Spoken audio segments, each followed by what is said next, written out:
the wave. Welcome back to the Fixed Ops Roundtable Tailgate Touchdown event.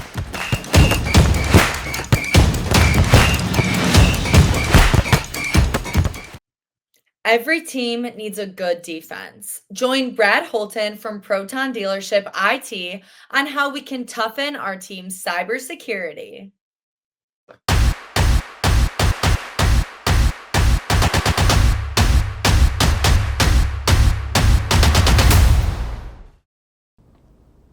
Hello and welcome back to the Fixed Ops Roundtable. I'm Katrina Ness with Teddings, and we are at Reynolds & Reynolds, the headquarters in Dayton, Ohio. We're joined today by Brad Holton, the Vice President of Proton Dealership IT and Cybersecurity. Brad, welcome back to the Fixed Ops Roundtable. Thank you, Ted. I appreciate it. It's good to see you again. And great to see you in person this time. Yeah, I know. It's great. So a lot of things have been happening in our industry this year. And as we talked a little bit earlier, you've been very busy this year. Where are we now as an industry in terms of cybersecurity? Where are we now as an industry? The industry is still in infancy, I would say, as far as the dealership uptake. There's so many threats out there, and it's such a massive cat and mouse game that it's constantly evolving, and you've really got to just stay on top of things. Every day is a new attack, a new threat, a new type of attack. So we're still kind of, I'd say, behind the eight ball, always digging our way out.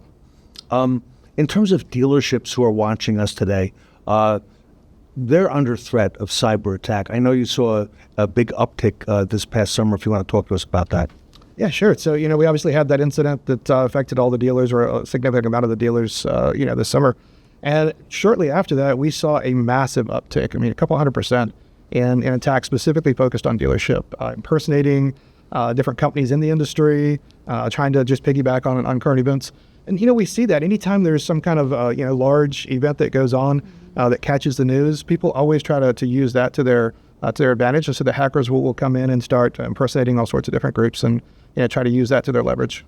Are dealers vulnerable today if they don't have the protection of an outside source such as Proton Dealership IT? Well, it's very hard to not, have something that's really state-of-the-art like that and still be secure. If you try to do it yourself with, an individual that, might be your IT guy, and he does a great job of kind of handling the basic stuff, that's not cybersecurity. Mm-hmm. Cybersecurity is having the right tools, the right people, the right processes, monitoring 24/7, constant training to really stay on top of those threats that are changing and evolving every day. You've really got to go to a third party that does that. Unless you're a really large public, you just can't afford that in-house. It would be millions of dollars. And I've heard a lot of dealerships and dealership managers say things like, Ted, we're compliant. But as you've said in the past, compliance is completely different from cybersecurity. Absolutely. I kind of think of it as a pyramid. So, at the bottom of the pyramid, you've got IT support. That's keeping all the basic stuff in the dealership working, network, computers, that stuff. On top of that, you put cyber. Cybersecurity is keeping the door shut. It's keeping all the hackers out. And then on top of that, if you've done everything right, compliance becomes really easy because all you do is just build all your reporting based on everything you've done. And Katrina, here at Reynolds, Reynolds has invested heavily in this technology with this new cybersecurity center, and very impressive to see what they put together with Brad. It is. And I don't think this is an issue that's going to go away. So talk to us a little bit about that and the importance of protecting, because like we've talked about, it's something that we see happening over and over again. Sure. So as you mentioned, Ted, we spent a significant amount of money and a significant amount of energy over the last couple of years building out the Security Operations Center here in Dayton, Ohio. And we've got it staffed 24/7, a couple dozen people in there, and they are trained to really keep an eye on everything that goes on in the industry. And they're watching all the endpoints that we protect 24/7. So they're able to see things, detect it real time, and make a 15-minute experience instead of a 15-day experience. Mm-hmm. What I mean by that is, a hacker gets in, constantly we're under attack. If we can stop it at the very initial endpoint by monitoring it, seeing it when it happens, and being able to get right into it, it makes it an experience for one employee at the dealership who's, locked out of his computer for 10 to 15 minutes until everything's cleaned up. If you don't have that, you don't catch it, then it becomes a 15-day experience when the hacker gets in, waits a little while, launches a ransom on a Sunday night, and you're now down for 2 weeks putting it back together. And Brad, this facility is very secure. Katrina and I yesterday tried to get in and take a look firsthand. They won't just let us in, okay? I don't think anybody can get in there. That's good. That's the entire concept of security, both from within and from without. So it's a good thing to hear that. Very impressive for a dealer or potential client of Reynolds to see that as well. Yeah. So what if I were a dealer and I didn't have this system and something were to happen at like, say, 3 a.m. when no one's moderating our systems at our stores? What would you guys do to benefit that? We typically have an incident response team that works with non-Proton clients, and we get referred into dealerships that are going through that type of thing on a very regular, scary basis, actually. Because, they'll typically come in, like you said, Sunday morning, Monday morning. Everything has been hacked. It's all compromised. Nothing works. And so they're trying to figure out what to do. And we get that call. We put the incident response team in place, and it takes us anywhere from 12 hours to 24 hours to get a hold of it, and then another probably up to 2 weeks to really put everything back together again. So that's something you never want to experience as a dealer. I mean, we have, as an industry, seen what downtime looks like. It's not pretty. A lot of my friends and colleagues in the industry have reached out to me, and they don't necessarily make a public statement when something like this happens to their organization, but they'll tell me in confidence, Ted, we've had an incident, okay? Yep. Or we had a ransomware incident, or something along lines where, funds got taken out, okay, sure, from their account as well. A lot of these things really come down to an outside source penetrating the dealership at its weakest level, perhaps even on an email, and setting all this in place. Speak to us about that, because it seems innocent, but really they're probing and poking and looking for these opportunities. Yes, I always say it's the most well-known secret in the industry that people talk about at 20 groups. They talk about, different things like that, but nobody wants it to be public. How many dealers are compromised on a regular basis? It starts with an innocent email. Someone clicks on a link, clicks on attachment, or they go to a website that's been compromised. They download something by accident. Once it gets on one PC, if you've got the right tools in place, you stop it right there. If you don't have the right tools in place, then it's going to stay there for a couple hours. It's going to start surfing around your network, and then it's eventually going to compromise every device on your network. And then, like I said, 2 a.m, it locks everything down, and now nothing works, and you're dead in the water for quite some time. So the people who work within this cybersecurity here at Proton, at Reynolds and Reynolds, are looking for these types of attacks. They're looking for incidents that are in the news. They're looking for things probably on, again, I'm naive to this, but maybe even on the dark web and things like that. But they're aware, and they're looking to stop these things in their tracks. Oh yeah, so we have the normal production team, which is constantly evaluating all the endpoints that we protect. But we also have what we call a sandbox environment, which is the guys, we go out and look for the stuff on the dark web. We try to find all the malware that's out there. And when we get it, we run it. We execute it on our own equipment. It's an isolated sandbox. So we can see how it works. We can see what it does. We can see what its intent is. And we can see how to stop it. We can run it against our tools. We also have almost every single tool in the industry we keep a copy of, and we run all the malware against it so we can see what works and what doesn't work to advise our dealers on the best processes forward. Wow, that's amazing. And it's like you guys are fixing problems for dealers. If something were to happen, you're protecting it from happening, and you're even going beyond and researching it so it doesn't happen. So you guys got it down at every step of the process. Yeah, you've got to always stay on top, because like I said, even almost every day there's a new attack that comes out, or a new method of using existing Windows processes or even mobile devices against themselves. The companies doing this, or the people doing this, they've got to be professionals on a big scale, oh, sure. Okay? And they only have to get lucky one time out of, hundreds of thousands or millions, okay? Absolutely. To be able to penetrate. Speak to us about that, because a dealership on their own or a dealership group can't possibly be prepared to deal with somebody. Oh, no. So in the last year especially, we've seen AI, which has a lot of things that dealers are looking to be helpful, also can be very malicious. So in 2 years ago, if you got an email campaign that a hacker would launch, it might be, he would write one email and send it to 100,000 individuals. Now AI will write 100,000 emails that all are slight permutations of variables of the same email, and it will send it out to 15 million individuals in the same day.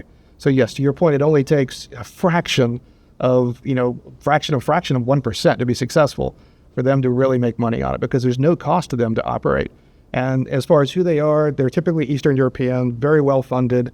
They're making hundreds of millions, if not $1 billion a year in total through this industry. So yeah, they're not going away. They're very well funded, well compensated for their actions. And ransomware seems to be, they seem to be looking for the ransom and succeeding in that. Yep. Because they're finding dealerships or companies that were not as well prepared, and sure. Seeking them out. There's a lot of money in this industry, and if you can shut down entire parts of the industry, then there's a lot of money there. I mean, we've seen that. And not only just ransomware, you also have email compromise, you have business compromise where they're taking funds out, getting wire transfers. Yes. So it's a nonstop battle on multi different bases.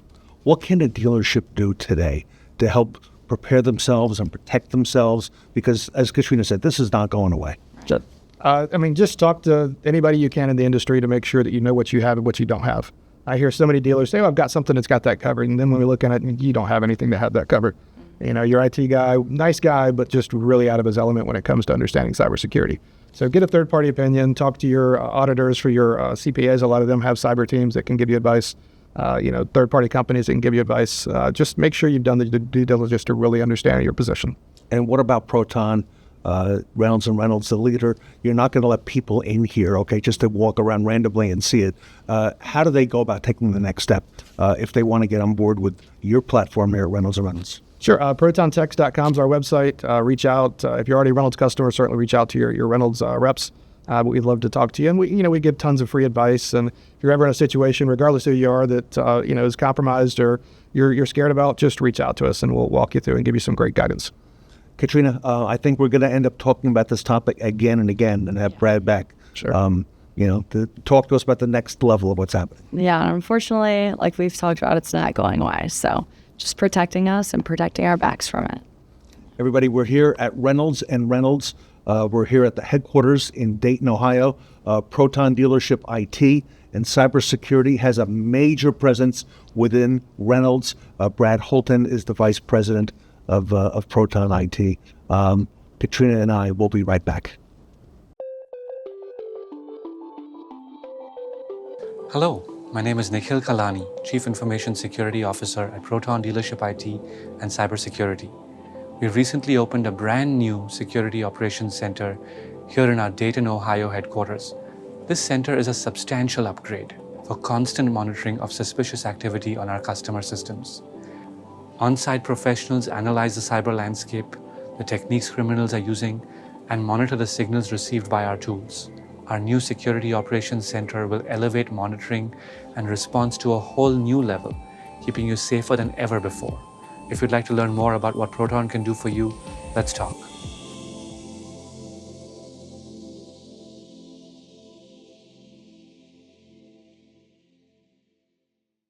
The Fixed Ops Roundtable is a name you can trust for the latest technology, tools, and processes in a fast-changing retail environment.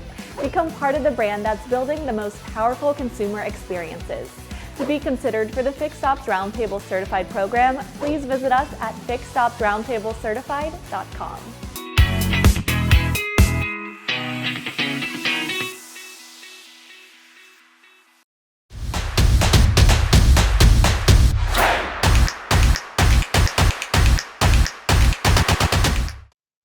It's all about the fans. Our next panel focuses on dealer relationships and the customer experience.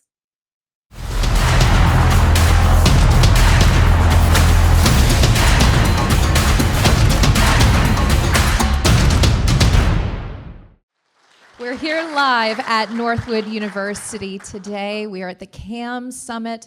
We are at America's University. This panel today, Dealer Relationships and Customer Experience panel. Ted, we have a star-studded group with us. I'm excited about this panel, Sarah Van Tyne. So we have some great industry leaders and voices here. I'm going to have you each introduce yourselves and tell us what you do, starting with Eric. Thank you, and I want to start by saying thank you to Northwood, thank you to LG, thank you for this incredible student body. Thanks for having us here. Thank you for all that you do in this industry. You guys are hugely important to cultivating leadership for this industry. My name is Eric Flo. I am the Chief Operating Officer of Flo Automotive Companies. We own about 55 dealerships in North Carolina and Virginia. And we are blessed to be able to come up to Northwood a couple times a year to try and recruit and hire some of you wonderful people down to North Carolina. Hi there, and also want to echo my thanks. Thanks to Northwood for allowing us to be here today and this wonderful panel, to all the students as well. Lots of exciting things coming up this weekend, I hear. So very excited to be here. It's my very first time. So thrilled to be on the panel. I'm Grace Huang. I'm president of Inventory Solutions for Cox Automotive. Most people will know me as president of Mannheim. So we sell a lot of cars. And I am Don Hall, and I flew in a private jet, and a big limo picked me out front thanks to Eric, so I know who the dealers are, and it was great, so thank you, Eric. I run the Virginia Auto Dealers Association. All the new car dealers in Virginia are my clients. I've had the privilege of serving them for 36 years. I spent 9 years in the retail car business prior to that, being a general manager, sales manager, F&I manager, and even prior to that, I was a United States Marine, which I'm most proud of, for 4 years active duty, over 50 years ago as a young guy. My name is Shawn Leibold. I'm with Reynolds & Reynolds. I did not come in a limo, and I did not come in a plane, but I left beautiful Dayton, Ohio at 3:45 this morning to get here in a beautiful Toyota. And so I'm just happy to be here. I really I love Northwood. I was just telling my colleague Dave Bates when we were walking around, I'm like, this is just such a beautiful place. You students are so blessed to have a campus like this and a great college. So anyways, thanks for having me. We have a lot of questions for our panel today. So kicking it off, Eric, I'll come to you first. With dealer relationships and customers and thinking about all of the potential challenges in the sales and service process, what would you say today are the main challenges dealers are facing? Yeah, for us, I think the main challenges that I see dealer face, or that we, I'm going to speak mainly from my point of view of flow, which is how do we come to market in a differentiated way that helps customers really experience a dealer different than a lot of other dealers, right? So you go back 20 years ago, 30 years ago, people didn't have warranties, people weren't nice to you, people really strongly negotiated everything, tried to get every last dollar out of every deal. There were a few dealers who said, no, we're different, we treat customers right, etc. Nowadays, there's not a dealer out there that doesn't say, oh, we're the different dealer, we're the better dealer, you know, everybody says that. And at the end of the day, a lot of us are selling similar products or same product, right? And so the experience we have to create in store, in market with our customers has to be different than other dealers for us to stand out. And there's a lot of technical hurdles to that, and then there's a lot of human capital hurdles to that. You know, from a dealer perspective, our data and the systems that we use are hugely fragmented, right? A lot of what we spend our time doing is saying, hey, we have 20 or 30 different systems or data partners, and we have to figure out how to string all that together so that we can deliver a solution to our customer that is different than the solution that the dealer down the road might have. Because if we can't be different in their experience and how they interact with us, we can't stand out. And then on the human capital side, we have to recruit and train incredible talent that knows how to build value with customers and who understands what we do. And what we do is not sell cars and do oil changes. What we do is provide solutions to transportation issues and create freedom for people trying to live their lives and go to work, go to church, take their kids to soccer practice. And if they have that orientation, then we think we'll be successful. But to me, those are the biggest problems. How do you stand out? How do you be different? And how do you have great people? Grace, your perspective on the challenges and the relationships between customers and dealers. Yeah, so being part of Mannheim, our customers are actually the folks here. It's the dealers. And so we think about client experience a little bit differently. We want to make it really, really easy for dealers to do business with us so that they can make it easy to do business with their end customer. And so we've been leveraging and investing in a lot of technology, including AI, because we know that to make it easy, buying online is key. And so we sell roughly 70% of our vehicles online today, whether that's simulcast, if those are familiar with simulcast, or completely on a digital platform. So our goal is always make it as good as being in person, being part of the wholesale auctions. So we think about it a little bit differently, but technology is definitely one of the biggest things we're leveraging right now to make that easier. Don, what is your perspective from the dealer and the customer experience piece? Well, what we do in the association world is a couple things. One, we want to make sure we educate dealers about how to be better with customers.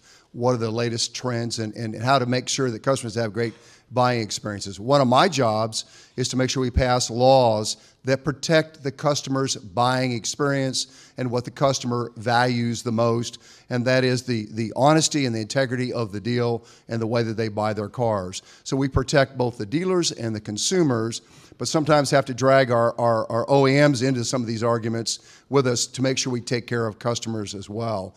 So we know as an association, it's all about the customer buying experience. And that's where we spend all of our time reminding dealers that this is about customers. And sometimes having an outsider telling them that, especially an outsider who's a Marine, who's got a lot of experience in this industry, it's helpful for them to be reminded it's all about the customer. And I'll finish with this comment. It's all about the customer, but if we don't have happy staff, we'll never have happy customers. Take care of our people first and foremost, and they will indeed take care of those who buy cars from us. Shawn, what is your perspective on the customer experience from the Reynolds point of view?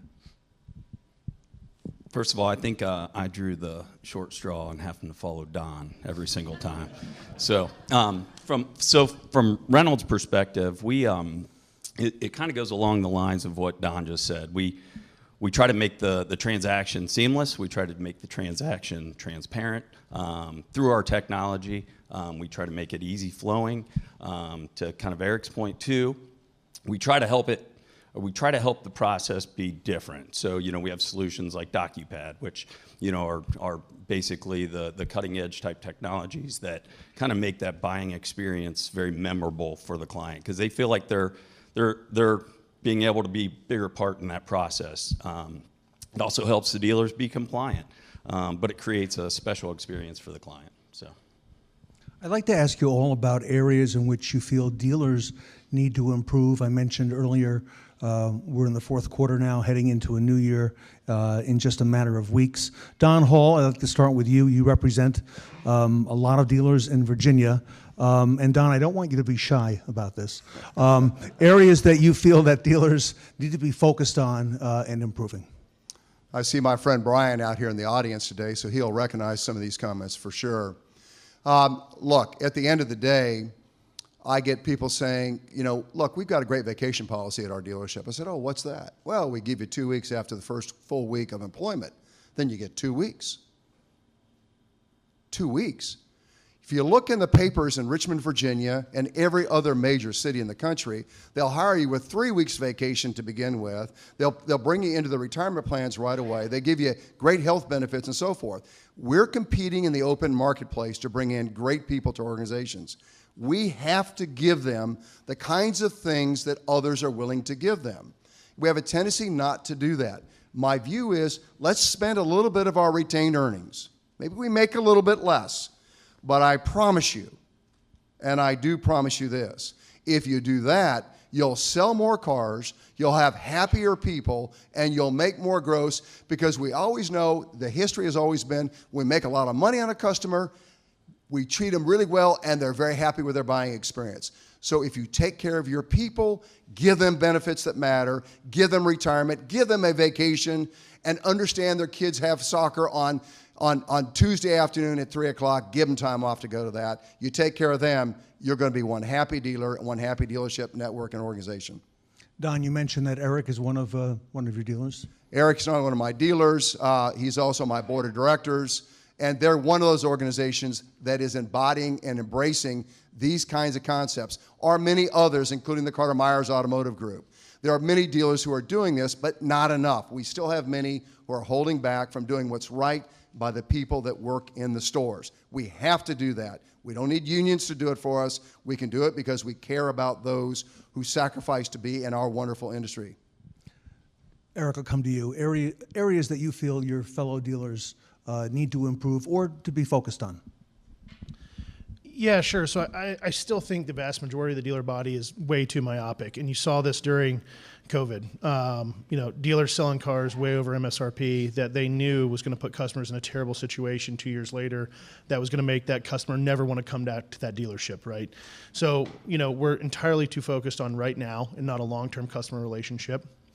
I still don't think dealers are transparent enough in pricing and how they come to market with customers. There's too much negotiating that still happens that is really astounding to me in 2024.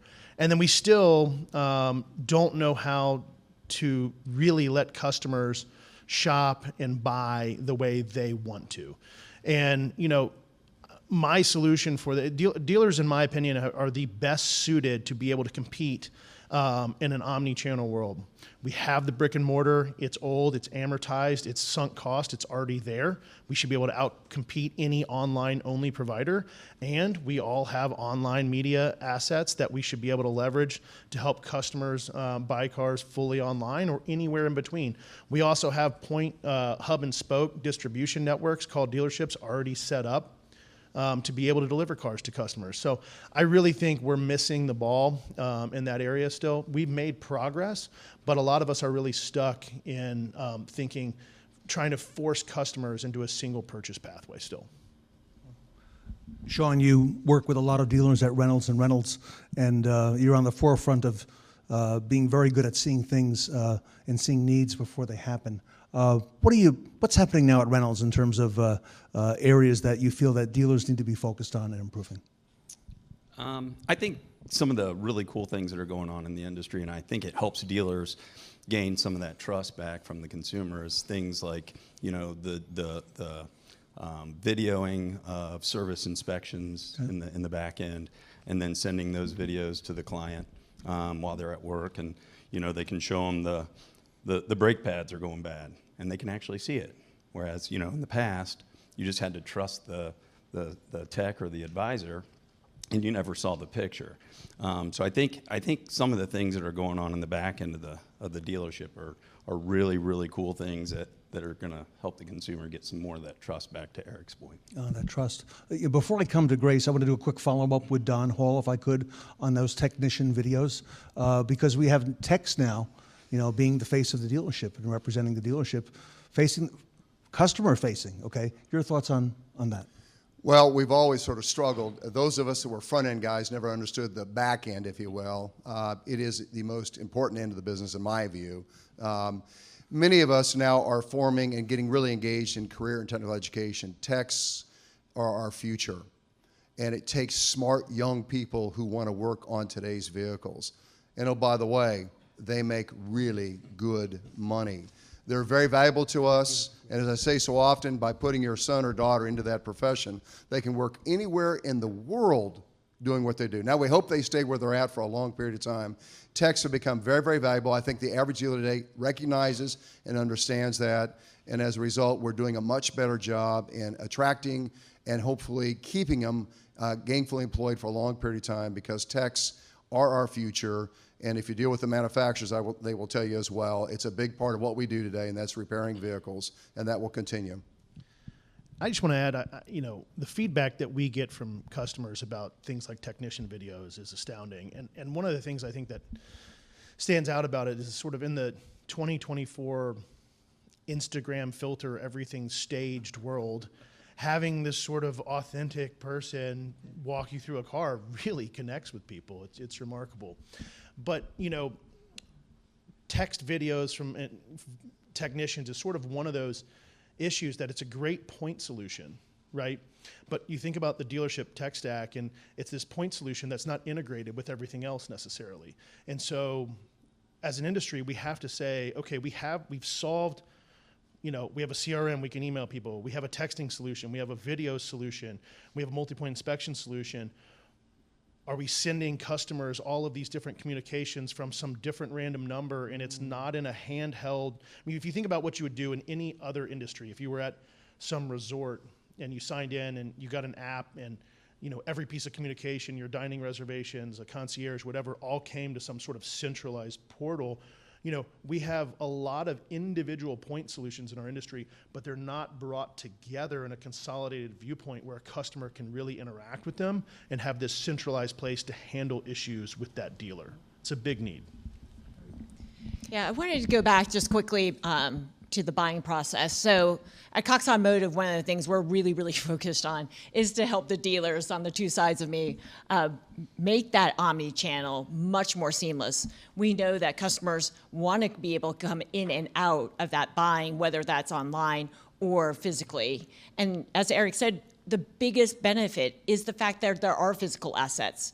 Vehicles are a physical thing, as we all know. It needs to be touched, it needs to be handled. And by the way, they're getting way more complicated, especially with EVs, and you want that personal touch. But you also want to be able to do it at the comfort of home. And that's what we're most proud of, is that to be here to really help all the dealers get there and give them the tools so it is seamless, so it isn't switching between multiple different platforms and so forth. And so we're here to support the dealers to continue to really improve that buying process and to make it the way the future wants it. And also respect the fact that there are people that might still want to come in the store, and that's okay. Ted, if I can make one quick comment. One of the things that concerns, we heard great things about what techs are doing, but we also have manufacturers right now who are not treating those techs right in the way they're paying warranty work. We're working hard to level that playing field to make sure that techs want to work on warranty work rather than customer pay work. And this is a real problem. And so manufacturers need to hear this loud and clear. In order to keep our techs happy and have these kind of experiences they're referring to, we have to keep them. And we're not going to keep them working on warranty issues unless the manufacturers open up their eyes and are willing to pay properly, so that those techs say, boss, I'm happy to work on a warranty repair versus a customer pay repair. We're here at Northwood University, and the topic today that we've been discussing so much, Ted and Eric, you mentioned something about the customer experience and some of the best practices that you're doing at Flow Automotive. What advice would you be giving students and those looking, to really improve that experience for their customer base? Yeah, so the advice I would give students is to remember, and I said this a little bit earlier, but it's really central and core, that what you're selling is not a car in a tire rotation or oil change. You're selling the ability for families to really live their lives. And if you remember that and you frame your orientation around that, and that's how you approach every sort of human interaction you have, I think that is the point of view that helps you understand the importance of what you're doing. Bigger picture in this industry, from a customer experience world, we think in dealerships that we have a lot of processes, those of us who are successful. Go to a manufacturing plant, we don't have processes. Go to a surgery room, we don't have processes. We have ideas of processes, right? And so we've been living in a world for a long time where it was human-led, tech-enhanced. For us to really make a jump to have this sort of homogeneous experience with our customers in the way we want to, we have to make a jump to a tech-led, human-enhanced experience, where technology is leading the experience and humans are enhancing the experience where humans add value. It's not an anti-human thing. I think humans make a ton of difference in the retail experience. They just only make the difference where they need to. Are you really telling me a human needs to appraise a 4-year-old Honda with 60,000 miles on it with a clean Carfax? Humans do not need to do that. Do humans need to appraise a 12-year-old car that's a one-off with this and that and maybe an issue or two? Sure, that's where humans can add value. Do humans need to be involved with, multiple lien holders and proof of income and some bad credit situation? Yes, humans need to be involved in that. That's where the human element makes a big difference. Do humans need to be involved in an 800 beacon, 30% down purchase? Not necessarily. So we have to embrace where humans make a big difference and then let technology take care of the areas where humans don't have to make that difference. Grace, how are you seeing the customer experience evolve? Yeah, so as I mentioned, again, it is using technology. As I mentioned, we're implementing AI. And when I say AI, it sounds very, very scary, but humans are very much still in the loop. And so when I think about the advice for all the future graduates here in the room, a couple of things, right? First, stay curious. Our industry is changing so fast, and I know that the technology that's out there is going to change the way we look at the world very, very soon. And lots of companies across the board, lots of dealerships are testing a whole bunch of different things. So stay curious and stay flexible. There's a lot of change coming. And then for new graduates going into the workplace, there's 2 things that I always look for. Initiative. Look, if you take initiative, no one is ever going to fault you for taking initiative. So lean in and learn as much as as much as you can. And last but not least, it is still very much a relationship business, no matter what part of the automotive industry you're in. Whether you're working with team members or you're working with clients or vendors, it's a relationship business. So just make sure that, as you're thinking about your senior year, it is about getting good grades. I don't want any parents mad at me here. But it's also about cultivating the relationships and the opportunities you have here at Northwoods. You will be working with some of the folks in your graduating class, in the classes above you and the classes below you in your career. So make the most out of your senior year and make the most out of the relationships that you start building here at Northwoods. Shawn, your perspective. What was the question? So I'll echo what Grace said as well. Is I think that Reynolds did a really cool thing this past NADA. We took some Northwood students to NADA on our dime. They were our interns for a couple days at NADA, and they really were an extension of us on the floor. They were able to roam the halls and provide us with some feedback, kind of to Grace's point. We wanted curious kids, curious young people out there, seeing things from a different lens. And I can tell you that you guys are so much more prepared than other college students that I see. It's amazing what Northwood has done with you. Obviously, selfishly, we would love to hire you. So kind of... He's got cooler hair than I do, so I mean, he might be more fun. So, but no, in all honesty, we sincerely appreciate the partnership with Northwood, and you guys are very, very blessed to have come out of here. So I'm getting 2 minutes. Don, your perspective, customer experience, advice for our students today. Get in this industry because you love people. If you love people, you'll have a great career. If you're willing to work hard and be honest and love people, no matter whether you work with our partners to my left and my right, or in the retail business itself, love people, and this is a great choice. And the years will go by so quick, and you'll love your careers. All right, lightning round, last question, 30 seconds for each panelist, starting with Eric, and then we'll go right down the line, finishing with Shawn. If you had to speak to the Northwood student body, which many of you have been doing, one thing you'd recommend in terms of their career choices and moving forward, this is your chance, and what you'd like to share with them, starting with Eric Flo. I'm going to say this, and it's going to sound very self-serving, and it is, but it doesn't mean it's not true. If you want to stay in automotive, the best thing you can do is go spend time in retail first. And I think Don Hall will echo this. If you really want to be a manufacturer, I would, on the manufacturer component or supplier side, I would never try to convince you to stay in retail your whole life. But I'll tell you this, whether you're making cars or you're making parts, eventually they have to be sold. And if you understand how they get sold, because that's where the final value stream is, then that will help you if you move upstream of that, whether it's on the component end, the aftermarket end, or the OEM end. And what I have seen before is that in the OEM world, people who have a lot of time in retail are very valuable to the OEMs if they move into that OEM world. So I think retail is a great place to start. North Carolina has wonderful weather. We have a great program. Here you go, Grace.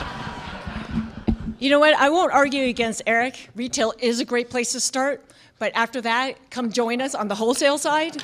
If you want to move a lot of cars, like over 4 million a year, come join us in Mannheim. It's a different world out there. Nothing beats New York.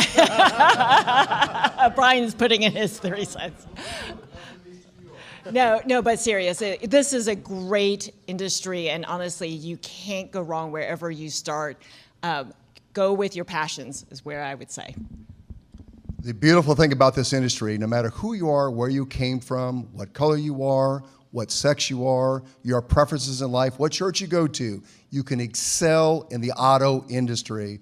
What a great choice. I'm happy for those of you that are embarking upon this trip in life, and I hope you have as much joy as many of us in this room have had, having been in this industry for a long time. Still a tough act to follow, but I think my advice to the student body would be it is an awesome industry. It's an amazing industry that opens up doors all over the place. Whether you work in the retail like an Eric, you can move around in departments. Auto is such a resilient industry as well. Yes. You know, it's got ebbs and flows, but for the most part, I mean, it's, you know, if car sales are down, fixed ops is up. You know, if car sales are up, back end's up. So it's just a fun industry to be a part of. Visit us at rayray.com for applications. Technology is awesome. We're growing like crazy. We're trying to help the automotive retail space grow like crazy. So just look into technology as well. So, Shawn, Don, Grace, and Eric, great job. This panel is a tough act to follow. Let's give it up for the panel, everybody. Great job. We're at Northwood University. We're going to be coming right back.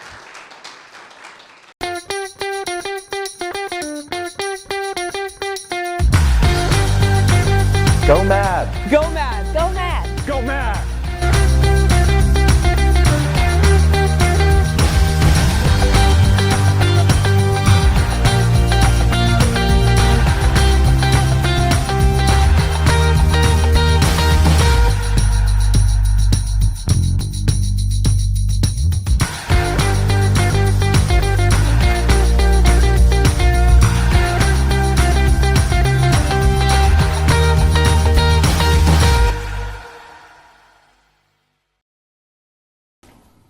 Welcome to Northwood University. We have an incredible guest with us today. Two guests, Ted.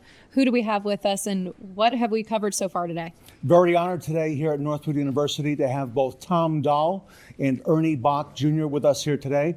Gentlemen, welcome to Northwood University. Thank you, Ted. Tom, I got to ask you if it's okay. Is this your first trip to Northwood and your thoughts? It is my first trip to Northwood, and I have to tell you, I'm very impressed with what I've seen so far. Not just with the event, but also with the students. I've had the opportunity to interact with quite a number of students today, and I'm very impressed with what they've done with the auto show, with the campus, and really just how nice the people are here. It's a great student body. And an amazing find, okay, an automotive, truly a school for automotives here in the heart, in the middle of America, and continuing education to advance a passionate pipeline of people coming into the industry. Absolutely, and we need this in our industry. We need good young people that are going to be able to think strategically about the issues that the industry is going to be facing over the next 15 to 20 years. And that's what's nice about the younger people that are coming up today, because they're the ones that are going to lead us through this technology change. These old timers like myself, we need the help with all this new technology that's coming. So everything from AI to driverless technology, they're going to be the ones that are going to be explaining it to our customers in the future. It's going to be fantastic for them as a generation. And Ernie, I have a feeling that you've been to Northwood perhaps once before and may know some of the folks here. I have been to Northwood. I think this place is one of the most amazing schools overall, never mind that it's automotive centric, which is fantastic. And anybody that's looking to grab people out of the automotive industry, come to Northwood. It's truly an amazing experience. I am here today. I come every once in a while, but I came here today to introduce the legendary Tom Dahl. He just did a talk with the students, got a standing ovation, by the way. Standing ovation, Tom. Great job. Thank you, Ernie. Appreciate that very much. Great honor, everybody, to have both Ernie Boch and Tom Dahl with us here at Northwood University. Please stay with us, Sarah Van Tyne. We're going to be right back.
Suit up your team with the best gear in the game. Please welcome Mike Bauer from BG Products.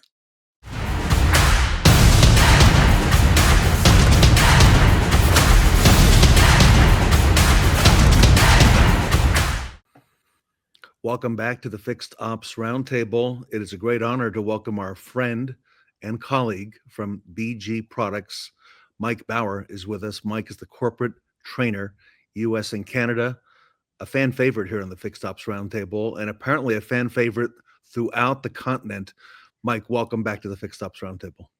Thanks, Ted. Good morning. Always a pleasure to sit on your show and talk some biz. Thank you. Hey, and congratulations to you and to BG. I mean, what a year. What an amazing year. Great strides. You're doing a lot of work. And now, on behalf of the dealers with some OEMs as well. And just a great time to be in our industry, Mike. Oh, I was actually thinking about retiring in 2 years. I'm thinking maybe I want to change my mind because this is the best time for BG, with the announcement through General Motors and now Ford Motorcraft, and Ted, I got to tell you, having been in fixed ops and sitting in the chair, I was told by my factory reps that snake oil, was the Antichrist. And if you use it, we're going to bring down the wrath of God on you. And then as a BG rep, becoming the snake oil salesman, I knew as a manager, it already got us out of trouble. And for 12 years, we've been preaching, look, we know the effects of the fuel. We know the problems you're having. And we got laughed out of so many dealerships. And now finally, for the OEM to go, hey, you guys were right. And you guys are fixing the problem. It's, I got to tell you, it's been a breath of fresh air. It really has. So, God, we are just so thrilled, so honored. And you're right. It's the best time to be part of the BG family. So we're doing good things. And we know it. We know it. And you're doing the right thing. And it's come, like you just said, it's come full circle. All right. And, I'm so glad that it has. And I want to ask you a little bit, if it's okay, Mike, today about some of the training that you and that BG provides, because nobody provides training the way you do for dealerships, service advisors on the drive, for management. And there's so much to BG, okay, than just what's in a can, okay? And I want to, elaborate on that and maybe dig into that a little bit, if that's okay, because that's your sweet spot. I know that. I've seen you in action. Yeah, it definitely is my wheelhouse, no question. Yeah, Ted, the thing that I love when I first came on to BG was, and the majority of us out there about selling honorably and ethically. In my courses, the very first two notes I give, number one is people don't care how much you know until they know how much you care. So I don't care if an advisor knows anything about automotive. The second note is family. And I make everybody in class pick somebody in their inner circle that they are incredibly close to, right? Family, friend, whoever it is. All of us have that one person. However, they got to be old enough to drive, can't know anything about a car. So from that point forward in my trainings, whenever I say the word customer, this is the person that's standing in front of you. This is the person that's in the middle of that situation. And Ted, the transformation is unbelievable. So when you truly give them and treat them from your heart and you do it honorably and ethically, that's the key. But they also need to understand that we all agree overselling is completely wrong, but so is underselling. And we do that a lot. And that is not good. So we got to find the sweet spot. And finding the sweet spot comes through education. And that's where us at BG play a huge role. So we got training from the field rep, their distributor, corporate. I traveled 42 weeks. I'm going to be in St. Louis next week, traveling over St. Louis and parts of Illinois. So we go to their dealership, but also all the training apps. So we've got everything and anything any store could possibly need, you know. But you know what our biggest wall is? Is trying to get them to understand that when we train, it is not all about BG. It's not just a Kool-Aid. It's about the process. It's about the relationship, you know. And so when I'm done with my trainings, I get a lot of management going, you know, I got to tell you, that was refreshing. I thought walking in here was going to be all about the Kool-Aid, and it wasn't. I said, it can't be. We need to teach them how to sell. We need to get them to understand their position so they can have a conversation. An advisor consultant is an educator. So we need not a writer. Dude, I can get anybody to write a ticket. I need somebody that's going to take care of my wife and make sure that when my wife comes in, she feels safe. And you know what? It really is that easy. And, you know, that's a really needed, if I may, the training is something that's sorely needed in dealerships. Like you said, you provide it not only in person, but you provide great tools. You've got the apps, you've got very sophisticated tools as well that I've seen firsthand that only BG has, that nobody else has even thought of yet. Okay, award-winning tools. Yes. I remember back to my training days, Mike. The biggest reason that we don't get the sale is we don't ask. Okay. And a lot of times advisors don't know how to ask. And that's where you come in and you help provide that information. If you want to maybe share some of that with us. You know, God, that is such a great point. And you know, I mean, I was there. I started washing cars. Then I went up to the drive. I didn't have a clue what I was doing because all of us were trained by another advisor who was trained by another advisor, trained by another advisor. So we all said and had the same word tracks. The biggest thing I tell everybody is stop asking and start telling. If your mama came in with her car and her brakes were shot, would you really say, is that something you'd like to do today? Are you kidding me? Somebody kicked me in the head. No. You would say to your loved one, your brakes are shot. We got to get those done. And I said the word we because we're part of that scenario. So say what you mean what you say it, tell them what they need, then tell them what the investment is. Get rid of the word cost. That is such a negative. It is investment. It's like, you know, whenever you spend money in your car, you're increasing the value. With today's car prices, you want to get the best bang and the more bang for your buck when you go to sell it either privately or, you know, to the dealership. But if you spend money on it and show maintenance records, you're going to get that. It's like remodeling your kitchen or your bathroom in your house. You increase the value. So it's not a cost. It's an investment. The last word, because I know they want to ask the question, should be this. How would you like to proceed? And then shut up. There's no reason to talk. You said what you said. You stated it. How do you want to proceed? That's it. No need to say any more. But yeah, the him and Han, you know, one of my gurus, Charlie Polston. Charlie. Wow. Yeah. Well, thank God I had a guru in him. Oh my God. But he kept saying, you know, Mikey, we keep circling the airport, but we never land the plane. You know, and he's right. You know, so absolutely true. But yeah, Andy Baldessari and all his team have done such a phenomenal job with the training tools that we have at our disposal to give to our customers. So yeah, training is so needed.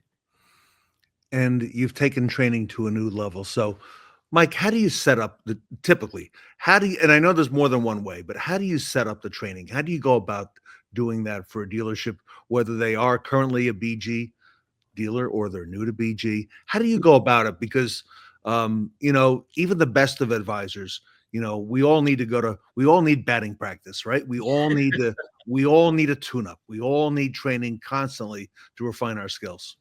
True. Boy, you made a great analogy, batting practice. You know, you have to keep fresh. And I always get people say, Mikey, do you want the green peas or do you want the veterans? Do you want the independents or do you want the dealers? I want everybody in the room. I want independents. I want dealers. I want green peas. I want veterans. And I will look at the veteran and I'm going to say, I know what you're thinking. Why am I here? If you didn't know what I was doing, then they should just get rid of me. And then they'll sit there like this in the back of the room. And I told them, I'm not going to teach you anything you don't already know, but I'm going to remind you to get back to the basics. I was there. I did the same thing. I got away from it and the job started becoming harder. I'm like, what changed? Nothing changed. I changed. So you're right. Batting practice is needed. I'll give you a quick scenario. A couple of months ago, I'm somewhere in Nebraska, and I had this dealer group. And sure enough, in the back, I already know veteran attitude, waste of my time. And I asked everybody, simple question. When you wash your hands, do you wash the top and the bottom? Or do you wash the top and you look at the bottom and go, nope, that looks good. I'll wash that next week. No, you don't do one without the other. So the point I was getting at, when you replace a cabin air filter, how does it clean that system? It must be a miracle, Ted, because everybody's doing it. I mean, do you wave the magic wand and go, poof, it's clean? It's still dirty. And this veteran in the back barked up because he wanted to prove his weight to everybody in the room, said, well, we're not here to rip off customers. Ted, I looked him straight in the eye and I go, what the hell do you think you've been doing, son? And you could have heard a pin drop. Now, I'm not claiming to be the guru, but I do have common sense because I did the same thing. And he stopped. And I said, you're doing half the job, but the customer thinks they're getting the full job. If they were really to know that we didn't clean anything, I got a feeling they'd be pretty upset. So why don't we just do the job? And, you could see the wheels turning with everybody in the class because we keep doing what we're doing. If you keep doing what you're doing, we're going to keep getting what we're getting. So let's change it. And change is hard, but that's where the training comes in. And Andy, when we're at PG University, Andy and I and the team tell every newbie, if you don't take what you've learned today to the field tomorrow, you will never do it. You got to hit the ground immediately and you got to get out of your comfort zone. Is it easy? No, but you'll be on to better things. But once you see them get it and it clicks, they go, that makes sense. That makes sense. And Mike, BG is not only training the retail people, but go back to BG University. You're training the distributors, okay, who call on the dealers and work with the dealers. And you're training them and you're training them to become coaches and refining their skills. And that's unique. And I've seen the setup you've got there at BG University. Again, second to none, right? I mean, you've really, and I've seen a lot of the interactivity, Mike. I know you injected that into the training because I could see how much you enjoy doing that and how much your participants enjoy, interacting with you. Thank you. Yeah, we do what we call BGU boot camp sales. So any new rep, and this is globally. So this not just here in North America. We get internationals in, they'll bring their interpreters, and I'll hold the class to about 20 because we do a lot of role play, and it is boot camp. They fly in Sunday, Monday morning, and we see the transformation, and we take them through every aspect about BG, sales, chemistry, tools and equipment, demoing, cold call, revenue reporting, business plans. I mean, there is no rest. So when they come in, if they think at 6 o'clock, they're going to go out partying. I give them homework. And I tell them, if you don't do it, it's on you, but you're going to look like an idiot tomorrow. So we do 5 of those a year. And then I built a service drive. So any BG rep that has never been an advisor, I build a module where I bring them in and it's no BG, it is all advisor. So we have a service drive. We have a working service drive. So we take them from the meet and greet all the way through the day to the active delivery.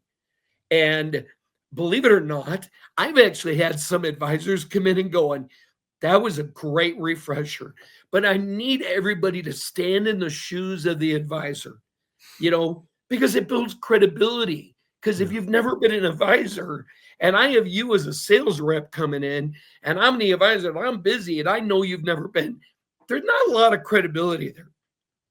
So, yeah. It's sort of like if I can draw the analogy, like a flight simulator, okay? You're putting everybody through how to fly the plane, but with the safety of being, on the ground. They're not going to crash, but you've got a real world service drive set up to do that training. We do. And the biggest part of that is the walk around, which we discussed the last time.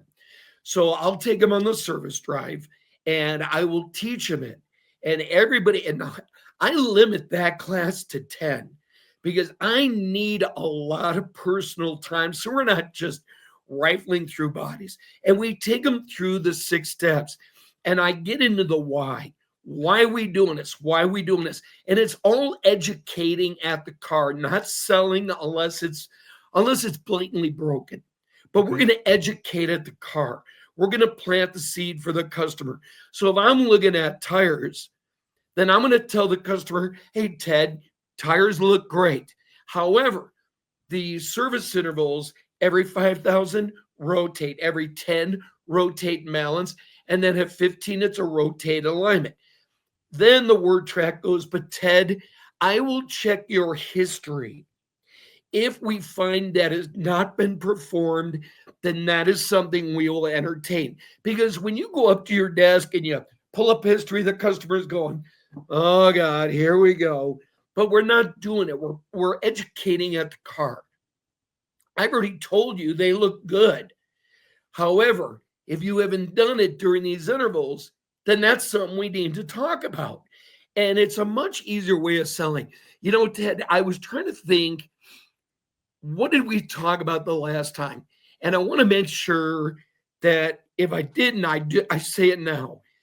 We all know that every advisor is missing by 0.3 per customer per ticket. The industry has always told us if we can get advisors to add a legitimate 0.3 to every customer, every ticket, the customer benefits, the store benefits profitability, okay, parts and service, the technician benefits, because now it's just now standard oil change multi-point, because they get upset and I don't blame them. And then the advisor. And I do the math in my class. I ask every advisor, how many cars do you write a day? Warranty and CP. Because there are warranty tickets that you still will sell a customer CP line. So they'll say, I do 15. All right, well, let's take 7 of those. And let's add 0.3 because I believe in being conservative. So we'll take that number, 0.3 times 7, that's per day. Then we multiply it times the number of days a week. Then it's a month, then it's a year. That is the number of labor hours you've just added to your personal income. And guess what? We didn't add any parts. That was strictly labor. No bonuses, no parts, none of that. And Ted, the eyeballs pop. So that's great. But now we got to teach them how. That's when we go out to the car and I'll say, there are 0.2, 0.1 all over this car. We keep missing them. It's like an Easter egg hunt, right? When you're a kid, go find the egg. Go to the car, find the 1/10, 2/10. You know what's always been missed? That air dam that's under the front end of the car. Mm-hmm. How many times do you and I do it? And everybody else out there, we park our car too close to the sidewalk at the restaurant and you hear that god-awful scraping sound, right? And you're like, so the thing of it is, that thing is hanging. And how many of our lube guys put the car in the air and I go, how many of these do you see? Oh my God, almost all of them. All right, if my tech has got to repair it, I'm charging 1/10 or 2. It's right there. Go find it. And there's a lot of change and upheaval in the front end of the dealerships lately, it seems, Mike. A lot of, I guess a nice polite word is market compression. Okay. It's not quite what it was a couple of years ago. So I think going into the new year, which we're only a couple of weeks away from, Mike, there's going to be continued focus on the service drive, because every customer coming into the service drive, one way or another, is a buyer. Okay. And it's up to us. And by the way, the customer trusts the advisor. They've got a relationship with that advisor. The salesperson, the business manager, maybe not so much. But when I've got a question, I go to my service advisor. That's the person I trust. And I've built that relationship with them. Absolutely. Because they're family. They're total family. But it's training the customer. But first, we get a training advisor. So when Micah people come into my service drive class, they have to do it. And Ted, it's a train wreck, as it would be when you go to the dealerships to train the advisors. They've never done it. So you take it in bits and pieces. You don't do the whole thing. When I was doing Broadway shows, you rehearsed it. And then before you took it to Broadway, you took it to the small towns to work the bugs out. So we tell the advisors, just start with the meet and greet, get the customer into the car, do the walk around, that's it.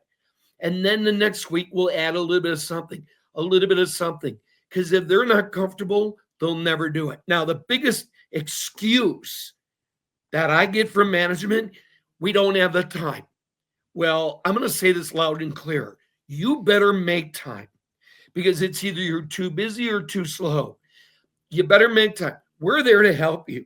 We're not putting this on you. Let us do the work. But finally, if you really find that your advisor is too busy, get a greeter. I got a greeter who was a waitress in a restaurant, paid her minimum wage. They already know how to do a proper meet and greet, which a lot of our advisors do not do. They know how to upsell. But the beauty of this, now they're a greeter. Now they're also an advisor in training. They're an apprentice. Because anytime I've hired old advisors, they came with baggage. But now I've got somebody brand new to the industry. I can train them my way. So now when I got an advisor sick, I don't have to go in their office. I call the greeter, go, give it a shot, kid. We're here if you need us. And it has worked every single time. And they're an hourly employee. But you know what the excuse I get? We can't afford it. Are you kidding me? You cannot afford an hourly. Are you guys going under? Is there something you want to tell me? Excuses. That's all they are, just excuses. Let's get out of our comfort zone. What about managers? Because managers need a tune-up also. Managers need a coach, okay? Managers need someone that, no matter how good you are, okay, you need that coach. What do you do in a case of, the service managers? We actually have a huge dealer group from Arkansas that is coming to BG, and they ask for fixed ops training. I'm not going to get into numbers. I'm going to get into how do you train your advisor? And one of the first things I'm going to hit with, how do you conduct a meeting? Because every meeting I had in the morning at lunch at Denny's with our service manager was a beatdown. And then when I went up front to sell cars, it was a totally different meeting. I was so uplifted. Why do we do the sales meeting with our advisors? Because aren't our advisors salespeople? So why don't we have motivational meetings? Let's teach them how to train, how to motivate. There should be a quick 15-minute meeting every morning with your advisors. If it's a new process, all right, we're going to start setting appointments. Johnny, how many appointments are you going to set? Boss, I'm going to set 3. And at the end of the day, you go over and say, well, how many appointments did you set? Oh, well, I was busy. No, you committed to 3. Accountability is key. Consistency is key. There is none of that. So our managers, if they would start doing that, and I know I'm with BG, we're going to keep pushing BG. We are there to help. Bring us into your meetings. We will help you, because as a manager, you got a bowl on your plate. You're going through a remodel. I had to read blueprints I didn't even know how to read, so we get it. But it really has got to start from mom and dad. The managers are key, but they got to know how to do it. Mike, if our audience wants to reach out for more information, more of the great stuff that you, Mikey B, do and that BG does, what's the best way to do that? Okay, to find out more. You know what? You can either go to bgprod.com or just email me directly at mbauer@bgprod.com. I promise you, and I tell everybody, I will get back to you. If not right away, it's usually because I'm 36,000 feet or You're I'm on the in a road a training lot. facility. But I definitely will get back to you. But please reach out. It's not just selling BG, it's selling preventive maintenance, all of it. And obviously, it's going to help in your retention, your profitability. And we're getting into slow season. We're getting into the holidays. We're going to get into taxes. So you need to do something different to start, digging deeper. You either say you're too busy or too slow. You got to pick one. It can be both. But let's do it now, because we're also getting into forecasting for the new year. Where are you going to find that extra 10% growth? We're here. You've left it on the table. Let me show you how to get it, but let's do it honorably and ethically. Okay? We're not here to flush the wallet, drink the Kool-Aid. Get rid of that. Get rid of that. I love it. Mike, on behalf of the retail community, I want to wish you and your family and the BG family a very happy Thanksgiving next week. And thank you for all that you do for our industry, which is so much. And you've helped take us to a whole new level. Thank you. It's my passion. And seriously, happy Thanksgiving. Happy holidays to everybody. I just can't believe we're already here. Everybody, the best in the business, Mike Bauer, BG Products. Reach out. For more information, you can go to the website, bgprod.com, bgprod.com. Mike's email is scrolling at the bottom of the screen. He's a fantastic resource if you've got questions and to learn more about what BG can help you and your dealership achieve for your customers. Mike Bauer, everybody. Mikey B from BG Products, here with us today at the Fixed Ops Roundtable. Thank you, everybody.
Take a moment now to pull out your phones to scan the QR code on your screen to vote for the Shawn Butler Best Practice Awards that will be announced at the end of the event. Remember, every vote counts, so make sure to draft the 5 speakers or panelists for your fantasy Fixed Ops team by casting your vote. And don't forget, you can only vote once.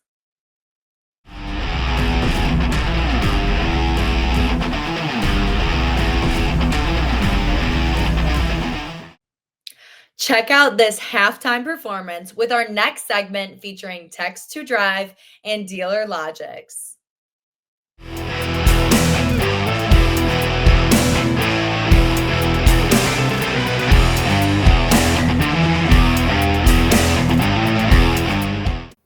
Welcome back to the Fixed Ops Roundtable. We are joined today by Euwart Anderson, Executive Vice President of Velo, and Norm Crawford, the COO of Text to Drive and DealerLogix, part of the Velo platform.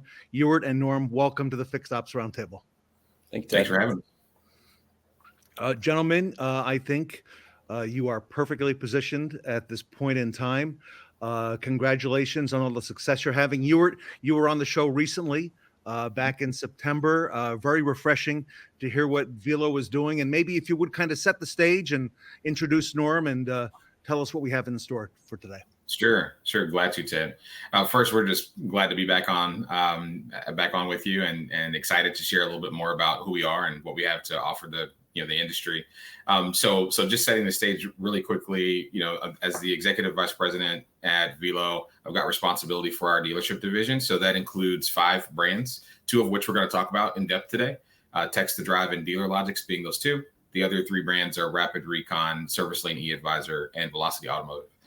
Norm actually has the big job / privilege of running 2 of our core brands in Text to Drive and DealerLogix, and he runs all of the operations top to bottom. So if it touches a customer or the product, frankly, Norm's probably touching it and actively involved. So overall, between the 2 brands, we've got roughly just under 3,000 dealerships that we serve with those products. And with that, I'll hand it off to Norm to maybe do a bit of an intro as well.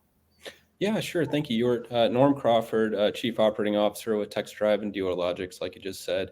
Been in the automotive industry for over 15 years now. Started out, like many of us in the industry, pretty humbly. Was doing data entry for a used car magazine. It's technology that really you don't see anymore. And over the years, that used car magazine went through a few different evolutions and eventually became what started as Text to Drive. And so it's been quite a ride, a very fortunate career. When I got to Text Drive proper, we had about 200 dealership customers, and I was our first support rep. And so to grow over that time to the number that you were just throw out, well over 10% of franchise dealerships in the United States, it's just been extremely humbling and just a great and exciting ride. Throughout that, like you had said, I get involved in all these different projects. So I've touched things that I never thought I'd have any knowledge of. Things like credit card processing, which is quite complicated on the vendor side, on the setup side, making sure we stay compliant, but extremely simple and easy to use for our clients and their customers as well. So had a very, very fortunate run and been able to learn so much about the industry from different levels too. More concretely, what I do in terms of operations today is basically our CEO dreams up the grand scale vision where we're going to head in the future. And it's up to me to translate that, to decipher that into concrete processes and the people that we need in those positions. And of course, the technology that we need to help automate that and make it scale efficiently. So I do a little bit of everything around here, but generally speaking, I'm just trying to keep our ship running smoothly and following the vision of our leadership team. Gentlemen, you've got a lot of dealerships. I know we're going to focus on the 2 brands, Text to Drive and DealerLogix today. Euwart, though, those are some big brands that you've mentioned that Velo represents. So you've got a great foothold and a great name in this industry. And as I mentioned earlier, I think you're at the exact right time because all the focus right now seems to be on that service to customer relationship and the relationship there. That's right. To your point, Ted, the vast majority of our products within dealership and outside of our dealership division are all centered around fixed ops and ultimately, the service experience. And the service experience has got 2 sides to it, right? That we often forget. The service experience has a consumer side, which is important. The dealer's customer, that's what keeps the dealer in business. But the service experience also includes the users, right? So the technicians, the advisors, the service managers, and we're very focused on making sure that we have acquired and we are enhancing and integrating products in a manner that lead to positive experiences on both of those sides of the coin. And I think that ties back to something, Norm, that kind of intimated in keeping the ship running smoothly. The idea is that our products and our service that follows also helps dealers run smoothly. We want them in technologies as little as possible because they're not focused on the most important part of the business if they're in the technology a lot, and that's the consumer, that's the customer paying, right? So that's got a lot to do with why we've assembled the products that we have today. We've been very selective, frankly, in the products we've acquired over the years, and in how we've integrated them. I would say we're still doing a lot of integration work. Like that job's not done. Probably will never be done as long as we have customers that are looking to innovate and that we need to satisfy. And we're committed to satisfy. So we'll continue to enhance our products. But at the end of the day, we want to make sure they're in as little technology as possible so that when they are in it, it's meaningful and they're able to focus on those consumer experiences and generating profit within the dealership. They don't do that having their face, tied into a screen, frankly, all day. So Norm, let's talk a little bit about Text to Drive and DealerLogix, if that's okay. There are certain pain points right now that dealerships have been experiencing, and the expectation, we were talking in the green room on the part of the customer, is going up and up and up. Our expectations as customers in general is always going up all the time. So talk to me a little bit about some of the pain points that Text to Drive and DealerLogix help solve for dealers. I've known about DealerLogix for a number of years, but I learned a lot about Text to Drive from Euwart in the last segment we did together. Yeah, absolutely. So there's a few different things to say there. It's a loaded question, Ted, but the number one thing that we've heard over the years from the dealership standpoint is everybody's tired of having these fragmented services. Like companies have invented how to do online payments. Companies have invented how to do technician videos, how to do phone recordings, all sorts of things. But in the industry today, that's generally a bunch of different services. You might have 15 or 20 different products that you have to plug in your dealership just to have it run every single day. So the number one overall driving force, there's a lot of pieces of this touching everything that we do, but the overall driving force is to give your dealership an all-in-one solution so you can do everything that you need to do, or at least the vast majority of it, in one login, one system, one browser to make it simple for you and your customers at the end of the day as well. So that's a big driving force for us for basically these two technologies. So what they are, they're both service lane technology tools. DealerLogix specializes in items like appointment scheduling, RO creation and write-up, sending that information back to the DMS through our integrations. And additionally, digital multi-point inspections when you're out on the drive, categorizing those red, yellow, green items and getting that off to the customer for approval, and doing so in a manner that they expect in this day and age, like you kind of touched on, Ted. Really, since 2020, especially since the pandemic, expectations have changed. Whether it's offering remote service or online payment, customers want to be met where they are, not where your dealership is. So we're really past the age where you got to go in and give them a paper copy of their inspection. They want that in the palm of their hand. So DealerLogix is really fantastic for items like that. Text to Drive, really, we have a little bit of crossover between the two products, but generally speaking, we do entirely different things. So that the idea of bringing them both together into one solution was really just intuitive even. Text to Drive focuses on communication. So we'll reach out to your customers from the time of sale all throughout what we call their life cycle at the dealership, so that we keep them coming back to your store instead of going to Jiffy Lube. Or I'm sorry, I know you work with aftermarket stores as well, but we want to keep them in the franchise dealership where they purchased that car from. And the other thing to say about Text to Drive is we kind of pigeonholed ourselves a little bit with the name. People hear Text to Drive and they think we're a two-way texting service. Well, yeah, 15 years ago we were, but we've had a 15-year head start on the industry and have really built out just some incredible best-in-class tools that really do those same things to approach your customers where they are, where they want to be. So in addition to all that stuff that DealerLogix offers, which is generally when the customer's at the store, Text to Drive will allow you to communicate with them. It'll allow you to take first-rate videos and photos through our mobile app. So that can go right on your technician's phone. You can send off those communications directly to your customers. We see a huge uplift in the RO value, and that's another vendor that you can take out of the system. We also offer online payments, which are fantastic for remote service. And moreover, a lot of people offer online payments these days, but Text Drive offers online payments with fraud protection added in as well. That's something that we can spend quite a bit of time talking about specifically. But in short, it's very, very easy for your dealership to get taken advantage of when you're taking online payments if you don't have an extra layer of protection in there. And TextDrive is one of the very few vendors in our space who even has a concept of that today. In addition to that, TextDrive also offers phone services with recorded calls. We offer recall communications, internal chat. The list goes on and on and on. We want to be that one-stop shop, that all-in-one solution between DealerLogix and TextDrive, where you don't have to have these additional services. And if I didn't mention it before, we've even gone so far as literally integrating the two into one login, one tab, one basically website for your people to go to. And that's just the dealer-facing side. For the customer, we haven't really even talked about that. This fragmentation of services leads to confusion in an age where you've got to be careful what you're answering on your phone. If you're getting messages from 5 different numbers every time you come service your car at the dealership, how are you possibly going to know which one to trust, or certainly which payment link to click on? Because I don't know about you guys, but I'm not accepting a payment link asking for my information if I don't know for sure who's sending that message to me. So while there's a whole lot of benefits to your dealership and pulling these service lane technology tools together, it also is a direct benefit to your customers in an era where they really have to be careful about who they're dealing with, because it's just so easy to get taken advantage of out there. So just a little bit about the TextDrive and DealerLogix process. We want to be everything. We do pretty much everything. So one vote.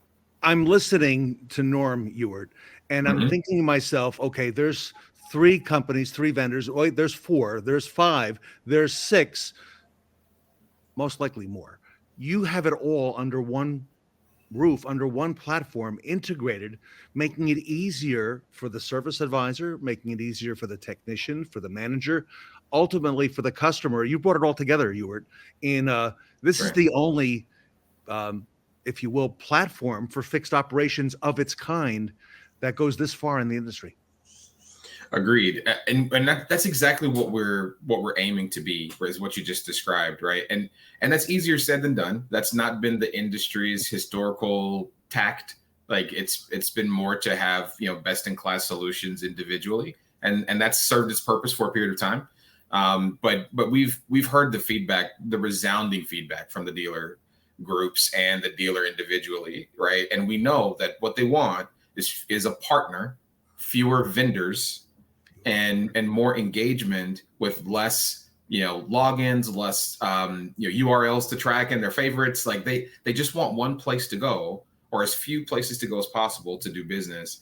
And that also has another impact that is one of the pains in the industry every dealer tells us about, which relates to talent, right? If you've got 20 technologies that you're using in your service lane, when you lose someone, you lose someone. It hurts. Like it's a really painful thing to lose a great service manager or a great technician or a great advisor who's learned how to navigate 19 different technologies. When you have one easy to use technology or fewer technologies, it just makes talent management easier. It makes it easier to performance manage in the service lane, to have visibility to the performance and overall activity in the service lane in one single place with really solid reporting structures. So that's a part of the gambit. That's probably one of the few 2 or 3 real pain points we hear very consistently. So there while we're talking technology, there's a real tangible, practical outcome for a dealer, which is being able to acquire and ramp talent quickly. Everybody, we're speaking today to Euwart Anderson. He's Executive Vice President at Velo, representing a number of important brands, and Norm Crawford, COO of Text2Drive and DealerLogix. I can tell you that I first heard at the Fixed Ops Roundtable of the Velo name just a couple years back when Rapid Recon, one of our great partners, announced their alliance with Velo, and that's when they came on my radar. And now I started to see all that Velo does behind the scenes.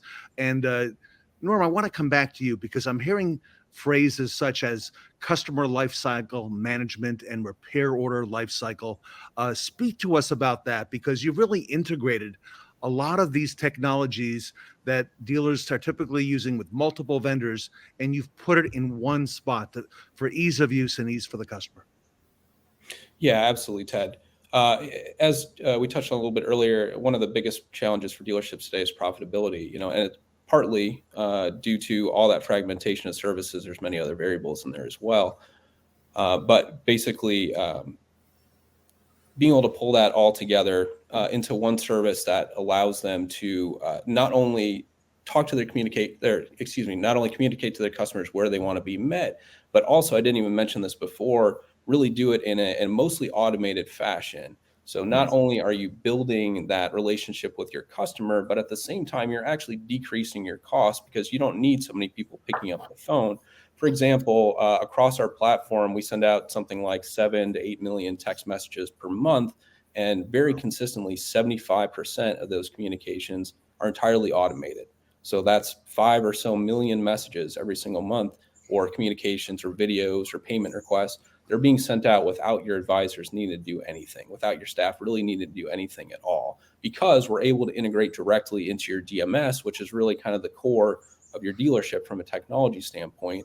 And because, like I mentioned before, yeah, maybe we were two-way texting back 15 years ago, but over that time, we've found these processes by being, like Euwart said, good partners with the dealerships that we work with and listening to their feedback constantly. And so we grew that from, hey, a reminder to come in for service to, hey, why don't you, fill out the CSI survey after you finish service, to now about 17 or 18 different automated communications that can be set up as you need. You don't need to use all of them, but as you see fit for your dealership. Just over time, we just listened to our customers so in-depthly and taken their feedback for so many years that we really built out this amazing product that, like I said, not only builds trust and transparency and ease of use with your customer, but it also does the same thing for you internally. There's not many products out there that actually give you a return on investment as opposed to costing you money. So that's really a huge focus for us in these dealership pain points, is that we know that they're spending time doing things besides fixing cars. And we just want to get them back to doing that core service by taking all this, I don't want to call it grunt work, but by taking this easy work out of the way that can be handled by a machine, that can be handled by technology.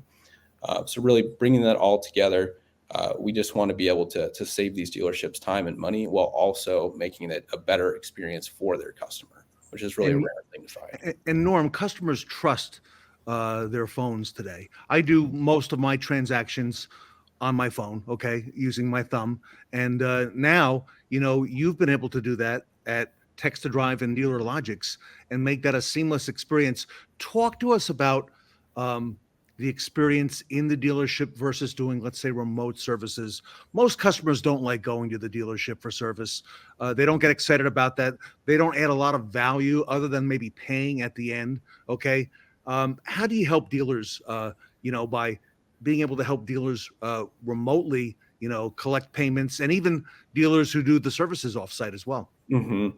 Yeah, again, that's really just been an avalanche of a trend. Really, it kicked off with the pandemic, and since then, it's not only been, it was a nice to have before, but now it's expected, especially the online payments, and really more and more so the mobile service as well. People have seen it out there. When their friend gets their vehicle service from home in their pajamas, they say to themselves, well, that looks good. I'd like to do that too. You got to meet your customers where they are. So in that regard, yeah, we have many dealerships who use us for mobile service.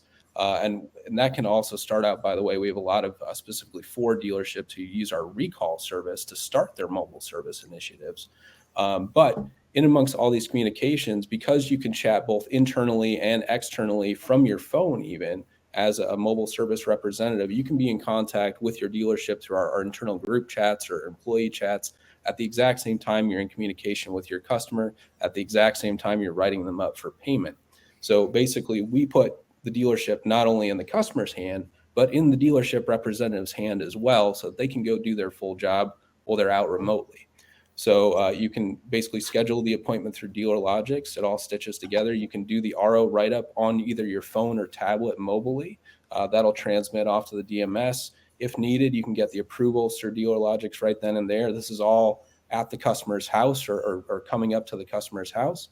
And then once you actually complete that repair as well, you can do those online payment options that we talked about. And further, I haven't even mentioned this yet, but with all of our online payment options, as long as they're attached to an RO, we'll actually mock up a very, very close example of the actual invoice out of the DMS. So if you're on CDK or Reynolds or DealerTrack, or actually the vast majority of all the DMSs out there, we will put in the customer's hand essentially the copy of their RO that you would have given them when they get to the store. so they can review all this information in great detail before you even ask for that money. And finally, I can't say it enough, but a lot of people doing mobile service just don't understand or haven't realized yet, but they're about to, that if you're just taking online payments and you really have no backup for it, you are going to feel that hurt. Unfortunately, we don't live in a perfect world. And like I mentioned earlier, people have learned that it is very, very easy, unfortunately, to take advantage of big businesses, especially dealerships, through these fraudulent chargebacks. So if you're taking online payments today and you don't know for sure that you have some sort of fraud protection or fraud, at least some sort of alert to you about potential fraud, then you have really left yourself wide open there. I know it's great to meet your customer where they want to be. I know it's the expectation, but it's time to also start thinking about that for yourself and for your business. So just to talk a little bit more specifically about what I mean by that, because I think it really does tie in with mobile service, is the latest offering that TexDrive's added. We've had a couple of different fraud protection initiatives over the years that have actually been extremely successful, but the new gold standard is a technology called 3D Secure or 3D Secure 2.0. I think we're a little bit beyond 2.0 at this point, but it's a modern offering, and you guys have maybe even encountered it without knowing it. But essentially what 3D Secure will do is that when a transaction comes through online, the customer's bank, so whoever they have their credit card through, could be Chase or US Bank or any of the others out there, will actually do a little bit of a fraud scan on that transaction. If their bank judges it to be a risky transaction or even halfway risky, they're going to create a verification attempt with that customer. So usually this is where you've seen it yourself. Usually your bank will text you a 5 or 6 digit ID that you then have to type into the service where you're actually paying online. Most people have encountered that at least once or twice over the last 5 or 10 years. And the huge part of this is that because the customer's bank is the one doing that check, they actually assume the liability if there's a fraud-related chargeback that happens from that transaction. So that is something that is just something we've been searching for years and years, to be quite frank with you. So you can do everything that you want ahead of time to assess the customer, to say, hey, this guy looks safe. He's been very, very trustworthy in his previous transactions, which we do have technology in place to look at that too. But to go a step above that, if it becomes Chase Bank's problem and not your dealership's problem, well, great. That's the gold standard. That's where we've wanted to get to. So we now have this offering that's been live for the last, I think about 9 months so far this year, which we have not had a single fraud chargeback in that time since we rolled it out to these dealerships. And that is really just a game changer to protect your dealer. So remote service is kind of the buzzword, but behind the scenes, if you're not protecting your dealership through these online payments, then you're going to wake up to a hurt someday. And just to tell you a little bit, tiny bit more about what I mean by that, since I've been working with these chargebacks now for about 8 or 9 years since we've been offering online payments. We've had fraud protection for about 6 years of that. I've seen these chargebacks range from $20,000 to even $50,000 from one single chargeback related to fraud. And so if you're not putting yourself in a position where you're protected, that is going to ruin your day, ruin your month. That's going to be a bad time for you. So don't forget to protect yourself while you're also servicing your customer. You can have both. So that's one of the huge core offerings to really talk about in regard to mobile service. Euwart, I'm hearing security, protection. I'm hearing transparency. I think I heard a little bit about recalls, something new. Okay. And I also heard the phrase the gold standard. Euwart, really what Velo is doing is creating the gold standard for franchise dealership fixed operations with this platform that you've built. Euwart, is it hard once a dealer reaches out and says, I want to get started? Is it hard to get on this platform and get them up to speed with everything they need to have today? No, not at all. So I'll speak to the dealer picking up the full end-to-end solution, because that's the more likely outcome of the combination of DealerLogix and TexDrive. So basically, in that scenario, a dealer is able to reach out on a Monday within a matter of weeks, while we get configuration set up for them with their DMS connections and other things to make sure pricing is matching what they'd like to see, appointments scheduling. Configuration is done the way they'd like to see, et cetera, and that our payments options, to Norm's point, meet all the standards of the CFO and controller of the dealer. We're able to get them going with a 2.5 day on-site. And that's something important to mention. We do come on-site to enable our dealers. We feel that that the kind of setup and ramp is substantially impacted by a hands-on, high touch experience to get on board. Norm has done a great job of covering how the technology and the automation really drives kind of post configuration, post install value for a dealer.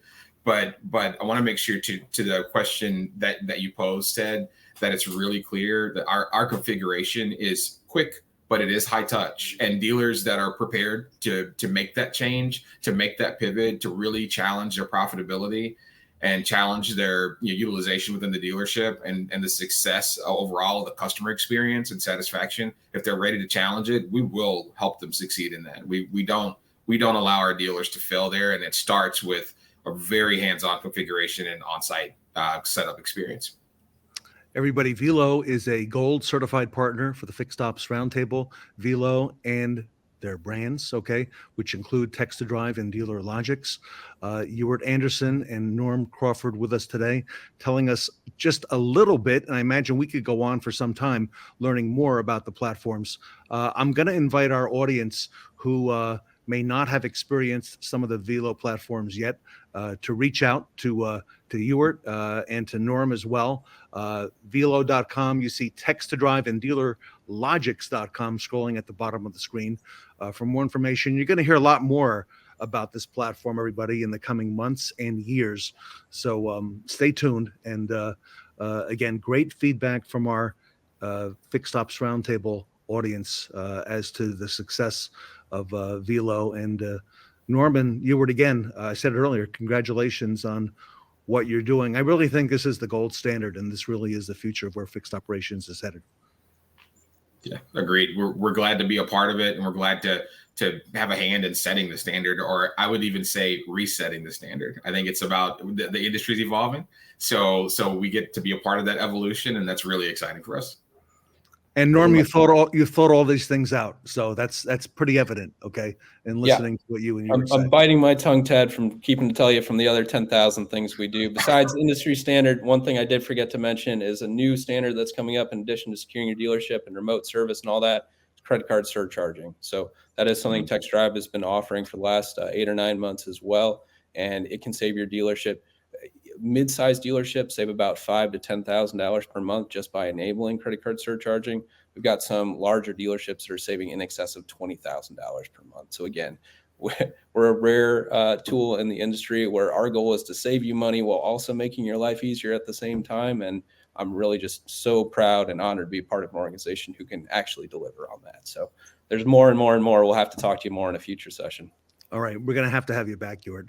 And Norm, customer experience, dealer profitability, okay, customer retention, efficiency at the dealership, technology, and the modern age of really what your customers expect and what they deserve. So Norm Crawford and Euwart Anderson from Velo, Text to Drive and DealerLogix. Congratulations to both of you. Everybody reach out for more information, texttodrive.com, DealerLogix.com.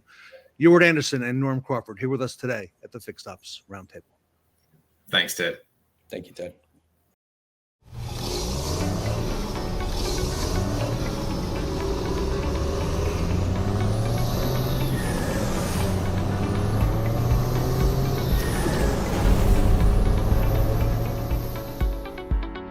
DealerLogix makes it easy for customers to schedule service appointments from anywhere.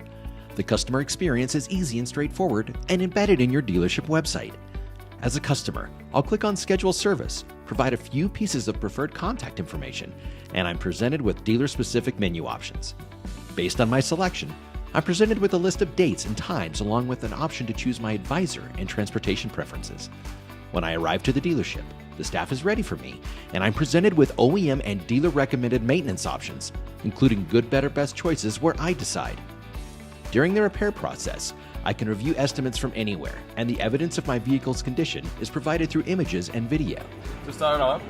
Rear differential looks good. I can easily approve or decline any maintenance or repair recommendations and track the status of my service right from my phone or computer. I'm notified when my vehicle is ready, and I can easily review my invoice and pay my bill directly from my device. My multi-point inspection report can be found in my customer portal. and I received a copy via text message or email from my records. DealerLogix allows me to manage service on my vehicle easily from my mobile device. No surprises, no frustration. A simple, transparent way of managing my service needs with my dealer. DealerLogix provides dealers the platform necessary to keep internal and customer communication in front of the car, answering questions before they're asked, real-time transparency, and a blanket of accountability.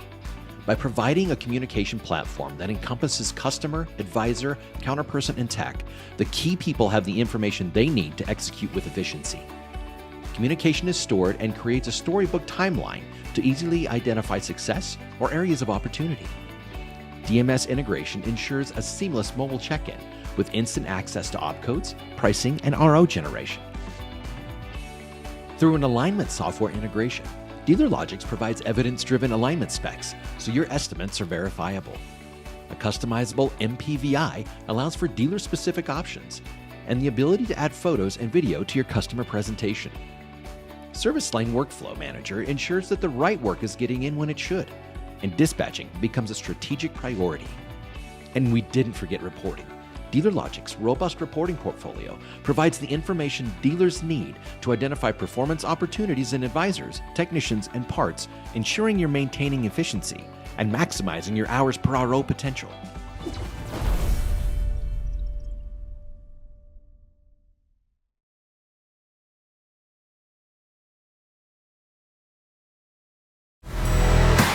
What team are you rooting for?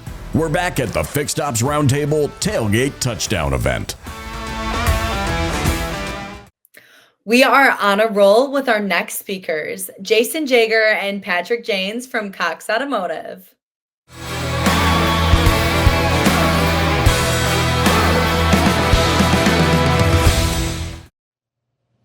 Welcome back to the Fixed Ops Roundtable. I'm Sarah Vantine here with Ted Ings. We are coming from Northwood University, and today we have an incredible panel with us. Ted? Cox Automotive has a tremendous presence here at Northwood University. I'd like to have the gentlemen up here on the panel introduce themselves, starting with Jason. Yeah, hi, thank you, Ted. I'm Jason Jager, and I'm the Senior Director of Industry Partnerships for Cox Automotive. And I've had the privilege of leading our organization's overall relationship with Northwood University for 18 plus years. I'm Patrick Janes. I lead the vAuto Inventory Solutions Software division of Cox Automotive. But I spend about 5 to 6 times a semester up here actually teaching the students. So I'm boots on the ground for Cox Automotive here at Northwood University. Well, I want to find out a little bit more about that special relationship that Cox has with Northwood. So, Jason, tell us a little bit more in depth about that and how that works. Yeah, thanks, Ted. So, as I mentioned, we've had an 18 plus year relationship with Northwood University, actually nearing 20 years at this point in time. It began with our Mannheim side of our organization, and soon thereafter, our Auto Trader and our Auto Trader retail group of businesses followed. And when we formed formally Cox Automotive in 2014, we brought that whole relationship under one tent, so to speak. So now the relationship is comprised of on-campus sponsorships, sponsorship of the Auto Show, as you see here today, scholarships, and in-classroom lectures and programming, education and philosophy with our vAuto brands, X-Time brands, and Mannheim. Those are some of the industry's leading brands, Jason, not just any. And to have these students exposed to that through these labs, just amazing opportunities for them. Yeah, it really is. It's a terrific opportunity, certainly for the students, but really for us as an organization and a company as well, really to talk about industry philosophies and to be able to demonstrate that in an experiential fashion to the students in conjunction with LG Bright and the professors. And my colleague Patrick Janes here does a terrific job in particularly leading that component for the vAuto side of our business. I should be addressing him as Professor Patrick. Do you want to speak to that special relationship? Yeah, I always tell the students you got to have a side hustle, right? So I got this full-time job, for Cox Automotive, but I am blessed to be able to come up here and be in the classroom with the students. And it's a fabulous opportunity. We're not only teaching them about dealership operations, vehicle inventory management, they're getting to dabble into some of the software solutions that are available to them. So they really, when they go do those internships at those large dealer groups or anywhere in the industry, they have a sense of how this software works and how it operates dealerships. So I really think the takeaway from them is that kind of hands-on, frontline type of experience that I don't think you can get in any other institution. Well, Jason, we've heard so much about the Cox Automotive Solutions Lab. Tell us more. What goes into the Solutions Lab, and what is it like to be a student?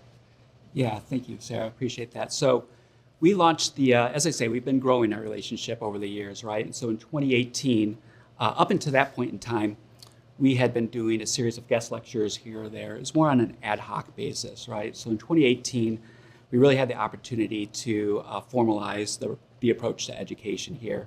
And through the sponsorship and the delivery of the branded Cox Automotive Solutions Lab, that's when we decided to bring together a full year worth of curriculum. And again, Patrick touched on it. The Viato piece of our business leads that, and it's an opportunity to hear directly in a lecture form fashion on our philosophies, but then to really the next day take that and convert it into a lab, practical application, experiential environment. And so our Viato brands have really been leading the way with that. We also have a couple X-Time colleagues on the fixed op side that do that here on campus for us as well.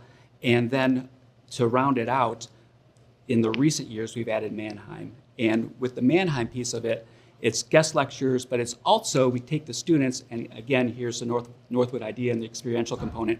We take the students out of their classroom environment and to our auction. So it's an opportunity for the students to see the auction live and in action on sales day. It's a college version of a field trip, if you will.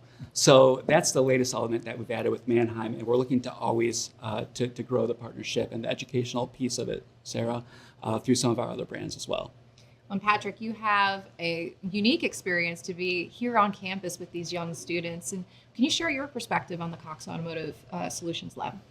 Well, it's more than just a classroom, right? So we're actually giving them, real life practical applications. My goal after the first semester when I teach is to actually say they can take our mobile app and be able to appraise and value a car from their aunt, uncle, grandma, whoever's in the market, when it comes to that holiday break. And so it's the real live hands-on opportunity that they have, and actually be a trusted source to their family members. All right, you went off to this, automotive university. What did you learn? Well, let me show you how much your car is worth, and if you're in the market for a car, I can actually show you, what the live market view is for the vehicle listings that are out there, and consult you on being able to make that purchase, which they find really rewarding. Patrick, how about outside of the university? How does Cox work with Northwood and the students outside of the campus? Because that's part of the big picture here. So I've been up here 7 years teaching now, and so in that period of time, you get to see these students from freshman year all the way till they're out of school. And I love that because the automobile business is nothing but a huge network, right? And so what happens is we've got these students that are all working for employers across the country. Some of them working for us. We've just had a few. Grace Haynes, you talked about Mannheim. She just accepted a position with us here a few weeks ago. And, we were influential on that. We want to keep some of these students coming to Cox Automotive as well, because we need that type of experience. But what's interesting is whether we're sponsoring them on a scholarship and helping them offset expenses to come to NADA so they can see how our company operates in that environment, or whether they've moved on and are working for our clients of our software solutions, we have this great network of brilliant students out there that we continue to keep track of. And that's the fulfillment I get as an old car guy, if you will, to be able to see these folks out there flourishing. You want to speak to that as well? Yes, absolutely. So, and Patrick hit the nail on the head. The most recent iteration of this is bringing the students to the NADA show, right? And so it's an opportunity for the students to be with us in our footprint, in the booth, engaged, shadowing, but also engaging and interacting with our clients as well. So again, there's that experiential learning component, and it's terrific. It's a great way for them to also get exposure to our business, and for us to get a sense of them and the value that they can bring to the industry after school. Well, Jason, we're here at Northwood University, and the auto show is going on. Can you tell us a little bit more, why is it so important to be involved in the auto show? Yeah, so the auto show is Northwood's Super Bowl, right? I mean, it is really the essence of the Northwood idea.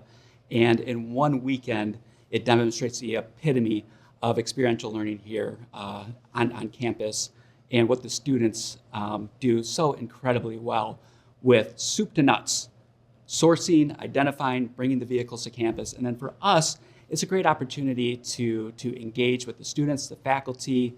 It's an opportunity for us to bring our executives to campus and have conversations, key conversations with Northwood officers to see how we can further expand the relationship for the betterment of the entire industry, frankly. In closing, gentlemen, there's a lot of talk about scholarships, okay? I know Cox Automotive is deeply involved with that. I believe you have, 3 scholarships? If either of you would like to speak to that here at Northwood. Yeah, that's right, Ted. We do have 3 annual scholarships. The first is the General Chair Scholarship. The second is the Barbara Cox Memorial Scholarship. And our third scholarship is in conjunction with the National Independent Auto Dealers Association. Now, the first scholarship, it's particularly prescient for this weekend. It's the General Chair Scholarship, and it is a full tuition scholarship to the chair of the auto show. So this year, that's Alex Mazon. Alex. And so that relieves the financial burden for the student that's running the show so they can focus exclusively on the show. The second scholarship that I really wanted to mention as well is the Bauer Cox Memorial Scholarship, and that's named after our second generation Cox Enterprise owner and former director of Cox Enterprises to honor her and her business endeavors. And then the third one, the NIADA Scholarship, we deliver that annually in conjunction with NIADA at their convention in June.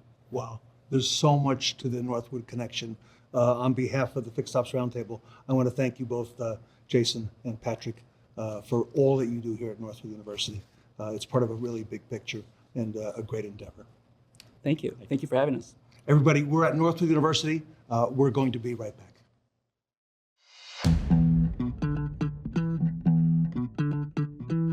I'm Nick Wright. I'm a lead performance manager with Private Time GPS.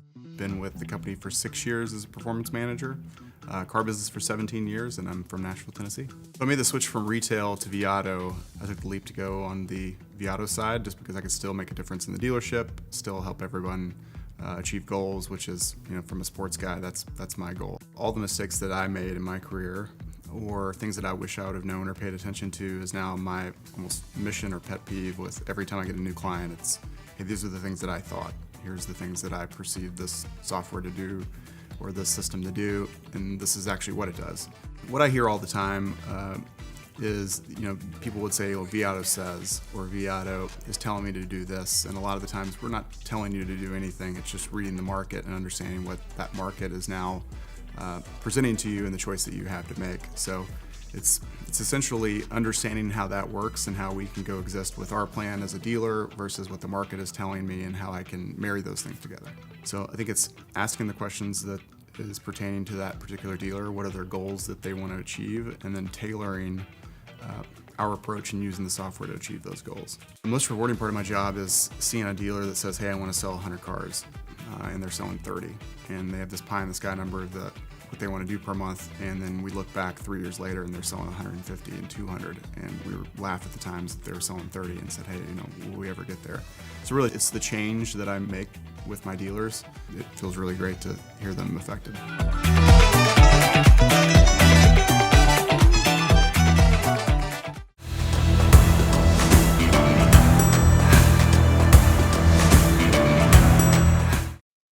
The Uber for Business panel is here to tell us all about our transportation options for your game day ride. Up next.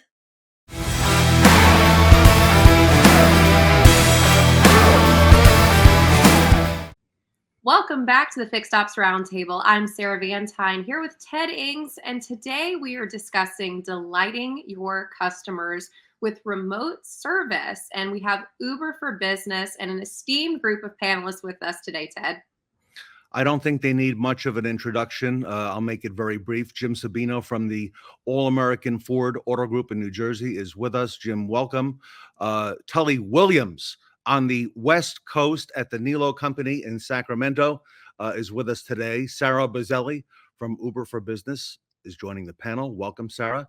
And Shawn Kingrey from Madison, Wisconsin at the Kaiser Automotive Group is with us. Everybody, welcome back to the Fixed Ops Roundtable. All right, to get things going, Tully, I'd like to come to you first to kind of kick things off. When we talk, and you and I have talked many times about making things more convenient for the customer, there's a lot that fits under that umbrella, if you will. What types of things do you see most successful that dealerships, including yourselves at Nilo, are doing?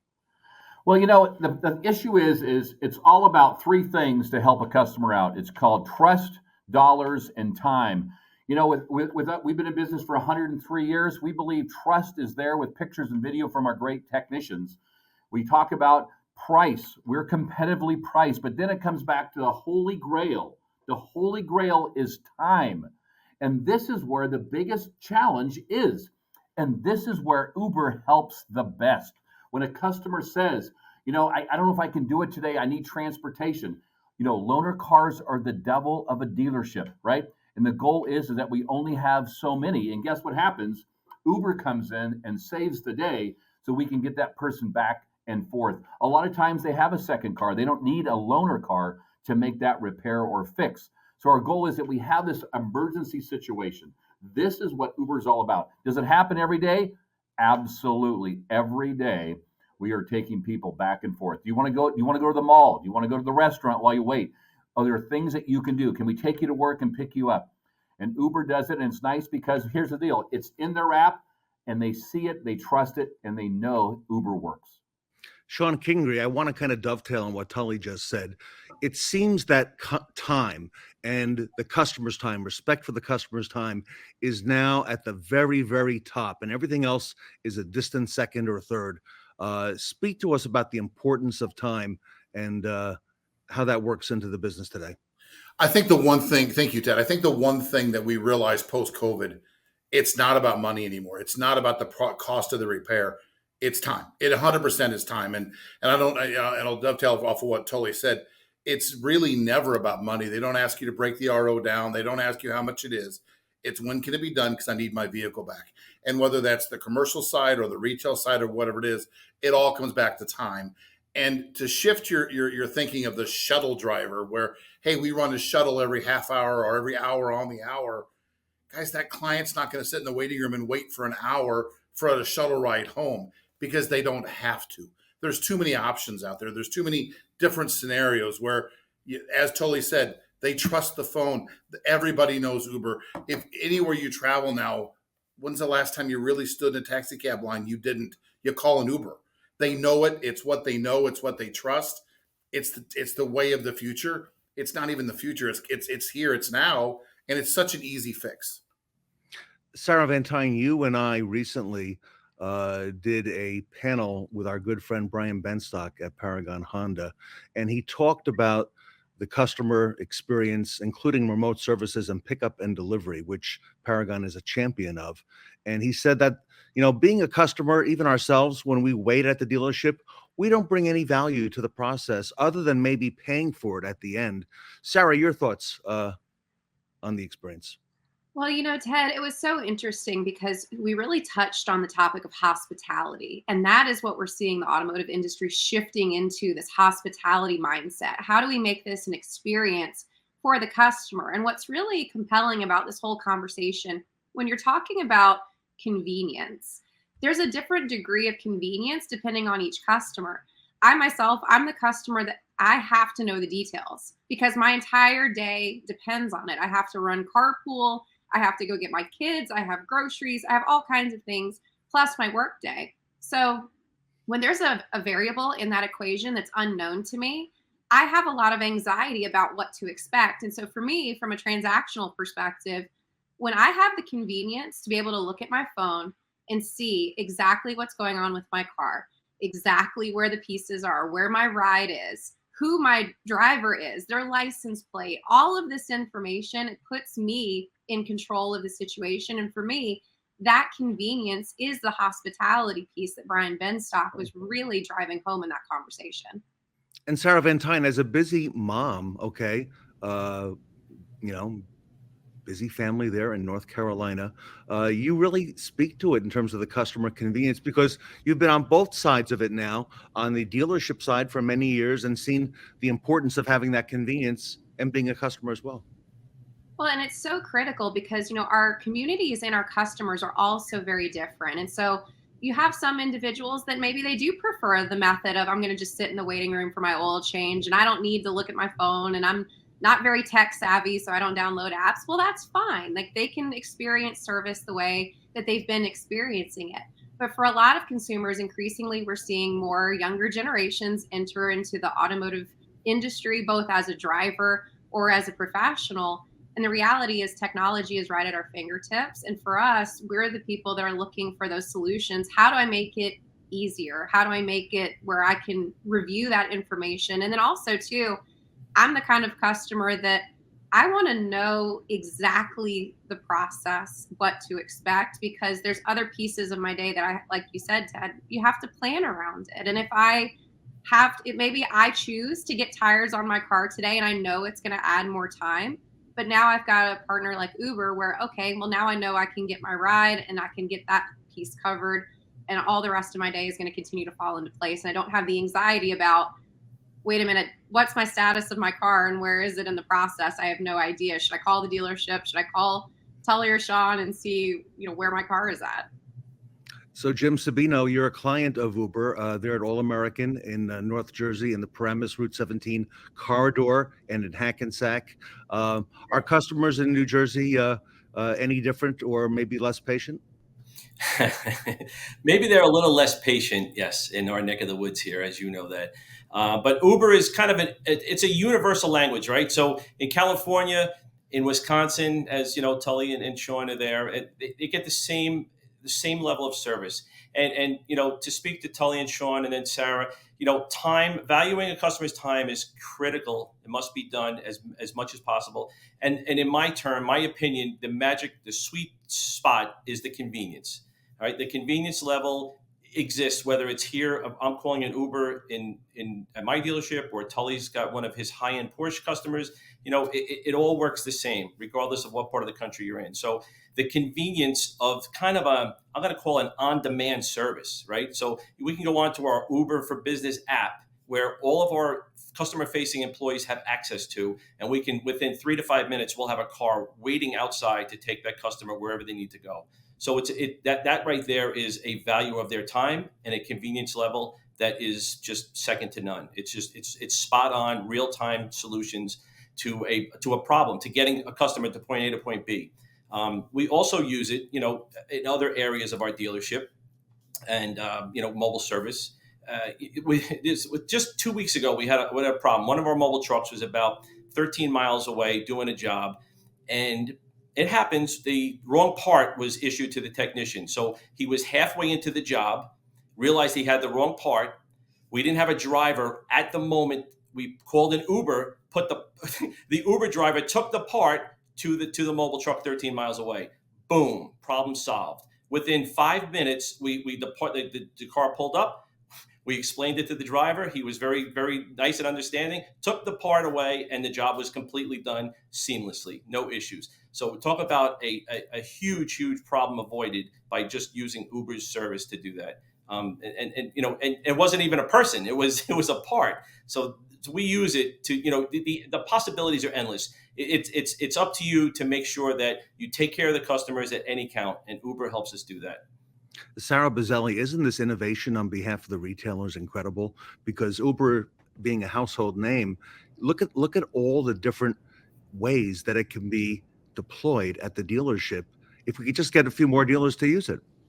Exactly. No, it's great to hear how everyone's using it. That's something we hear often from dealerships, is the convenience and all the creative ways you can leverage Uber to not only save the customer time in their busy day, but also your employees. So they can get moving on other tasks that in the moment are probably more important.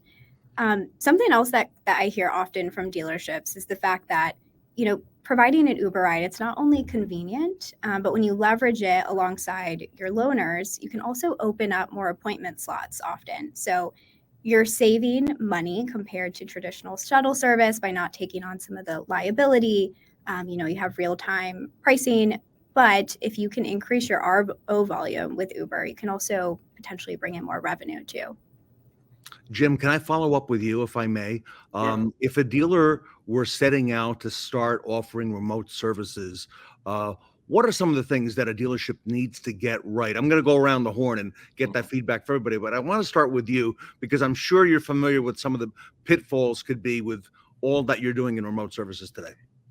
Yes, and there's a lot of moving parts, as everyone knows, right? The scheduling, the initial contact with the customer, scheduling the pickup and delivery, the time frame when the drivers will arrive to pick up the vehicle, and then you have to build out a team. You need drivers, and it's not hard, but it's not easy to get drivers with clean driver's license and things. So there's a lot of obstacles on our end that we face on a daily basis. And I'm going to tell you, we've done a cost analysis many times, and it's cheaper to use Uber every single time than it is to get full-time employees. We do have a bunch of full-time employees, but we utilize Uber as a driver. So instead of using 2 drivers to go pick up a vehicle or drop one off, we use 1. We call it Uber. So that Uber ride for that one employee, that driver, is cheaper than that second employee. When you factor in, possible overtime, uniforms, vacation pay, sick pay, you put all that on paper, and Uber comes out on top every single time as a cost savings. So right there alone, it's a very, very smart business decision when you're trying to control your expenses on a service that typically is complimentary, right? Customers aren't paying for pickup and delivery. It's a complimentary service. It's something that you offer your customers as a convenience to do business with your establishment, with your dealership. So, but Uber wins on a cost analysis every single time. And they're always available. They're always available, right? So there's always somebody there, whether it's 8 o'clock in the morning, at 6:30 at night, 2 o'clock on a Saturday afternoon. They're always available. Tully, let me come out to you in California, and I know you're chomping at the bit, okay, to get in. Are the drivers any different in California than New Jersey? We just don't turn the heat. We have the air conditioner on instead of the heater on. That's the only difference. The car is the same. Everything's the same. But I'm going to take one more spin at it. Think about this. I love hours. That's what we sell. Think about when the technician has a car in a rack. We do an inspection. We find something that is a safety item that needs immediate attention. We walk out to the customer because some people love to come into the dealer and wait. And what happens? I'm sorry that your brakes are metal to metal. We can do those for you today. Car on rack, best car. I walk out to the customer, show them the pictures and the video, and say, I'll be more than happy to take you wherever you would like to go today. I can have that done in a couple hours. That's going to help sell hours. That's what Uber is really all about. If it's a long-term repair, a lot of times they're looking for a loaner. But when you look at the small repairs throughout the day, this is where Uber works the best. Where how do I sell a brake job? How do I put a battery in a car? How do I have a part that's on delay? It'll be in the afternoon. Can I take you to work and pick you up the afternoon? These things here are all the, oh my God, you saved my butt stuff, right? That's what Uber's all about. That's what helps you every day. Selling more hours is helping these emergency situations. And Tully, I've heard it's all about the hours. Yes, it is. Shawn Kingrey, that phrase has really gravitated all over the country thanks to Tully and the good work he's done at Nilo. So, Shawn, your perspective, I like what Tully just mentioned about the, using Uber to help sell more hours and more jobs. It is all about the hours. And guys, it's all about real world experiences. I mean, and literally the week that we're in, I get called to one of our stores in Watertown, Wisconsin. Tully made a comment earlier that loaners are the death of the dealership, guys. Deer are out right now. We have a $27,000 hit on a Grand Cherokee that the insurance is no good on. The client magically forgot to pay their bill 4 months ago, okay? To the point where an Uber ride would have relieved that $27,000 hit. Yes, obviously we're going to pay for that repair. We're going to get the vehicle repaired. That's a $27,000 hit on an $80,000 car. All right, now it's marred, jinxed, whatever you want to go to it.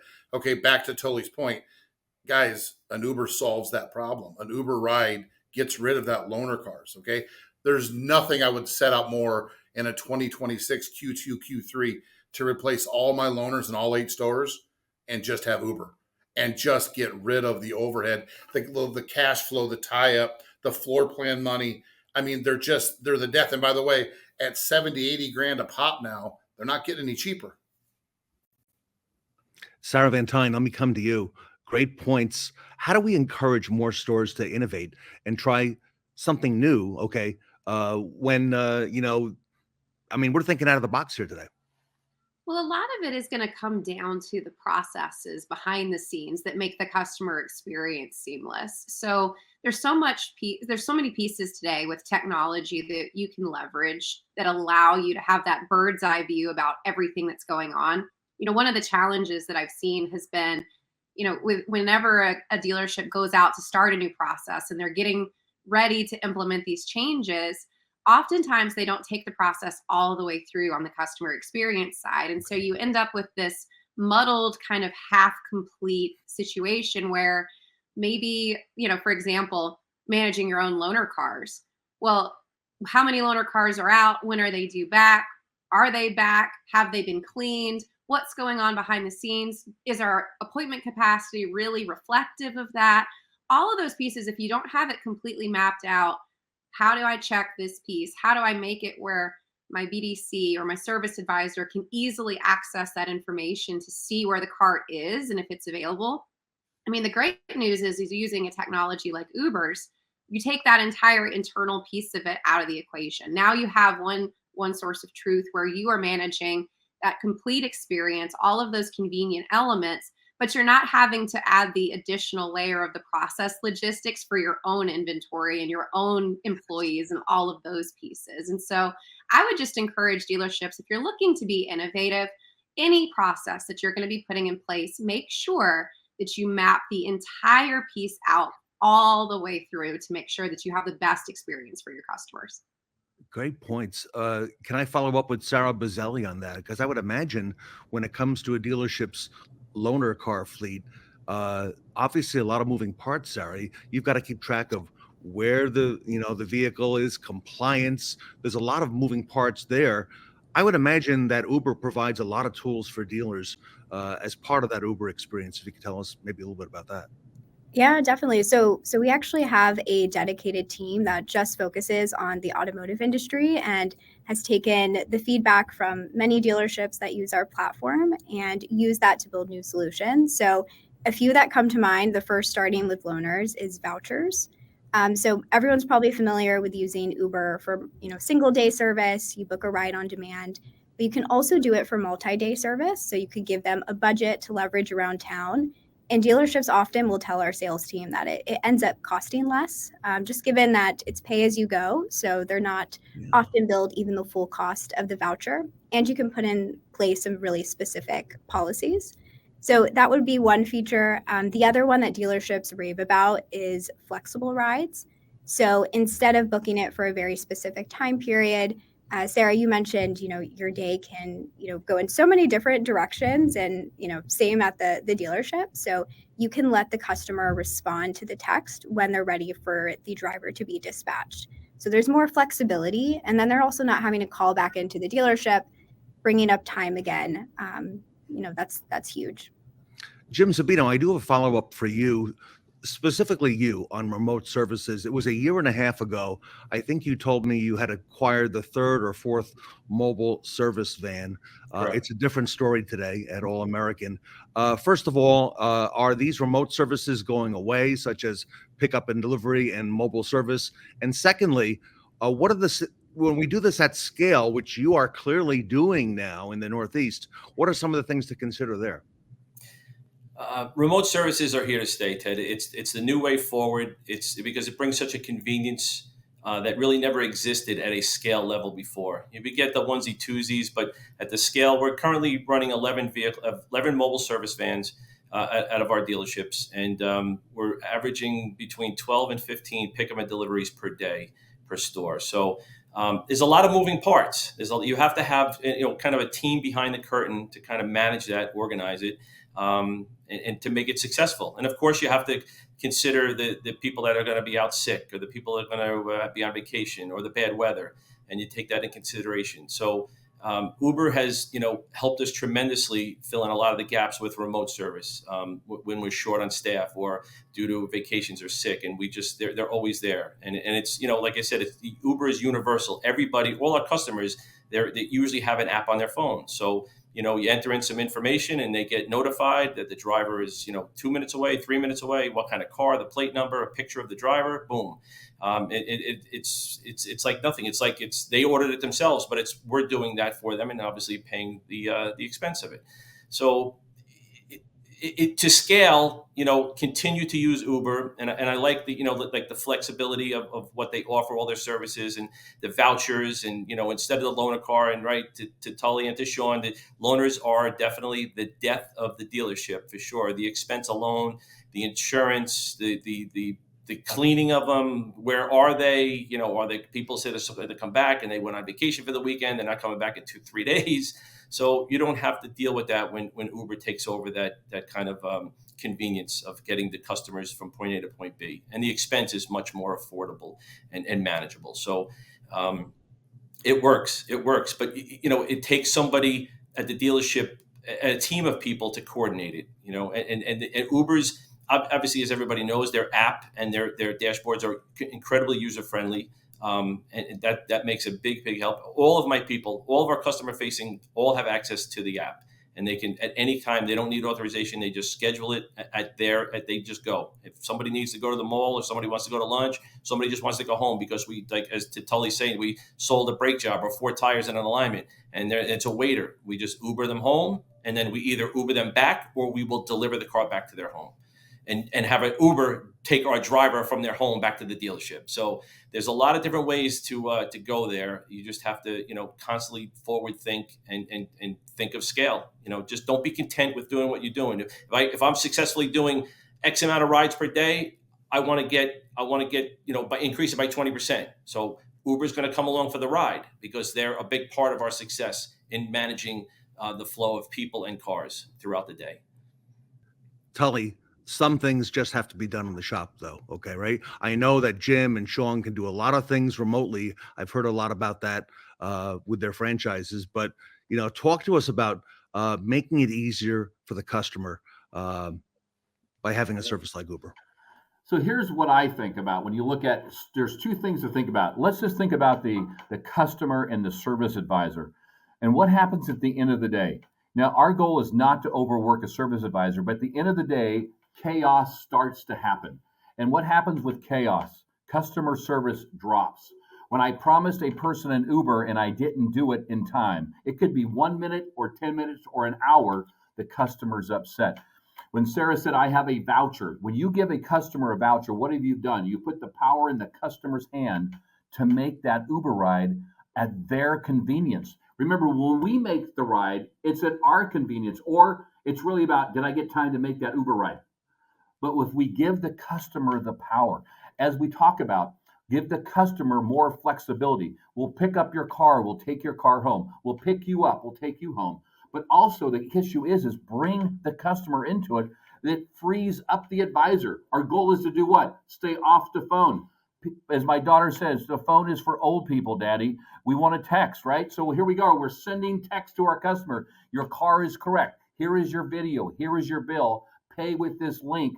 And by the way, here's a voucher to get you back here at your earliest convenience. What more do you want in a day? What way to make an advisor much more efficient? The worst thing you want to do is have your customer-facing advisor flustered. Shawn Kingrey, I would imagine this has got to help the customer satisfaction.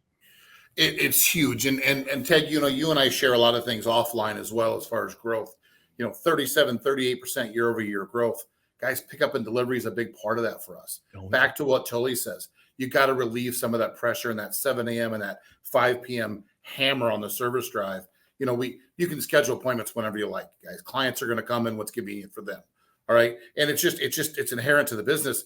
And our pickup and deliveries become such a big piece of it. And you asked earlier, we had to wean into it where the client was here, where we would deliver it back to them. And once they get a taste of it, well, if you deliver it back, will you pick it up? Yes. Will you come to my house and actually fix it? We do. Our SOP parts, and we can go down that train. We fixed our SOP part problem by pickup and delivery and mobile service. We schedule that appointment in advance. We know when we're going to do it because we're going to guarantee we're going to install it. Again, back to Sarah's point really quick. When you had the pop-up event up in Northwood, Ted, the one word was hospitality. The entire subject, whether it was Rydell and everybody else that was there, Brian, everybody was there. It wasn't money. It wasn't financials. It wasn't absorption. It was hospitality. Everybody had the same message, and nobody orchestrated that. That's just the new word of the business. It's not absorption. It's hospitality.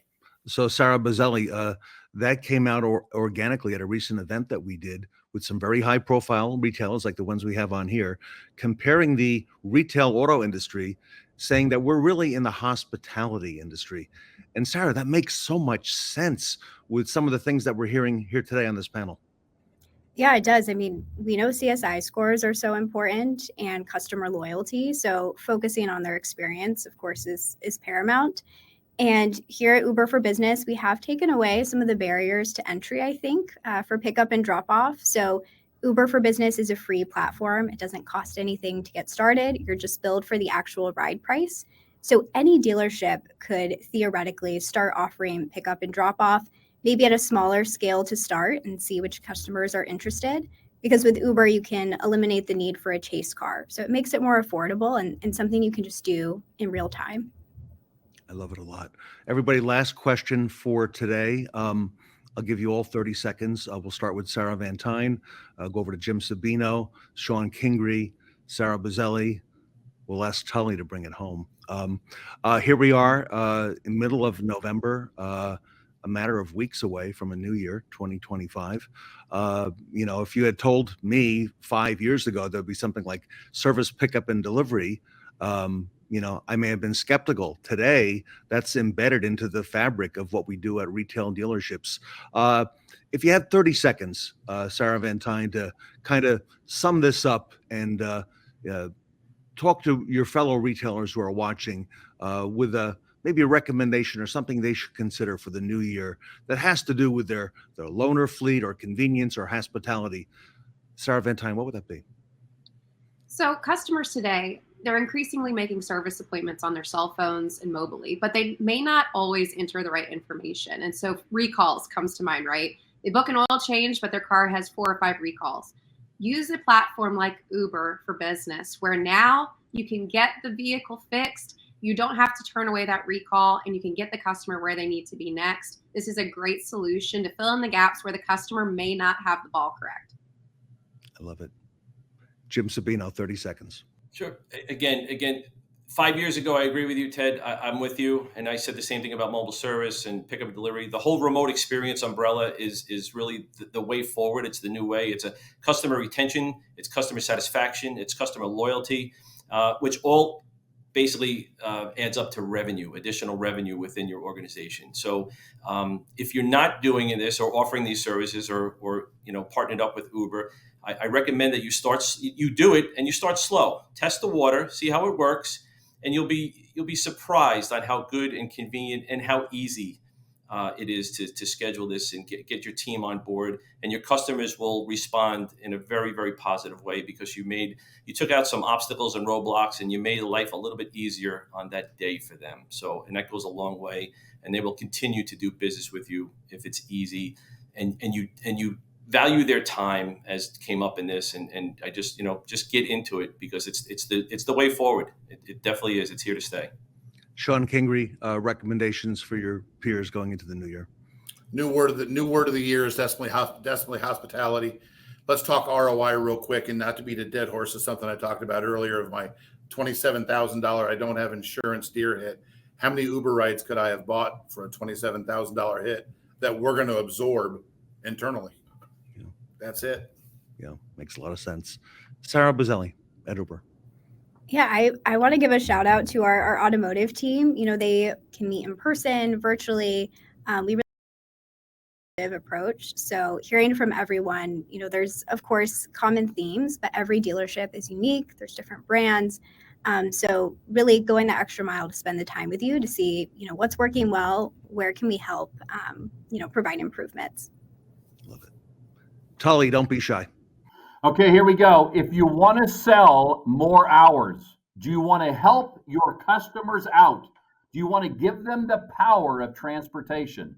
Do you want to help your service advisors be better organized and sell better? Why would you not want Uber? Yep. It's all about the hours. Everybody, I want to thank our retail panel. Great information today. Sarah Van Tyne with the Fixed Ops Roundtable. Jim Sabino, All-American Ford Auto Group in New Jersey. Shawn Kingrey at Kaiser Automotive Group. Tully Williams with the Nilo Company. Sarah Buzzelli at Uber. Everybody down below in the ticker, you can see the URL. You can visit Uber online. Easy to get started. We've got retailers from all over the nation. And on behalf of the Fixed Ops Roundtable, I'd like to wish everybody on the panel today a very happy Thanksgiving to you and your families. And thank you for all you do for retail automotive. So, everybody, the Uber for Business panel here with us today at the Fixed Ops Roundtable. At your dealership, customers always come first. Discover how you can help ensure a 5-star experience, boost CSI scores, and control costs with Uber for Business. Elevate your customer experience by providing courtesy rides to customers while their cars are being serviced.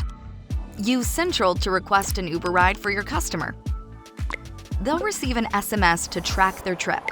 For repairs that might take a few days, provide a voucher with Uber credit that can be used on rides. Use Central to help move employees to and from the dealership with ease. Provide white glove service with vehicle pickup and drop-off during service or maintenance appointments. Transport parts straight to your service bay using the parts delivery feature on Central. Uber for Business helps you optimize costs and improve operational efficiency, while taking your customers' experience from good to great. Join thousands of auto dealerships using Uber for Business today. Learn more on our website.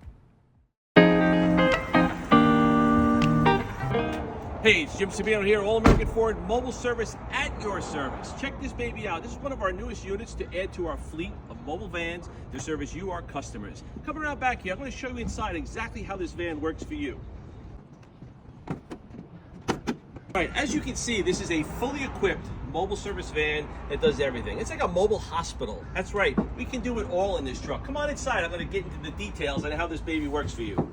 So we can do oil changes. We got oil filters on stock, air filters, wiper blades, cabin air filters, recalls. We have this laptop here. There's all the programming of all the modules, and any recall that we can do on the road, we will do it for you.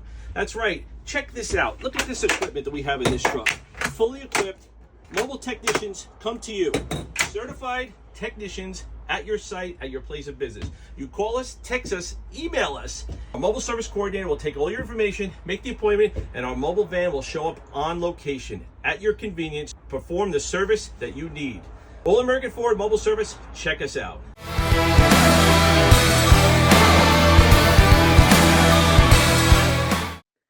Shout out to the MVPs. Our next speakers are Kilner and Shawn Kingrey.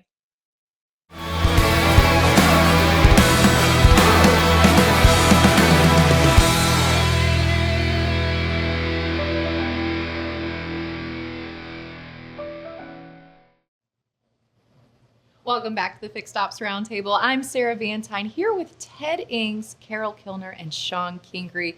Ted, we have an incredible group with us today at Northwood University. Yep, what a venue, Sarah. Just an amazing time.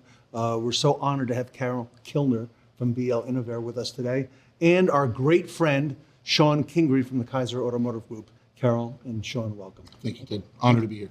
Yeah. So, Carol, I have heard so much about you and your company. I thought it was just an overnight success until I found out that you've been in this market for 20, 25 years. Congratulations to you. I saw some of the things you did in Germany recently on Facebook. Tell us a little bit about your company. Yes, I like to think of us as a 20-year startup, Ted. We've been around in the inspection industry. We've developed some pretty cool products over the years, and I think we've had that singular focus on vehicle inspection technologies, and we've got a great innovative team creating these products for our customers. And we're here in Michigan today, but you're also here in Michigan as well. Yes. So, Shawn, why is this such an important time for inspection systems like this for dealers like you? I think we talk a lot, Ted, and again, I apologize for my voice, but I think we talk a lot about removing the roadblocks. And I think one thing that her program does, or their company does, is it removes a roadblock. It takes away, when your vehicle comes across, for those who aren't familiar with it, comes across the service drive, it takes a picture on steroids, for lack of better words, And it takes away that conflict that you did it, the car wash did it, and the finger pointing, because you can't hide. Simply as that, you just can't hide. And Carol, it's very transparent, which the customer expects in today's market as well. Yeah, it absolutely is. We kind of like to think of it as bubble wrap for your fixed ops people. Yes. I mean, the whole idea of the product came about because these fixed ops people were telling us about how much money they had to spend and how much stressful it was dealing with these damage claims. So that was kind of our inspiration for the product. And we knew from the get-go we couldn't design a $100,000 product to solve a $20,000, $30,000 annual problem for our customers. So that's kind of how we got started with that product. Carol, you touched on the customer experience. So the customer being the dealer and the customer experience at the dealership, how does BL Innovare really set a different expectation for delivery of an incredible inspection process? Well, I think the technology is transformative in that service lane. I mean, I'm a customer as well. I have choices where I take my car for service. And I think the big difference in whether I go to a dealership or this aftermarket is that customer experience. And I see dealerships spending a lot of money on that image and having these products at the intake lane. So as I bring my car in for service, I'm walking over to the counter and, Shawn, you're presenting me my report to say, hey, we checked your alignment today. Looks like there might be something going on there. Can we get your machine or your car up on the rack there today? And by the way, we've documented your car. We take good care of it, but I'll share this link here to let you know we've got your car covered here. And Shawn, it's professional. And I think today, in today's day and age, the customer has come to expect this type of technology from their dealership. I don't know if there's any better way you can say it, Ted. I think we're at a different level, and if there's one thing we picked up from Northwood this week, certainly this week, is it's all about the customer experience, and it removes that he said, she said. You're right, the clients are expecting when they come in. We're charging a premium price, they expect a premium service. Carol, BL Innovare has not one, but several product lines. I'm really fascinated. You've got the Fast Line, you've got the Bodyguard. Do you want to just tell us a little bit about each one, if you could? Yeah, for sure. The Fastline product is interesting, and it's a little known fact. We're actually the original innovators of that product about 10 years ago. So it's had a bit of a journey there. It's a product that we tried to solve a problem where they needed to do a quick assessment, pass-fail of whether a vehicle was in alignment. And then we realized that this has a real value in the dealership market space. At the time, they were using chocks on wheels. It was a stopping process. So we thought if we could bring this to the dealership space, it's going to really help them triage the cars and vet the cars that are in need of additional service. And 30 to 40% of the vehicles coming in today are in need of some sort of alignment service. So that's a huge opportunity for the dealers. And Bodyguard as well. Tell us a little bit about that, if you don't mind. Yeah, so Bodyguard we designed just to solve that problem of dealing with customer complaints. And the latest version of the Fastline product that we just released this year, we actually have taken the Bodyguard features and put them in the Fastline product because we recognized a lot of the service lanes had both products. So why not combine them? And Carol, the work you're doing is not just here in the United States, but it's around the world. I saw a post recently on social media, and here's Carol Kilner in Germany, okay? And talking to dealers and working with dealers. That's fascinating to have that foothold in other markets. Yes, it was our first time at the Auto Mechanica presenting there. We're actually in 18 different countries around the world, so we're not a newcomer to this business, but I think we're a little bit unknown in the U.S. market, which is something we're trying to change. Well, we're going to help change that and get the word out there, Sarah. Absolutely, Ted. And Shawn, Carol's talking about this global expansion of how we communicate with customers, and we see so many businesses getting into the marketplace, not just in their local economies, but on such a bigger scale. How does a product like BL Innovare really help, the dealerships, Kaiser, in your local market, and then beyond that? I think, and again, something else that was brought up here at Northwood this week, excuse me, was that you have to embrace the technology side of it. And it was one thing that I think that Brian Benstock brought up yesterday was BIVs are here. They're not going away. We have to accommodate that. And do you need a human element to touch everything along the sales process or the service process? And I think this is a big piece of that is if you can remove that human element, the old alignment check on the service drive where you had to bolt 4 things up to wheels that lasted about a month. And it's just how long it lasted because that person ended up running on lunch runs or became the porter or became the service advisor when somebody called in sick. This removes that human element and uses technology. Well, and Carol, the things that dealers are thinking about in all of this innovation is really, sometimes there's the technology apprehension. Okay, so I'm not really sure I'm comfortable doing things one way. Maybe I did it this way in my shop, and change can be difficult for a dealer to embrace with their employees and getting the learning out there. So how does BL Innovare really prepare the dealership to implement these services? I think one of the big things is we want to talk to the dealerships before and understand what their goals are in getting this product in there, because we certainly don't want to sell them a product that they're not going to use. I mean, Bodyguard is almost no workflow changes. It just kind of does its job. It's like that extra employee that doesn't need a break or time off. Fastline's a little bit more involved. It involves workflow and training from the service advisor point of view. So there's definitely that training and tools to monitor its usage and making it an effective tool for them. Shawn, how does all this tie into the need to save the customer and to respect their time at the dealership and to make it more efficient for the consumer when they come into the dealership? Again, number one concern of the customer isn't price, it's time. How convenient do we make it? If there's one thing with mobile pickup and delivery and everything we've all proven, we have to do what the client wants. It really comes down to that. And again, back to the alignment check and back to everything, anything you can do to remove the objections or remove that conflict or those roadblocks for the customer, it's never a bad idea. Well, Ted, we've also been hearing, the big word this week at Northwood University has been all around the hospitality component. But, the hospitality really extends beyond the people interaction. It's also the technology. Yeah, and the technology is available, and it's changing, and it's growing, and it's getting better, okay? And BL Innovare is a great example of that. We've seen a need now for quite a long time on service drives to have these automated inspections. But, Carol, what I've seen BL Innovare done is you've really taken it to a whole new level for dealers. We have, Ted. We've worked very, very hard, and we've used our experience over the number of years to listen to our customers and incorporate this into our products and offerings. And you got a great team, okay? And you've also got something similar to what we see here at Northwood.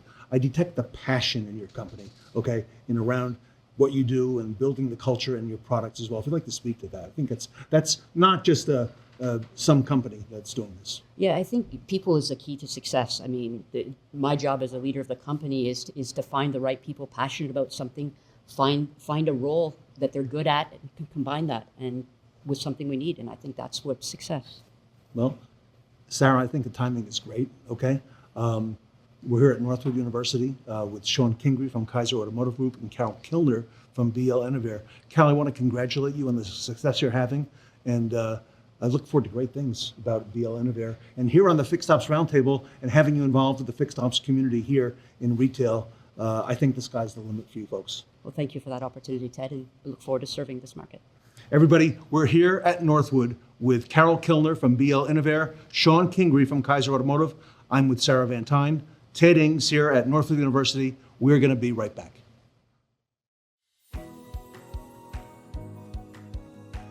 Prior to having the inspection lanes, we were doing 125 or so alignments per month.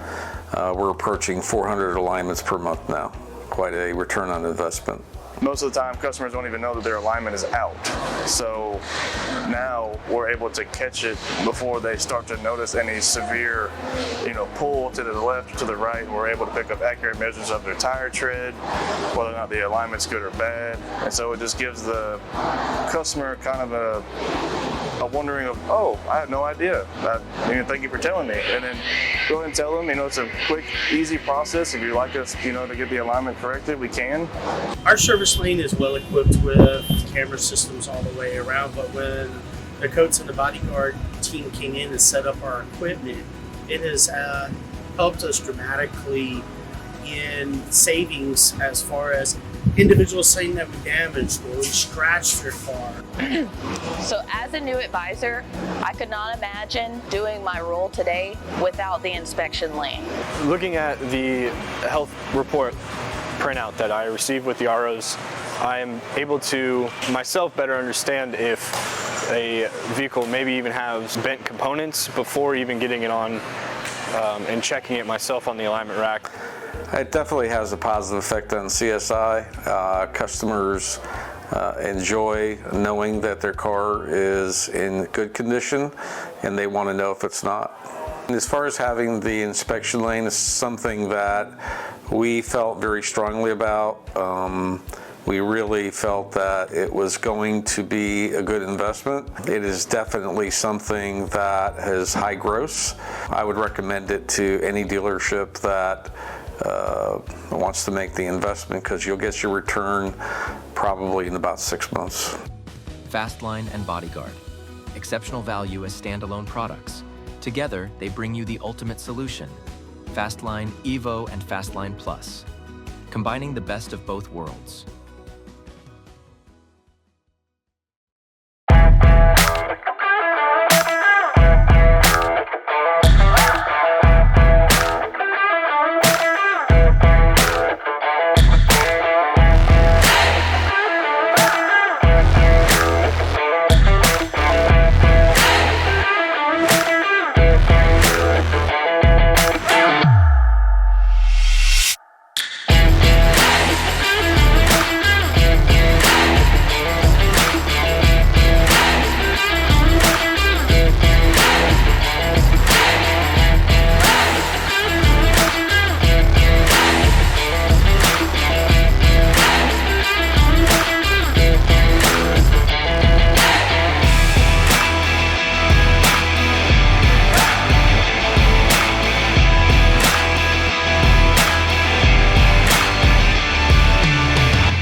We want to make it so that every automotive dealer can use AI natively and effectively to enhance the abilities of your employees to do their job. When we look at the ROI, one of the things that we know is that if you can communicate to a customer on a missed phone call in 15 minutes or less, that drives up profitability and customer satisfaction. So not only does our AI engage that customer on a missed phone call, it also creates a workflow for the employees to get back to the customers with predictive intelligence about what they need to provide to the customer to handle the situation as it arises.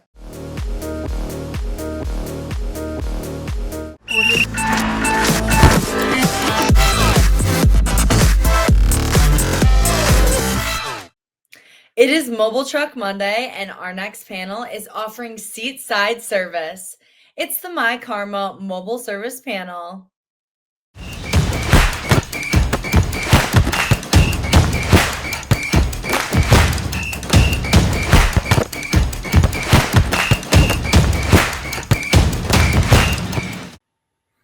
Welcome back to the Fixed Ops Roundtable. You might be thinking it's Monday Night Football, but it's Monday Mobile Service Panel here at Teddings. I'm so excited to be here today with these gentlemen.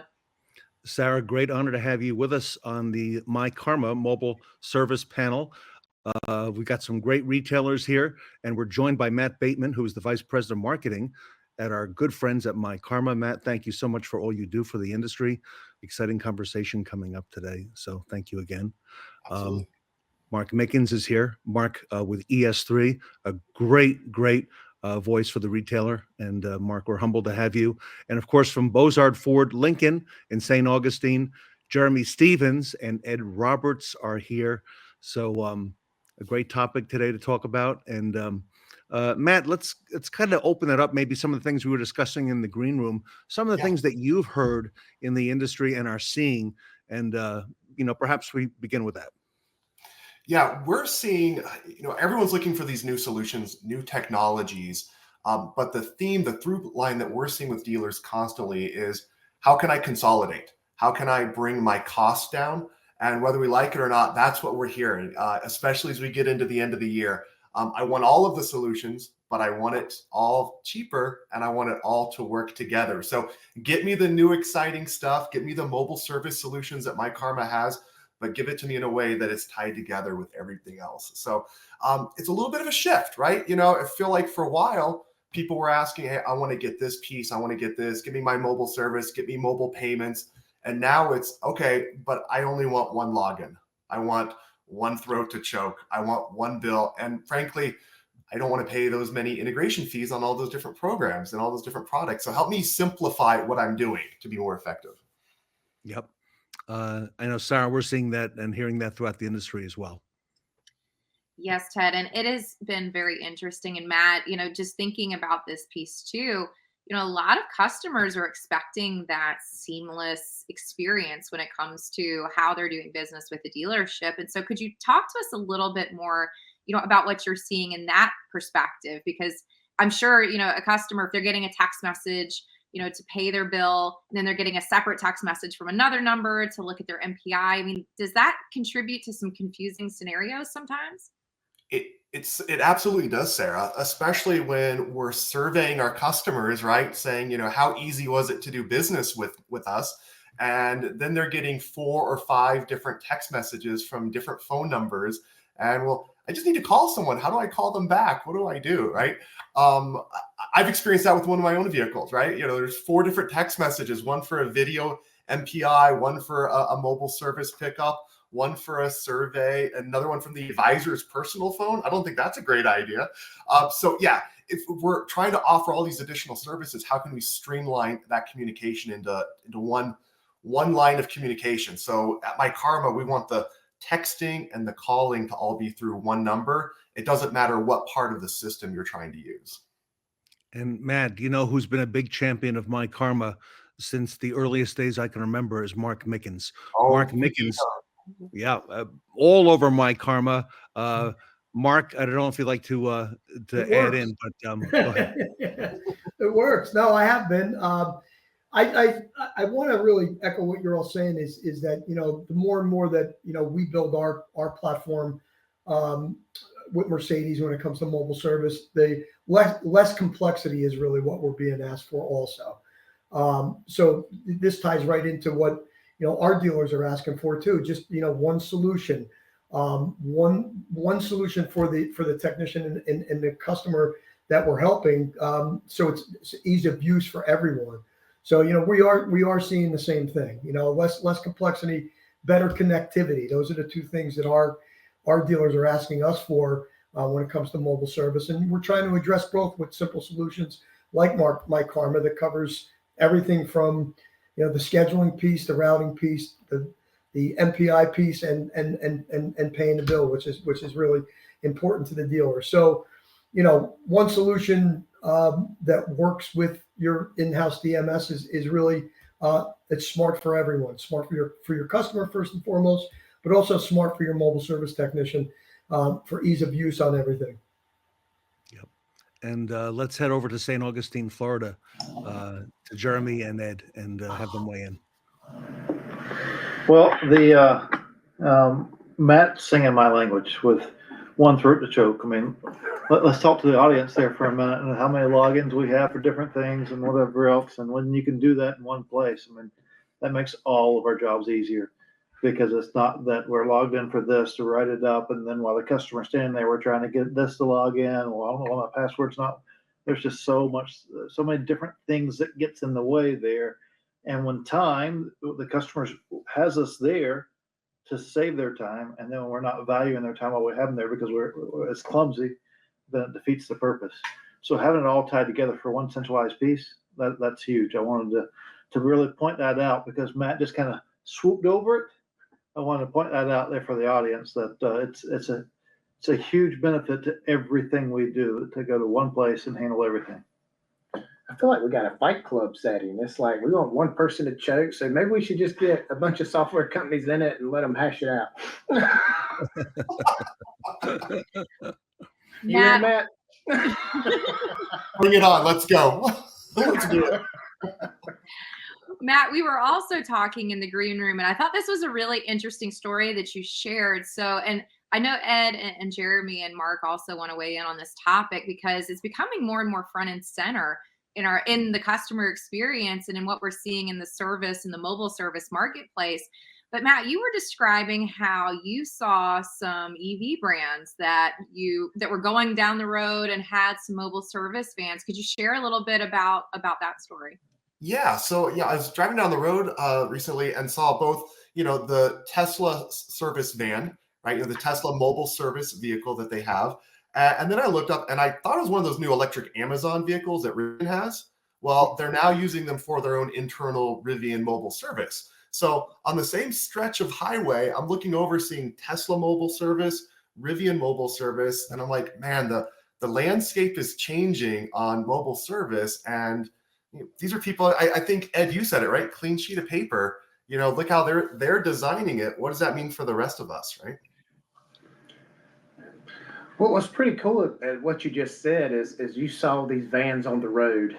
And right now, you saying that, this message is going to spread out like wildfire. And I got behind one of my mobile vans traveling, and we're going the speed limit down 95. We're being honest.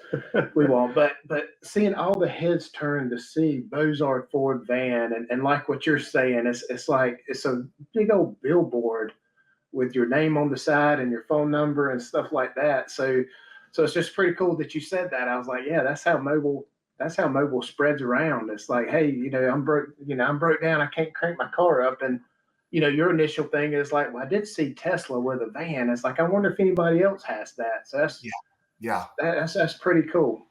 Mm-hmm. So think about that a little bit more. I mean, we've learned things over time, and some things we've addressed, some things we haven't. Look, we have Carvana out there. We have Jerome. We have all these other competitors out there filling voids that we didn't do a good job of filling, allowing a customer to buy a vehicle and all those things. Well, here we are with these startup automotive companies, and Tesla's not necessarily a startup anymore, but they're not a legacy car company. And we've got Rivian, and they don't have the brick and mortar infrastructure. So from a clean sheet of paper, they're taking the void that they have learned from us over time and filling that void. Customers don't want to come to the store. Well, let's not make them go to a destination unless we have to, unless it's a significant enough repair. Let's go to them. So that's what's creating the platform for that mobile to become more widespread. And the more our vans are out there, the more that their vans are out there, the more customers are going to be open to it, understand what it is, and want it for themselves, whether it's a brand that's being serviced by it or not. Jeremy, and I love the comment that you made about seeing the van out on the road, because I've actually been guilty of that myself, because I spend time in my car, getting my kids coming to and from wherever I'm going. And sometimes I'm aware of a business because the car is physically sitting in front of me. And so I'm like, oh, you know what? I do need to go get this done, or I need to do something. And there it is. It's right there, and it's easy. Mark, what are your perspectives on this? What are you seeing? Well, I mean, my perspective is that, we see it also because, Tesla, like Ed said, is now, it's a legacy car company. It's not a startup. We find from customer data on who's coming into our stores to buy a car, a lot of times it's a previous Tesla customer. So brands like Rivian or Mercedes-Benz or anybody that's getting big into the EV side of the business now, I think the customer's expectation is driving their need to provide mobile service. It's not a wow factor for a Tesla customer. It's expected, right? So if you're trying to peel sales away from Tesla to come to your brand, and you don't have mobile service, I think that would be a problem for you. So I think that's probably why you're starting to see, the startup EV companies and those companies that are trying to, make some gains in the space. I think that's a necessity, not a luxury anymore. And Sarah, one of the things I've seen Bozard do, especially in the last year, is start the process of educating the customer and beginning with the salespeople. And Jeremy, I don't know if you want to speak to that, but it really got my attention when you were doing those walkarounds, if you would, with the salespeople and incorporating that into what they'll be talking about as they sell a brand new Ford or Lincoln. Oh, yes, definitely. Sales is our biggest advocate for mobile service, just because it gives them a little bit more competitive advantage than everybody else, because we know recalls are going to happen. We know something's going to happen, but it just gives it a peace of mind that takes all the hassle of going to a dealership to get that repair done. Because the bad thing about being in the dealership your whole entire life, you get immune to this stuff. It's like bad stuff happens and it doesn't faze you at all. But then when you really go back and tell somebody in your family, it's like, hey, I had to wake up 30 minutes early and figure out where my kids were going to be. And then I had to drive into this place, and I know there's signs everywhere, but I don't know where to go. And then you got to talk to this person it's a huge process, and we forget about the pain points it creates with our customers. So that's why they're probably on edge by the time they get there, because they had a horrible morning, and we're asking, why are they so mad? I'm just here to do my job, but we have messed up their whole entire day. And so it just kind of creates more of that customer experience side doing it mobily, because we're going to, wherever you want to be, we'll be there, and the customers greet us totally different. We had this past Saturday, we had a customer that was upset because we were 30 minutes late, and it's our fault. And when the technician got there, he says, this guy just wanted to put his lawn chair out and talk to us, talk car stuff. He was a car guy. He was a gearhead. And the appointment took 30 minutes longer because the guy was just so he was just, bonding with the technicians and stuff like that. And now that when that customer calls, he wants these guys to come back to their house. He don't want anybody else. So it's pretty cool to see that relationship build and that trust back in the dealership's hands again. And Matt, if I can, a lot of the myKaarma tools speak to transparency. You're being very transparent, whether it's, the video from the walk around or the technician or communicating with the customer. But it really ties in that transparency with your technology, with the mobile experience, and making it more easy and convenient the way the customer wants to do business. Well, yeah, when you think about it, right? You're doing mobile service. Okay, you've got the logistics of the van and the technicians, and maybe we're putting an awning up if it's going to be too hot out or it's going to rain, and I've got to have the tools. But there's the technology side too, and you have to bring that whole suite to the customer, right? So it's not just hey, we're going to send you the link of showing you where the mobile service driver is, right? We're going to do that, but now you want to pay. You want to pay from that lawn chair you just mentioned, Jeremy, right? Let me hand you over my mobile payment device and let you pay right here. Let me send you the video while you're right here. Let me show you everything on the multi-point inspection. And heck, while we're here, why don't we just schedule the next one, right? So to your point, we've got to be able to do it all. We've got to do it where the customer is. And it doesn't get more transparent than being there on their front porch or their driveway. And it's the technician who just did the repairs or maintenance on the vehicle is now having the conversation. So it used to be behind the scenes, right? We never let the tech talk to the customer. And then we started letting the tech send the videos. And now the tech is at the person's home or office. So it's total transparency. You've got to be on top of it. Everything's got to work, and you've got to be able to be honest and show them everything they need. And Mark, here in New Jersey, the weather's starting to get cooler. Okay. And, we're confronted with some things that maybe other parts of the country may not. We're coming into winter, the cold months, snow, and I don't know if you want to speak to that, but you've dealt with all those elements throughout your career. Yeah, we're not feeling it yet, but it's coming. It does play a factor sometimes. But again, we try to handle it the way you would handle it if you had someone come to your home to do any other function on the outside of your house, check your roof, clean your gutters, do anything like that. I mean, if we have to cancel service for a day, customers are very understanding about it. They get that we're not going to come out in when there's a snowstorm scheduled or 2 inches of rain coming. So we've been able to overcome that quite a bit.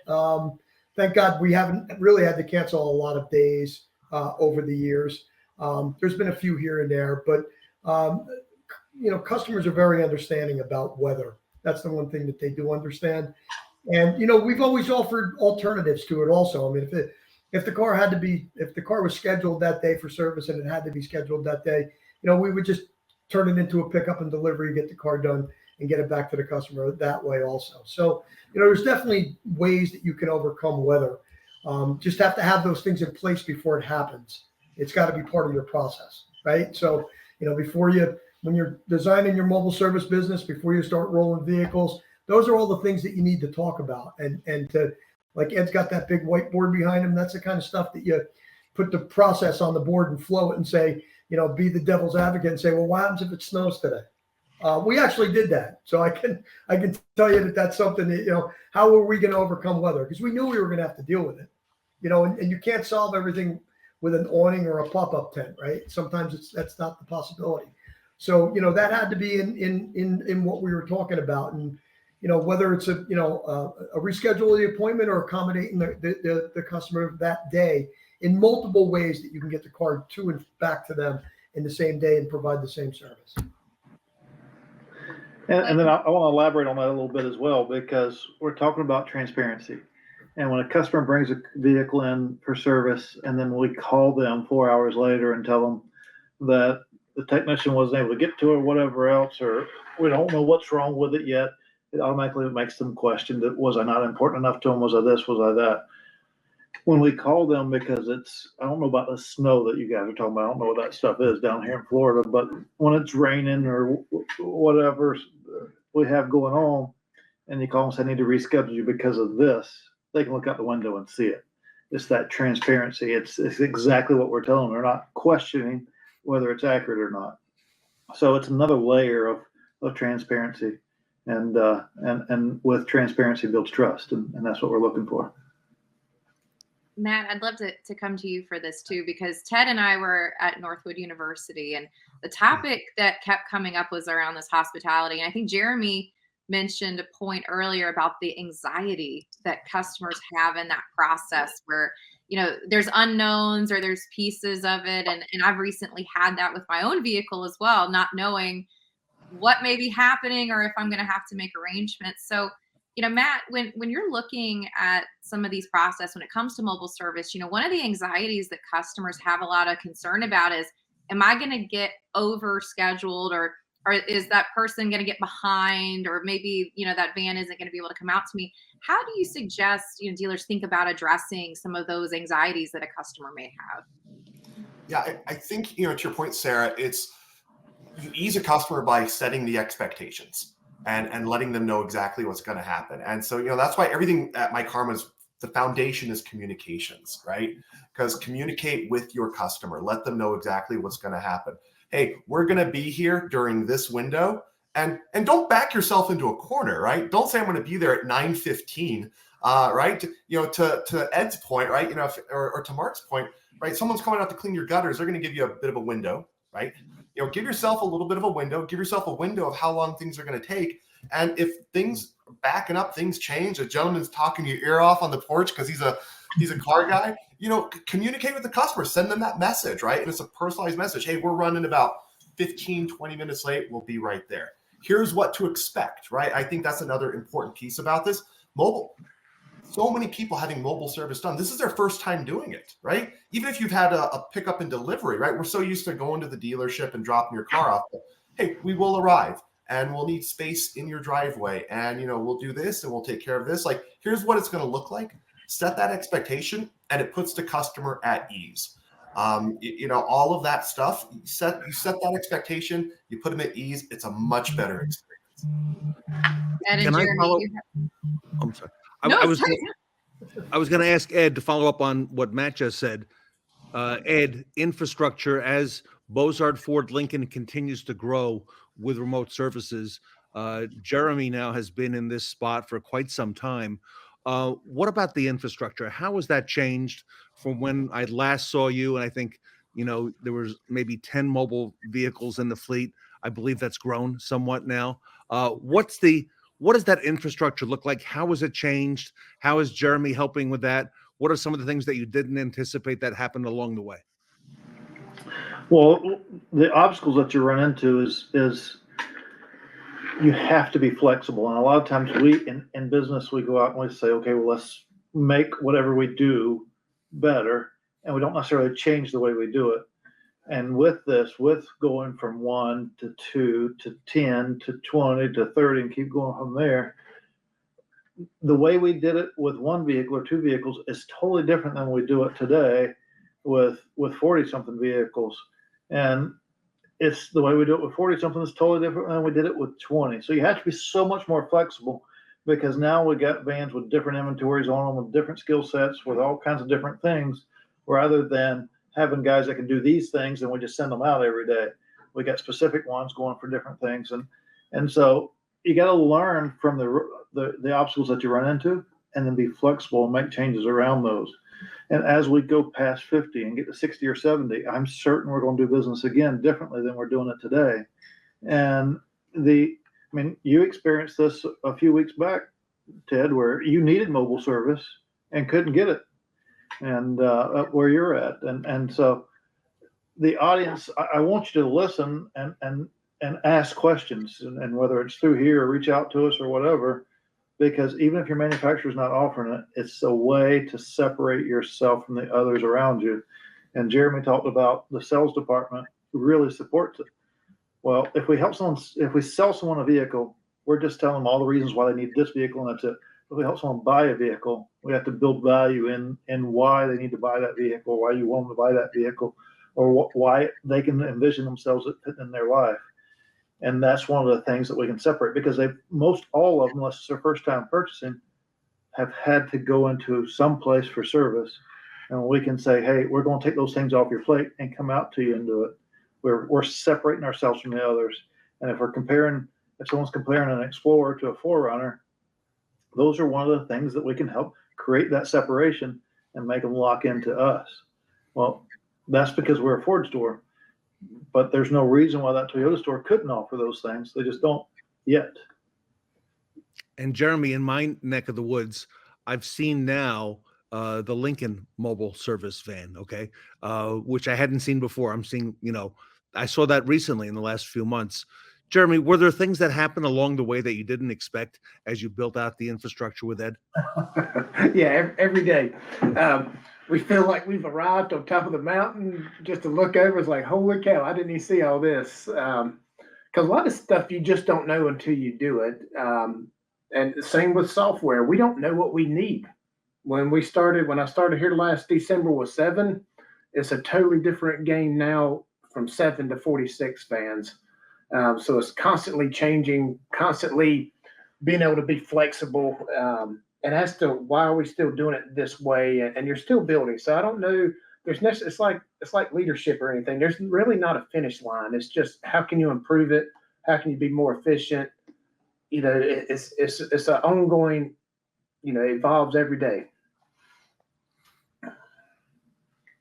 And Mark, I would love to hear your perspective. You mentioned the process pieces, and that I can imagine as mobile service continues to evolve, there's so many different processes you have to pay attention to, both in the scheduling side of things, and then also, if it happens to have an oil change or maybe it has a recall, does the appointment situation change? Could you speak into your perspective on that? We had to really form a process when we first started doing it, because there was no book out when we started doing it a long time ago. So it really was it was a Six Sigma project for us that we really laid out, on a board, and we had a team of 10 people, not just myself, and we contributed every week. Everybody took their piece, and that's really how we found myKaarma, quite frankly, is because we were looking for, a solution that we could work with and build with. And, Matt's team and the people that we dealt with myKaarma at the time, we became a beta tester for the project, for the product. And, we, helped build a lot of that stuff into it. There's a lot of trial and error, and there was a lot of, a lot of mistakes, a lot of things that we didn't do right, a lot of things that we had to learn. But it was a great learning experience. But I don't think it makes the process any easier for anybody that's going to get into business. I think that, you have a better foundational point to jump off of right now, because there's obviously more material, more examples, more solutions for you to work with, and things that we've discovered along the way. But whenever you're going into this, I think that you have to build a business case for what you're going to do. And I know we haggle back and forth on whether profitability is the most important thing day one. It wasn't for me. It was more the expanding my reach and improving my capacity and really making, my customers more happy than I currently was at the time. So, the profit always follows, good service. Want everybody to know that. But I also think that there's a case that if you do it right, right from the start, that you can make a profit with it very quickly. Ed, are you going to stop at 46, or is there more growth ahead? There's certainly more growth ahead, but I want to build on what Mark just stated there. He says we started mobile service a long time ago, and there wasn't a playbook, and there wasn't this, and there wasn't that. Right. Well, you know what? When he first made that connection with myKaarma, they didn't have a mobile side of their program either, and they had to go out and create it. But they saw the value in it. They says, "Hey, this is something that our teams can use. This is something that our partners can use out in the field. So let's create it." And it's helped us immensely. Mark has been an advocate for them because of that. But they're a great business partner to help us go out and overcome the obstacles that we run into. They could have said, "Well, hey, we don't do that," and just kept on doing what they're doing and offering them. But no, they want to get better as well, and that's what it's all about. Like Jeremy said, it's like a leadership journey; it never ends. We're always evolving and getting better, and that's what they do a good job with. Man, I'm liking the ring of that mobile service playbook. What do you think? What I keep thinking about, and Ed and Jeremy, I'm just actually curious. So, van 1, van 2, you're scrambling, van 46, 47. You got to have a bit of a playbook internally, right? You say, all right, time to add 2 more vans. Let's go upfit them and then, put them into the system. Like you guys have to have some sort of playbook at this point, right? You're not winging it anymore. Oh yeah, it's like the KFC original recipe. It's top secret, and it's going to be available on Amazon. So we're going to sell it to everybody. Love it.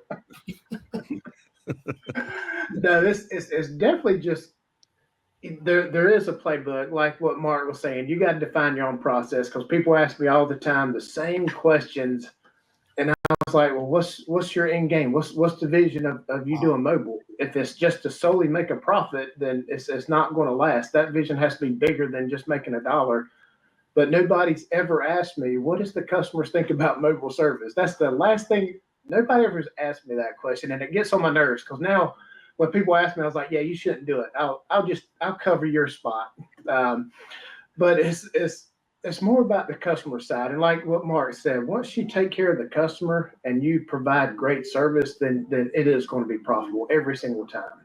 The thing about playbooks is, from my coaching side, playbooks need to change or they'll catch up to you. So, that's the thing about, leadership is important when it comes to that, but, playbooks change and conditions change, and you have to change with the times to stay ahead of everything. So I'm sure there is a playbook, Matt, to answer your question. Yeah. Ted, I'm a marketer, and I keep thinking part of the secret sauce of what, Jeremy and Ed and some others are doing is if you told me I could go put 47 billboards in a metro market that said myKaarma, wow, I would love 47 billboards that just said myKaarma everywhere. And you guys have 47 billboards moving around the city all day. That has to be kind of part of the cycle, right? Of, okay, I see mobile service. I'm going to use, it has to be building upon itself, right? It definitely does. It makes a huge difference. And to me, mobile service is the future, because when I got into the dealership in the 90s, we didn't have a tire machine in the shop. You didn't mess with tires. But now for the past, 10 or 15 years, we've been trying to get back into the tire business, and it's been hard.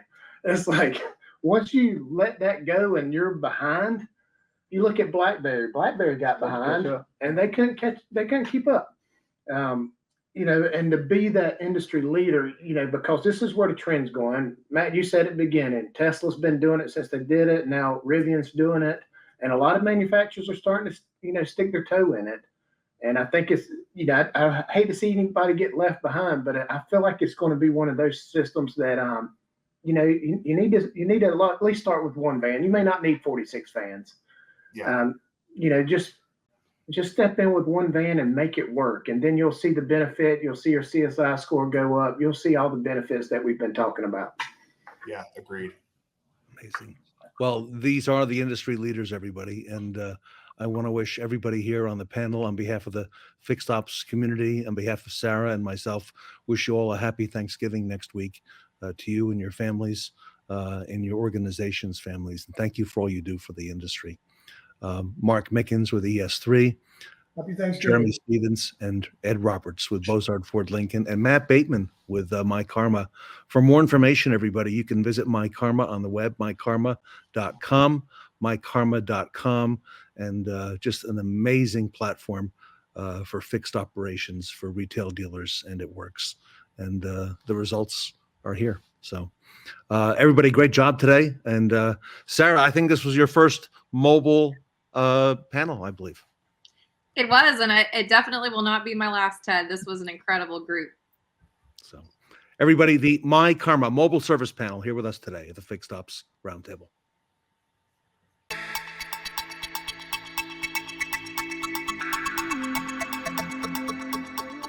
myKaarma, everything fixed ops in one place.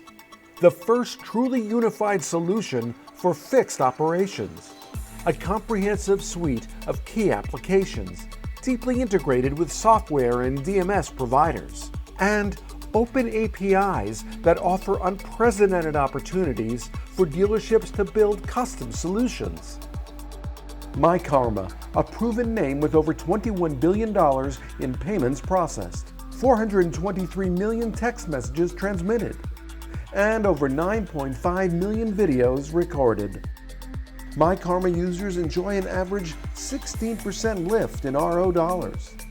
And innovative solutions like our Advanced Scheduler Plus and Service Cart Video MPI transform the service experience. What I really enjoy about it is the connection and the relationship building. We pretty much use every aspect of myKaarma that we can. We went from a paper multi-point to a digital multi-point. It literally year over year, 350% increase in our net profit. Function is incredible. Online payments easy. The cream always rises to the top with this, and you know, myKaarma has been the best.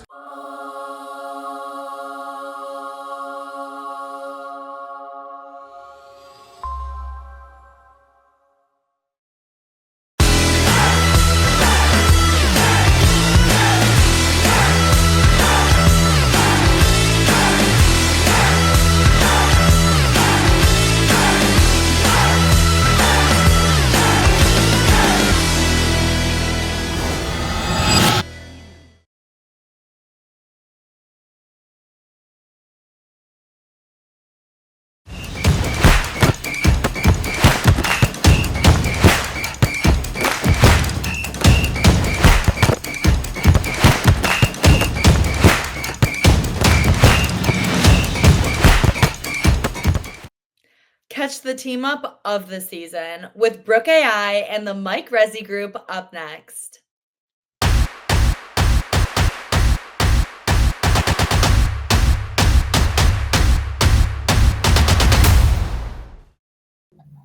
Welcome back to the Fixed Ops Roundtable. Tiffany Peeler is with us from Brooke.ai, a great friend of the industry. And Tiffany, you've brought some colleagues with you today, I see. Yeah. Hi, Ted. Thanks for having us back. Yes, we brought some innovative partners of ours that are going to be sharing with us a lot about how they've chosen to implement AI solutions in fixed operations. I'm super excited for them to share kind of their journey with AI. It's a really great story. And I think a lot of the stores that are going to be watching this session are going to be able to get some great takeaways from the two of them. So Micah, Rowland, and Breeanna Hodge with the Rezi Auto Group. All right, Micah and Breeanna, welcome. Welcome to the Fixed Ops Hello. Roundtable. Thank you for having us. Yes. Well, I'm already learning in the green room a little bit about the innovation, Breeanna and Micah, that you bring to the table. So I'm fascinated to learn about that. I think our topic is perfectly situated for where we are right now in the industry. A lot of talk about AI. AI is woven into our daily lives, whether we like it or not, whether we know it or not. And it's worked its way into the automotive industry, and Brooke has been leading that. So, Micah, why don't we go back and give us some color on the Rezi group, how you got involved, when you got involved with Brooke.ai? So when I first came to Atlanta circa 4 years back, and I'll speed up to where we don't take up all the time, but effectively I came to this area to build a centralized service call center for 5 different stores. The 5th store was not yet open, but the whole idea was to take a group of people, build it up, and make sure that we could connect our customers' service for 5 locations inside of one room. And I thought I had seen it work before. I thought, man, this is going to be a super, super tall task, but I was up to the challenge. Fast forward to 2023, we ran into probably what a lot of dealers are running into in this economic climate, which is it's hard to keep people. Wages are not going up. It's tough to convince people to come in for service when service prices are constantly rising, and it's just tough to save money everywhere. So I went from looking at people who were working from a huge production side to watching it dwindle down. It was tough to keep people, like I said, and I was trying to find solutions to where we could keep our service business retained and provide customers easier options in which to book those services. And plus on the outbound side, our outbound production went from to medium to high to almost down to nothing. We were essentially becoming clerks at this point. So I was trying to find that way to free up space. You're talking to someone while they love technology. I was super adverse to AI, wasn't really interested in learning about it. I'm a super huge fan of the human touch. But after I went through enough demos with not only Brooke.ai and some of Proactive Dealer Solutions competitors, I found that the resources that Brooke.ai had were vast, and the training behind it could be used to continue to help the call center build. So I introduced Brooke.ai at our executive summit that our 5 stores hold every year last year, and all of the GMs and comptrollers and service managers was like, you have to be crazy. Why would we do something like that? And when I promoted the idea of saving time and giving customers an alternative, that seemed to have made it easier to do. Effectively, the way I pitched it was 40% of your customers, and any dealership listening to this can do the math, 40% of your customers are always going to book an oil change. On average, that call is probably going to take 6 minutes. We all can agree that's probably way too long. What could you do with those other 3 minutes? What can an agent do with those other 3 minutes? They could probably make 2 outbound calls, potentially book 1 appointment out of those 2 calls.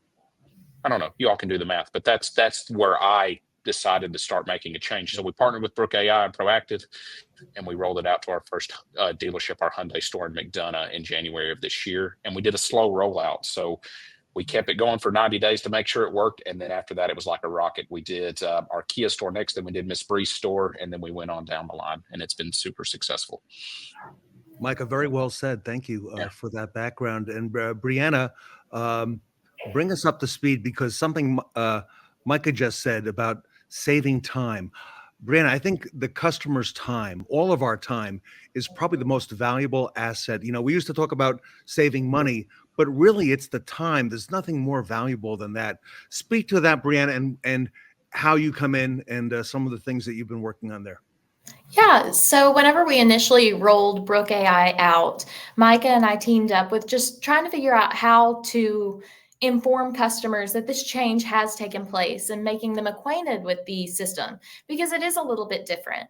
However, our customer base, along with Micah and I's ideas, really seemed to work for us. We had the logos out in our customer lounges. We were very upfront with customers. We even had a few email blasts go out. Recently, we just came up with the idea of the oil change stickers that typically go up in the left-hand side of your vehicle. I don't know if you can see this, but we added a QR code that the customer can actually scan from the comfort of the driver's seat while they're in the parent pickup line and go ahead and book with Brooke through that. And we have had so much positive feedback regarding that. And, customers are more familiar with the logo. They're able to bring it up to us. We hear out the customers whenever there's any kind of, hey, I was just wanting to understand. Because 9 times out of 10, any feedback that we're getting is just a customer looking to understand the change, which is incredible. Yeah. Breeanna, that is clever. I like that. That's the first I've seen or heard of that. Tiffany. Same. I know. Yeah. It was great. So Breeanna and Micah both, they work really closely with our dealer success team. And one of our longest dealer success managers, he kind of got a screenshot of this, got a photo of the QR code, sent it to me. And I was like, wait a second, we've got to talk to these guys. And this is really one of the main reasons I wanted to have them on the call. I think what Breeanna just said there is so important, right? It's important to train the staff and the store on the new technologies that we're adopting as a company. But sometimes we forget about educating the clients, right? because the customers we as consumers in our everyday lives, we interact with AI all the time, but it's maybe not something that we're used to using when we're calling into our dealership to schedule an appointment. And so I think what this Mike Rezi team has done to recognize that all the customer wants to know is to understand how this works, because they want to be able to use it because it is convenient. And they've been able to recognize that and then really educate their customers and then find such cool ways to promote the use of the product, which is just eliminating calls from having to ring into the store and giving them back that time. I mean, they're saving, I think across the 5 stores, it's about 130 hours worth of work a month that we're saving on behalf of their locations, which again, what do you do with that 130 hours? Well, you potentially repurpose it towards outbound. So I just think that was really cool. All right. So Tiffany, I got to ask you, are you going to nominate the Mike Rezi group as a Fixed Ops Roundtable certified dealer? Because that alone is a very innovative best practice that we just saw and heard from Breeanna. Yeah, we already did. Right. Well, congratulations. Yeah, we already did. And because of that, I mean, it was just like, no kidding. You know what I mean? It was just such a good idea that kind of all smacked us in the face. And it was just really cool to see you guys come up with something like that and really promote it. It was awesome to see. And Breeanna, it's actionable on behalf of the customer. I could picture that in the carpool lane at the school, waiting right for the drop off, which could take some time there, and the customer can take action right now. And they've got their phone nearby, and the vehicle's already stopped, right? And they take a picture of that QR code, Breeanna, and there we go. Now we make really good use of that time. Absolutely. And I have to say, Tiffany, your team has been nothing but supportive. Any question that we've had, you all have always been just the best support team. So thank you so much for having that for us. Oh, good. I'm so glad to hear it. Yeah, we try really hard. I mean, we want it to be a positive experience for your customers and for your employees as well, for your teams. So, Micah, take us through it. You started off beginning of the year with one of the dealerships. Now you've rolled. Is it in all the dealerships? And what are you seeing today? So yes, it's in all 5. And before we even had the idea of the QR code, which obviously we partnered, I took 2 of our service managers, one from our Kia store and another from one of our Hyundai stores, to one of the Proactive Dealer Solutions masterclasses, where some of us revisited things that we had thought of before, and there was new ideas abound. The thing we learned the most was just communication from the BDC to the service lane. So that was the other big thing I helped promote. Our dealerships are very fortunate that we already had great communication overall between BDC and the dealerships. But the one thing that we wanted to promote the minute we started unrolling Brooke.ai or unraveling Brooke.ai and introducing it to the locations was making sure that we stayed ahead in the marketing lane. So month over month, we utilized our database, and every month, every service customer database was reintroduced to Brooke.ai month over month. So we never let them, to this day, we don't ever let them forget the message. So we took it from e-blasts to making sure that we had regular posts on our Google My Business page, our Facebook page. We even had our social media managers that are located at some of our stores make custom videos promoting that we were going to this tool and how to use the tool.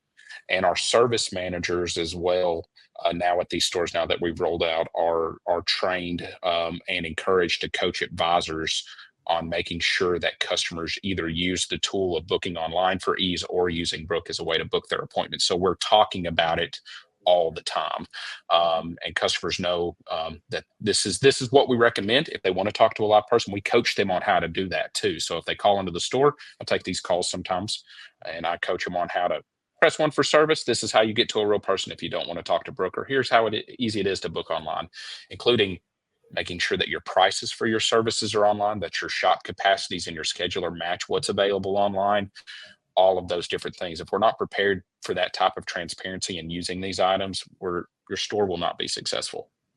Breeanna, I don't think I asked you. Tell us about your role at the dealership. What do you do? And what has sparked all these innovations? Because that's really incredible. Yeah, so my role at the dealership is the owner loyalty manager for the store. Essentially, that makes me the middle person for any customer experience, whether it be in sales, in service, within our parts department. I handle a lot of our social media interactions. And overall, I just make sure that the health of the store, employees, or for customers is going in a positive direction. We always like to try and come up with the most streamlined processes so everyone's able to get what they need from the dealership as quickly and as confidently as possible.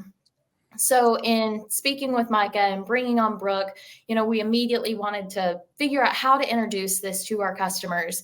And it just kind of clicked with me, when your phone needs to go through an update, it says, hey, we're going to go through an update. This is going to happen. And then after it's updated, it gives you a synopsis of what has occurred and how to handle your phone from here on out. And that's how we wanted to roll it out to our customers. So we teamed up, we came out with flyers.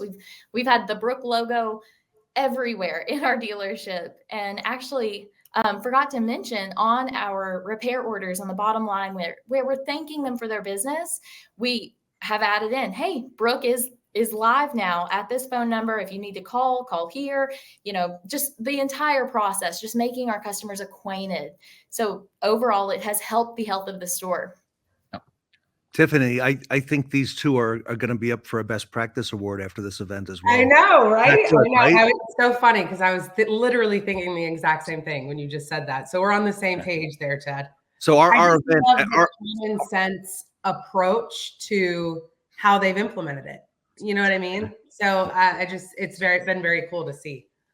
Our viewers who watched the event, Micah and Breeanna, get to vote for of all the speakers over these 4 days, of which there are a lot. They get to vote for the best practices, and they get to vote for that. So cool. Everybody, you'll see our QR code coming up where you can vote. Okay, for this week's best practices. So keep Breeanna and Micah in mind, and Tiffany as well. Tiffany's won in the past also. Tiffany, this really has to be a textbook case for Brooke.ai. Yeah, I mean, absolutely. Their rollout has been thoughtful and stair-stepped, which I appreciate. From a customer support standpoint, we want our stores to have a exceptional experience as they roll out a new solution that, to Micah's point, sometimes they're a little anxious about, right? Yeah. I mean, it's AI, it's voice AI. This is a little scary. Are our customers going to like it? We're in, a suburb of Atlanta, in the South. Are they going to want to interact with something like this? So I think that they did it the right way. They rolled it out at one store. They maybe worked out whatever kinks. They rolled it out at the other stores.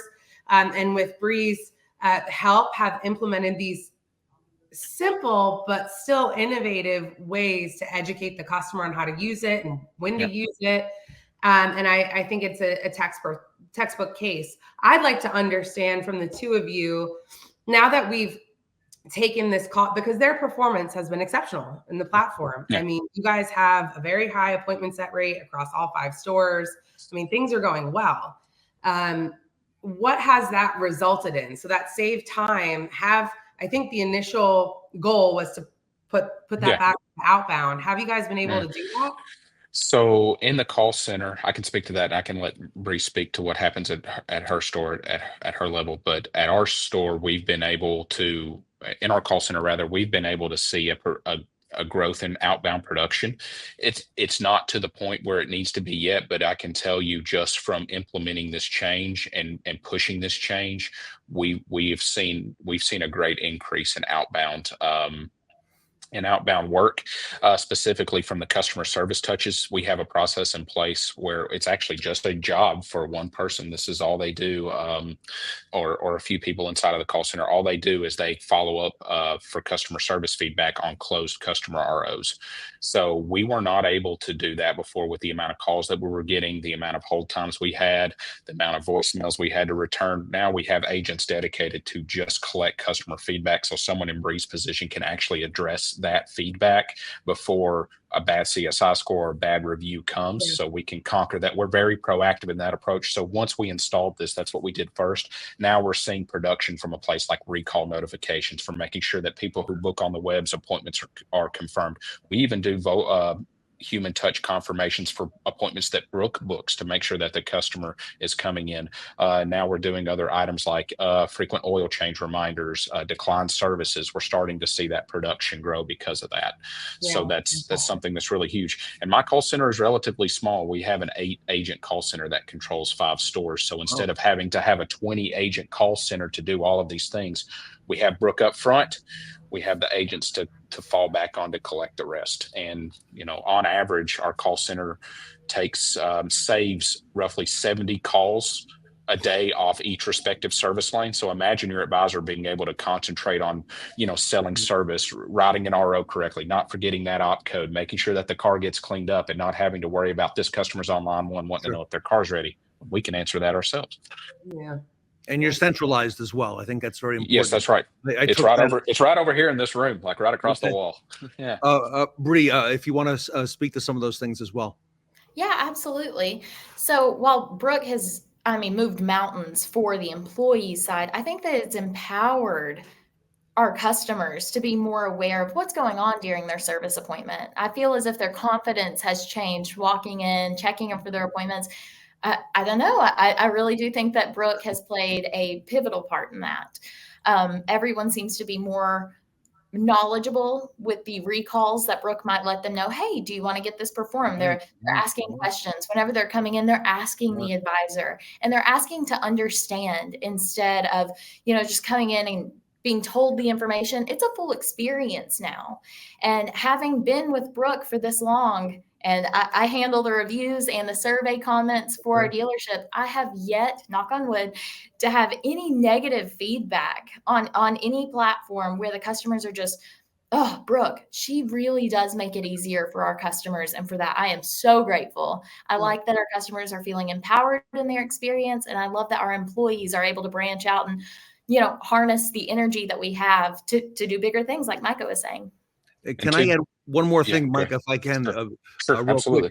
Quick. A takeaway that I got that you started off with at the very beginning of our conversation today is how you got the buy-in from the organization and how you did that early, and some of the ways you framed that. Okay. I thought that was brilliant, because there are a lot of people watching today who oversee multiple dealerships, Tiffany, right? And they're saying, well, how am I going to get the buy-in? Because I've got all these general managers that I got to get to, to buy in before we do something, even if it is or isn't centralized. Mike, I like that you did that. And I don't want anybody to get confused that listens to this, or is hearing this now.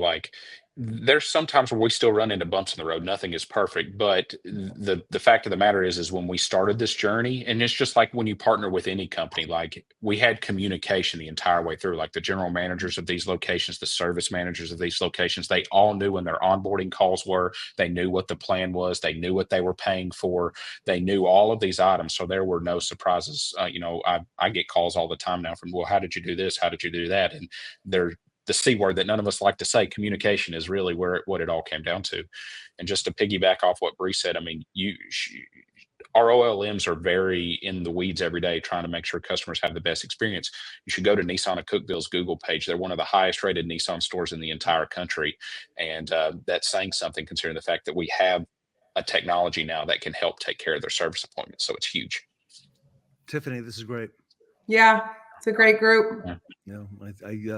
It's very refreshing, everybody, to hear the success that you're having and how you've deployed it, how you've implemented it, how you've helped make it even better, if I may, okay, and how you've personalized it, Bree, to your dealership and your employees. And at some point, we're just a few weeks away from a new year, okay, coming up. We got to have you back next year, early next year, to get a follow-up. With Tiffany's permission, but just to hear how you're doing with Brooke.ai, because I can imagine there's going to be other things that you're going to uncover that are maybe unplanned today that are going to come across, and we want to hear how you're succeeding and how you're handling all that. So, Micah, we'll be ready to launch SMS soon, so I can't wait to see what Bree and Micah do with that. Okay. Yeah. We'll be back next year to share the This is new the place to innovative launch ways it. they're using SMS. Yeah, that's right. Oh, and feedback. Proactive Dealer Solutions has been awesome for collecting feedback when we have issues or need help with something. I've never had an issue with my rep picking up the phone, ever. So Never. that's awesome. Yeah. Breeanna, Hodge, and Micah, Rowland with the Rezi group, Atlanta. Thank you so much for being with us today. I want to wish both of you and Tiffany, your family, and the Brooke.ai family a very happy Thanksgiving next week. And thank you for all that you all do for fixed operations and for the retail community. Happy Thanksgiving, Ted. Thank you all. All right. The Rezi group, everybody, and Brooke.ai here with us today at the Fixed Ops Roundtable.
Take a moment now to pull out your phones to scan the QR code on your screen to vote for the Shawn Butler Best Practice Awards that will be announced at the end of the event.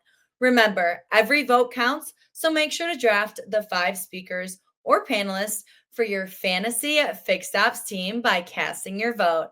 And don't forget, you can only vote once.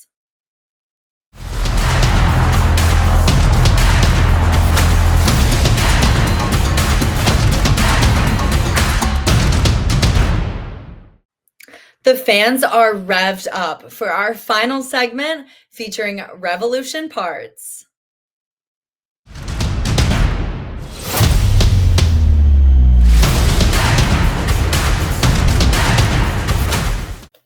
Welcome back. This is the Revolution Parts panel. We have an A team with us today from retail. We're very humbled to have James Holloway from Swickard Automotive with us here today, representing on the panel. Also, Kevin Dunmeyer with the Tom Wood Automotive Organization in Indiana, both highly respected retailers, and our colleague Mike King from Revolution Parts, the e-commerce specialist himself. Gentlemen, welcome back to the panel. Glad to be here. Thank you. All right, a lot happening, first of all, in this space, a lot happening in our industry overall. I can't think of a more exciting time, Kevin, to be in automotive than where we are right now. I know all of us have seen a lot of things come and go. Kevin, if I can, I want to start the conversation off with you. What role do you think the customer experience in fixed ops, service and parts has on the dealership as a whole? Oh goodness, that's a huge answer. We don't have enough time.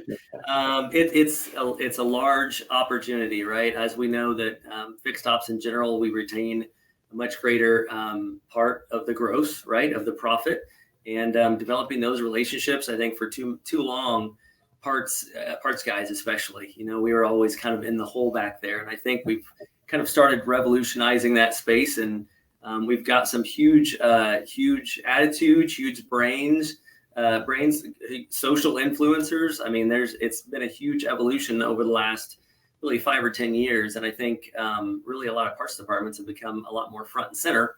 Obviously in my position here today, 20 years ago, you didn't hear of a group parts director, right? But we're different people. It's a different business. And I think the importance is growing and becoming more obvious, more so than ever before. James, you and I were speaking in the green room prior to getting started today, and the environment has certainly shifted from the sales side to fixed.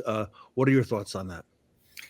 Well, big picture, I'm going to say it is no longer a seller's market. We have transitioned over to a buyer's market on the front end. Like I said, the fish are no longer jumping into the boat. That puts a lot of pressure and downward pressure on the back end to produce and contribute. Parts is no different. And in terms of revenue streams that come through the parts department, you have a lot to choose from. You have customer pay, you have warranty, internal, wholesale, which is your local market. And I think probably one of the biggest untapped sources of revenue is going to be e-commerce, because the best thing about e-commerce is you're no longer held captive by your local market. And we haven't been able to say that before. And it's opened up a whole new avenue. Mike, you and I have met with a lot of retailers in recent months. Mike, your thought about it? Well, I mean, fixed ops, fixed coverage, it's so important now. And so having a smooth running parts operation, fixed operation means revenue. To James's point, the fish aren't jumping in the boat. That's a perfect analogy. I mean, we have to make our sales, our front end, as competitive as possible, which means we have to pay the bills. And finding the different ways to pay those bills includes e-commerce, which up until 10 years ago, nobody even gave it a second thought. Now it's such a big part of a well-run parts organization that it plays a huge role in doing exactly that, paying the bills for the dealership. Kevin, you run that parts operation for a very, very big dealer group. Who would have thought we'd be talking about customer experience, right? In fixed operations, I don't remember that conversation, Kevin, 5, 10, 15 years ago. Yeah, well, it's a little bit different for me. I came up through Lexus. So we've been talking about a customer experience for a very, very long time. But again, trying to kind of spread that through the group. What does that look like online?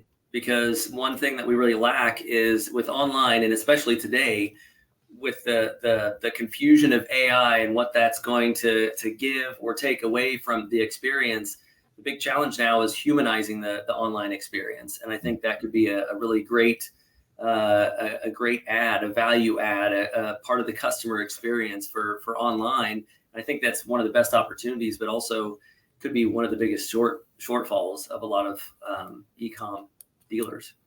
I agree. Kevin, it seems maybe 25 years ago, dealers front end went online, with 24/7 websites where people could shop on weekends, at night, holidays, days off. It doesn't matter.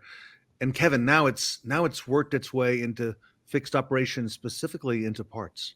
Yeah, 100%. And it's crazy because, you think about the Amazons out there that started out of a garage, and that's how we do business now, right? People expect us to be online 24/7 ready to go. And your guys can't work 24/7 necessarily, but we've got to be prepared. How do we serve them at midnight, 2:00 in the morning? Maybe AI does play a role, but at the same time, we've got to start looking at where's the pain points and how do we avoid them or heal that wound if it's actually happened. James, I think of the front end parts counter. Okay.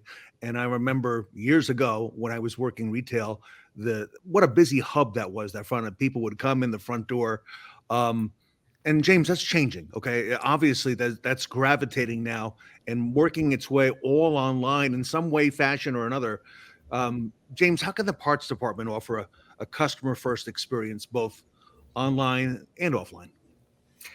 Well, look at the big picture here. Tesla threw the automotive industry on its heels.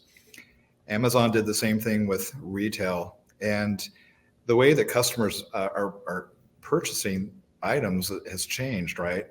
So in the parts department, I truly believe there has to be some core competencies in place, right? There's some kind of a belief that if I invest in a website, people are magically going to show up and start buying parts. It doesn't work that way. We have to educate our dealers and our parts departments about, search engine optimization, paid marketing. That is a skill set that they're not really familiar with, right? But it's a necessary skill set. But going back to the customer experience, we have a lot of work to do, put it that way. All right. What are you trying to say, James? Well, let me rephrase it. Okay. And I said it to Mike, if they don't buy the part from me, they're going to buy it somewhere else. Right. I mean, there's a lot of places online where I can buy parts, and, the thing that's going to differentiate me from somebody else, or somebody, God forbid, selling parts out of their garage or counterfeit parts or things like that, we have to make sure that the customer has a safe payment gateway.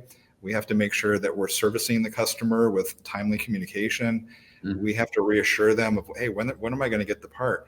And by the way, speaking of parts, if you were to look at the segments of parts that we sell, this isn't really going to be more anything on the collision side that we're going to be selling. It's more on the mechanical side, right? And I can tell you from experience, in any of our markets, there are at least 3 to 4 times as many mechanical shops as there are to that one collision shop. Yeah. So, a lot of these cars, and let's talk about the average age of cars on the road. Average age is right around 12.6 years old. Cars are built to last, right?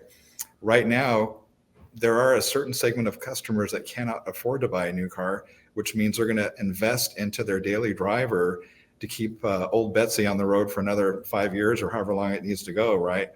That's where this important segment comes in, because there are do-it-yourselfers out there, and if they're not doing it themselves, they have somebody that can do it for them, right? And so it's a huge opportunity. Yeah. And Kevin, can I real briefly follow up with you on some of the things that James said? I believe that the customer today, in this day and age, now expects that secure payment gateway, all the things that James is talking about, and that's now part of or should be part of a customer first experience. Yeah, 100%. And man, I tell you what, I want to circle back. You talk about payment gateway, but I think it all starts at trust. And I go back to the humanization of the experience, because if you can earn their trust, they won't question you a lot of other things. And whenever they need help, they'll go to you. They won't go to somebody else, right? And so, case in point, if you were to go to our website, it may not say our Tom Wood group, right? But it has a caricature of the guy that runs our site. And so it's like, we know what Nick looks like. And so they know they can contact Nick. But the thing is, he's not just some cartoon. When they call, they get that guy, right? And so you have to have that branding, that personalization, whatever you want to call it. And then whenever they have a problem, they're reaching out to Nick, and they know that Nick can handle the problem. So a lot of these issues, like if there is a payment gateway hiccup or name the problem, they immediately know they can go to Nick, they can get the solution, or he will at least go to bat on their behalf. And a lot of these problems, they don't assume you're the problem. They just assume there is a problem, but Nick's going to help them out. Mike. I think that's so true. You know, what Kevin mentioned is in terms of trust is the common thread in all relationships, not just business, but personal. You can't have anything without trust. And I think it really begins there, Mike. Yeah, absolutely. And you know, when you're building out a successful e-com store, to touch on Kevin's point, the personalization has to be there. It has to be a customer focused approach to selling parts, which means great people skills, great customer communication. Some of the best people that ever worked for me in this business were not parts people. They were people with great customer skills, and then we taught them hot parts. And that was a super successful recipe for gaining the trust of people, because now they know that they're talking to a real person. They're talking to a person with empathy. They're talking to a person who can get things done.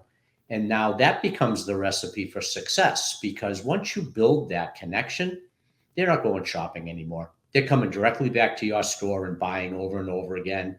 And they become 10, 15-year customers. You know, they'll be there forever. And it's just like when you know, back in the day, dad would bring their son or daughter who just came of age and was ready for their first car. They brought them to meet their favorite salesman at the front of the house. This is the same thing. You know, dad tells the son who just got his first truck, needs some parts, this is where you go to buy your parts. This is who you ask for. This is what's going to happen. Those are the connections that we build that will make us successful in the long run. And James, to follow up on your comment you made earlier, you don't just open up a website and people come to it and hope that it's successful. I think part of the recipe, if you will, for e-commerce is being able to utilize some of the big platforms out there, like Amazon. We've mentioned now a couple times on this call today, and eBay. James, your thoughts on that? It's funny you should mention that. You know, way back before any of this was going on, I was dabbling into the eBay world myself, doing other stuff.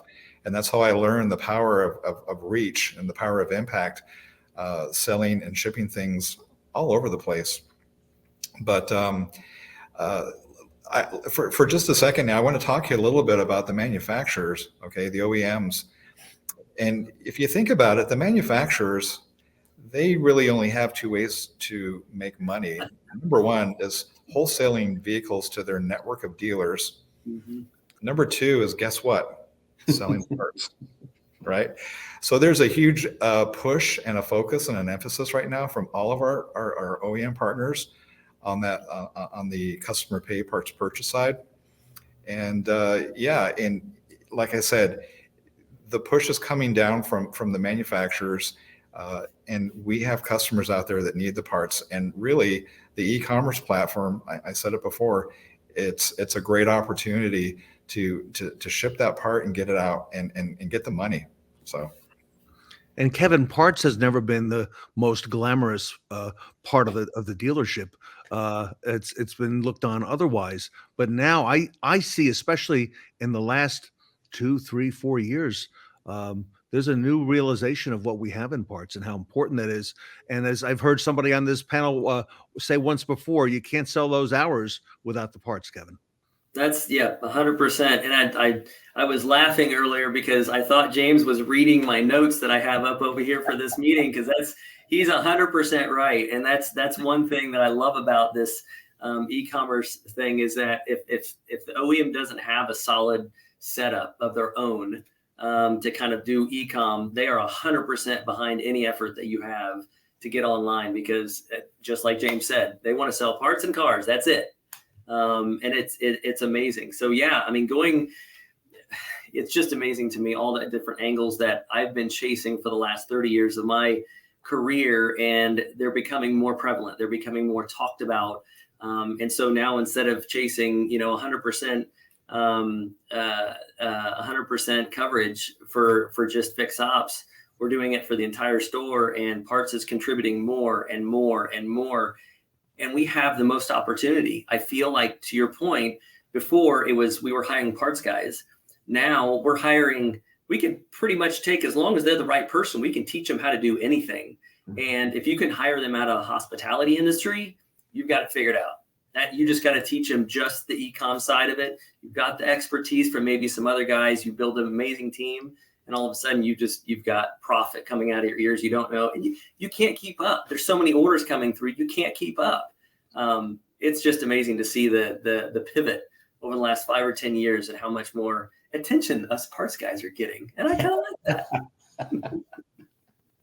And well deserved. Mike, I know you're seeing this close up, Mike, because you work with a lot of thousands of retailers, okay, across the country. What are you seeing on the parts side? Well, I mean, to Kevin's point, the parts departments are becoming more in the limelight as e-retail becomes more accepted. More and more dealers are adopting it. The manufacturers are 100% behind us. Only because, well, not only because, I mean, they love to sell parts, to James's point, they love to sell parts in cars.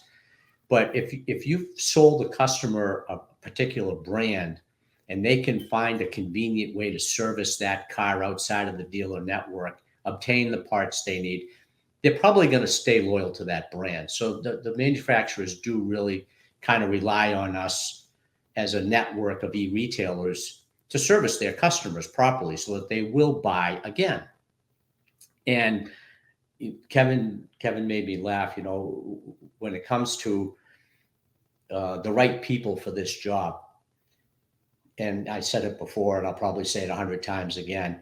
You don't really need a parts person. You need a people person, great skills. And, one of my very favorite and most successful employees in this business came to me as a receptionist from a country club. She had no clue what a wheel bearing was, but she had exceptional people skills. And at the end of the day, 3-4 years later, she was our number one selling customer representative. She was doing $2 to $3 million a year in sales all by herself. So, the right person makes it all work. James, I know that you oversee many dealerships as part of the Swickard organization. How would you say the parts department's growth influences the dealer or the dealer group's overall growth, moving now into the future?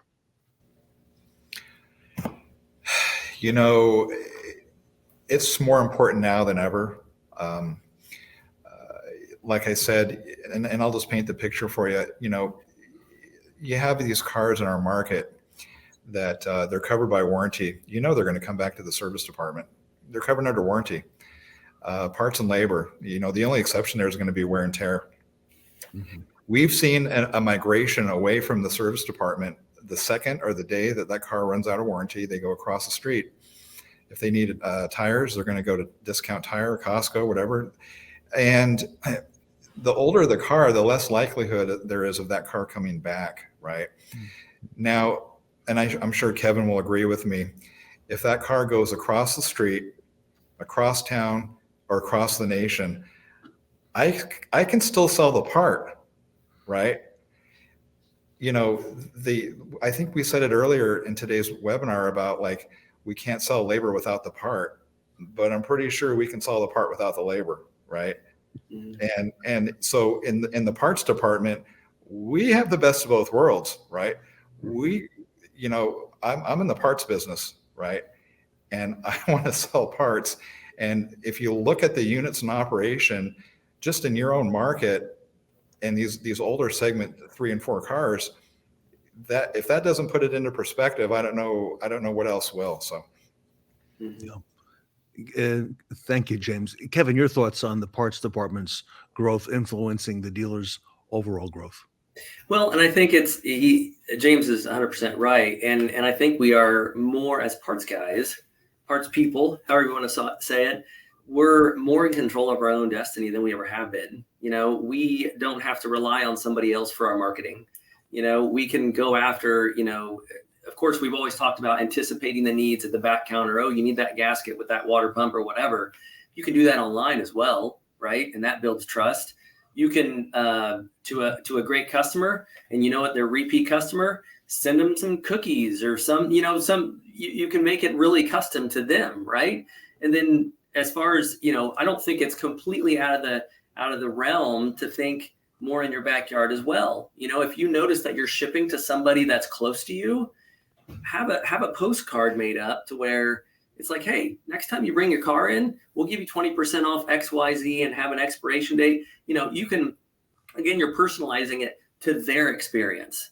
And so even though you're e-com, you still have a 1 in 50 chance that it could be in your backyard or maybe even in a surrounding state.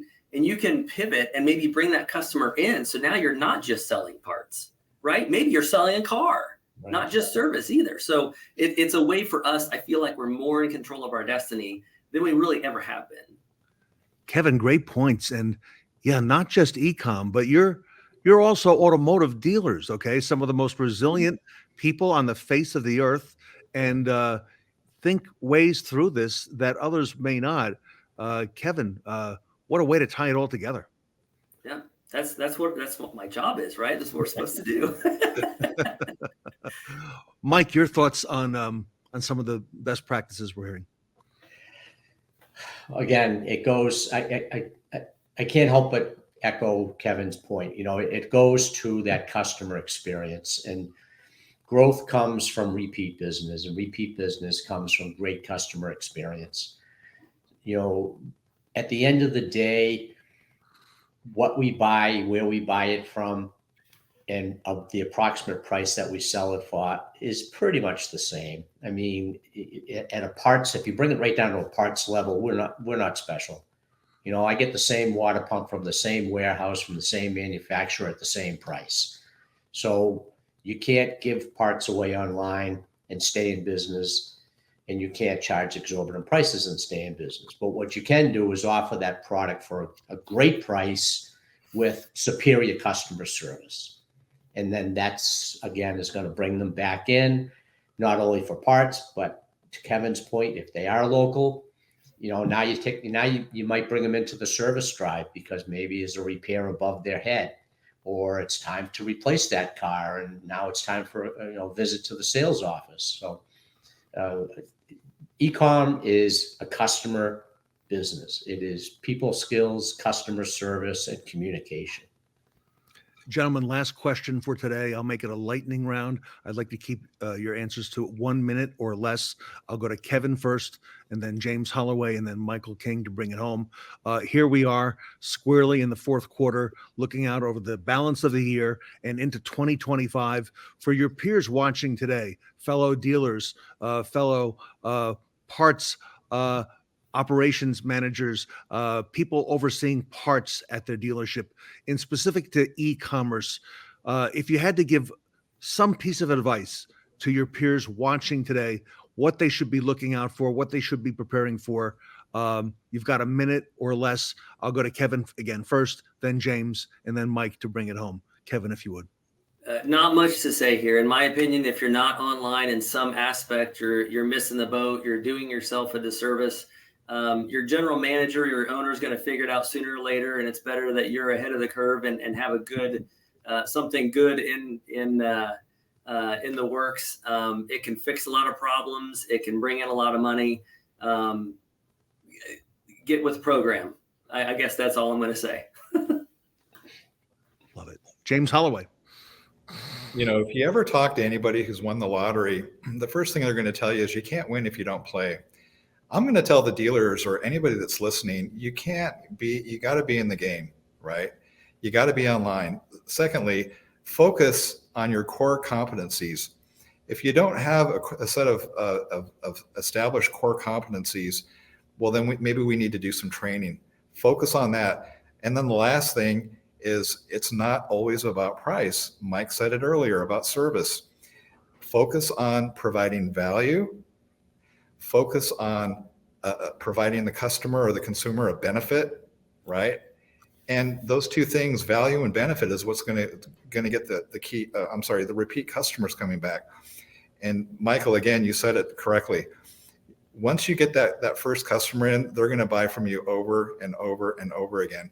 It's almost like, what would I rather be, the tailor selling the suit, or the dry cleaner who gets to clean it over and over and over again?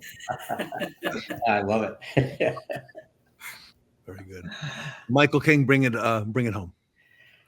Man, for the last quarter and looking at 2025, you got to be in the game. You know, if you're not getting into e-retail, you're already late to the party. So let's get in and get working at it and start bringing those funds into your dealership to make your dealership more successful. Because the reality of it is, if you're not in e-retail, the chances are better than not that somebody that is in e-retail is selling parts to your neighbor. So you're missing those sales.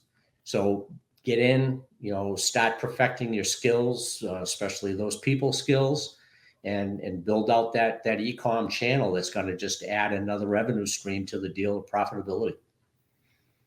Great advice, gentlemen. We'll leave it there. I want to thank Michael King from Revolution Parts for being with us today. Kevin Dunbar from Tom Wood Automotive. Thank you so much. Great advice. Thank you. James Holloway at Swicker Automotive. Great to see you again, and fantastic contributions to the panel. So Thank you. All of it. Loved all of it. Everybody, this is the next generation of parts departments here today at the Revolution Parts version of the Fixed Ops Roundtable. Without parts, we can't sell any hours. Without parts, we can't be in the e-commerce business. Without parts, we can't be in wholesale. And as someone said before, OEMs want to sell what? Cars and parts. And what does OEMs really like to sell? Wholesale parts. They want to sell fenders, bumpers. That's what they want to sell. So you've got to make sure that you give the utmost respect and give the credit where credit's due to the parts department. Have them in there. Have them be part of contests. Like we have a contest going on. The back counter people are, of course, involved in that. We've got to keep them as a team member.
Today was a first down on our thrilling 4-game day event. Make sure to vote for the Shawn Butler Best Practice Awards that will be announced at the end of the event. We'll see you back at the stadium for day 2 of the Fixed Ops Roundtable Tailgate Touchdown event at 9 a.m. Eastern.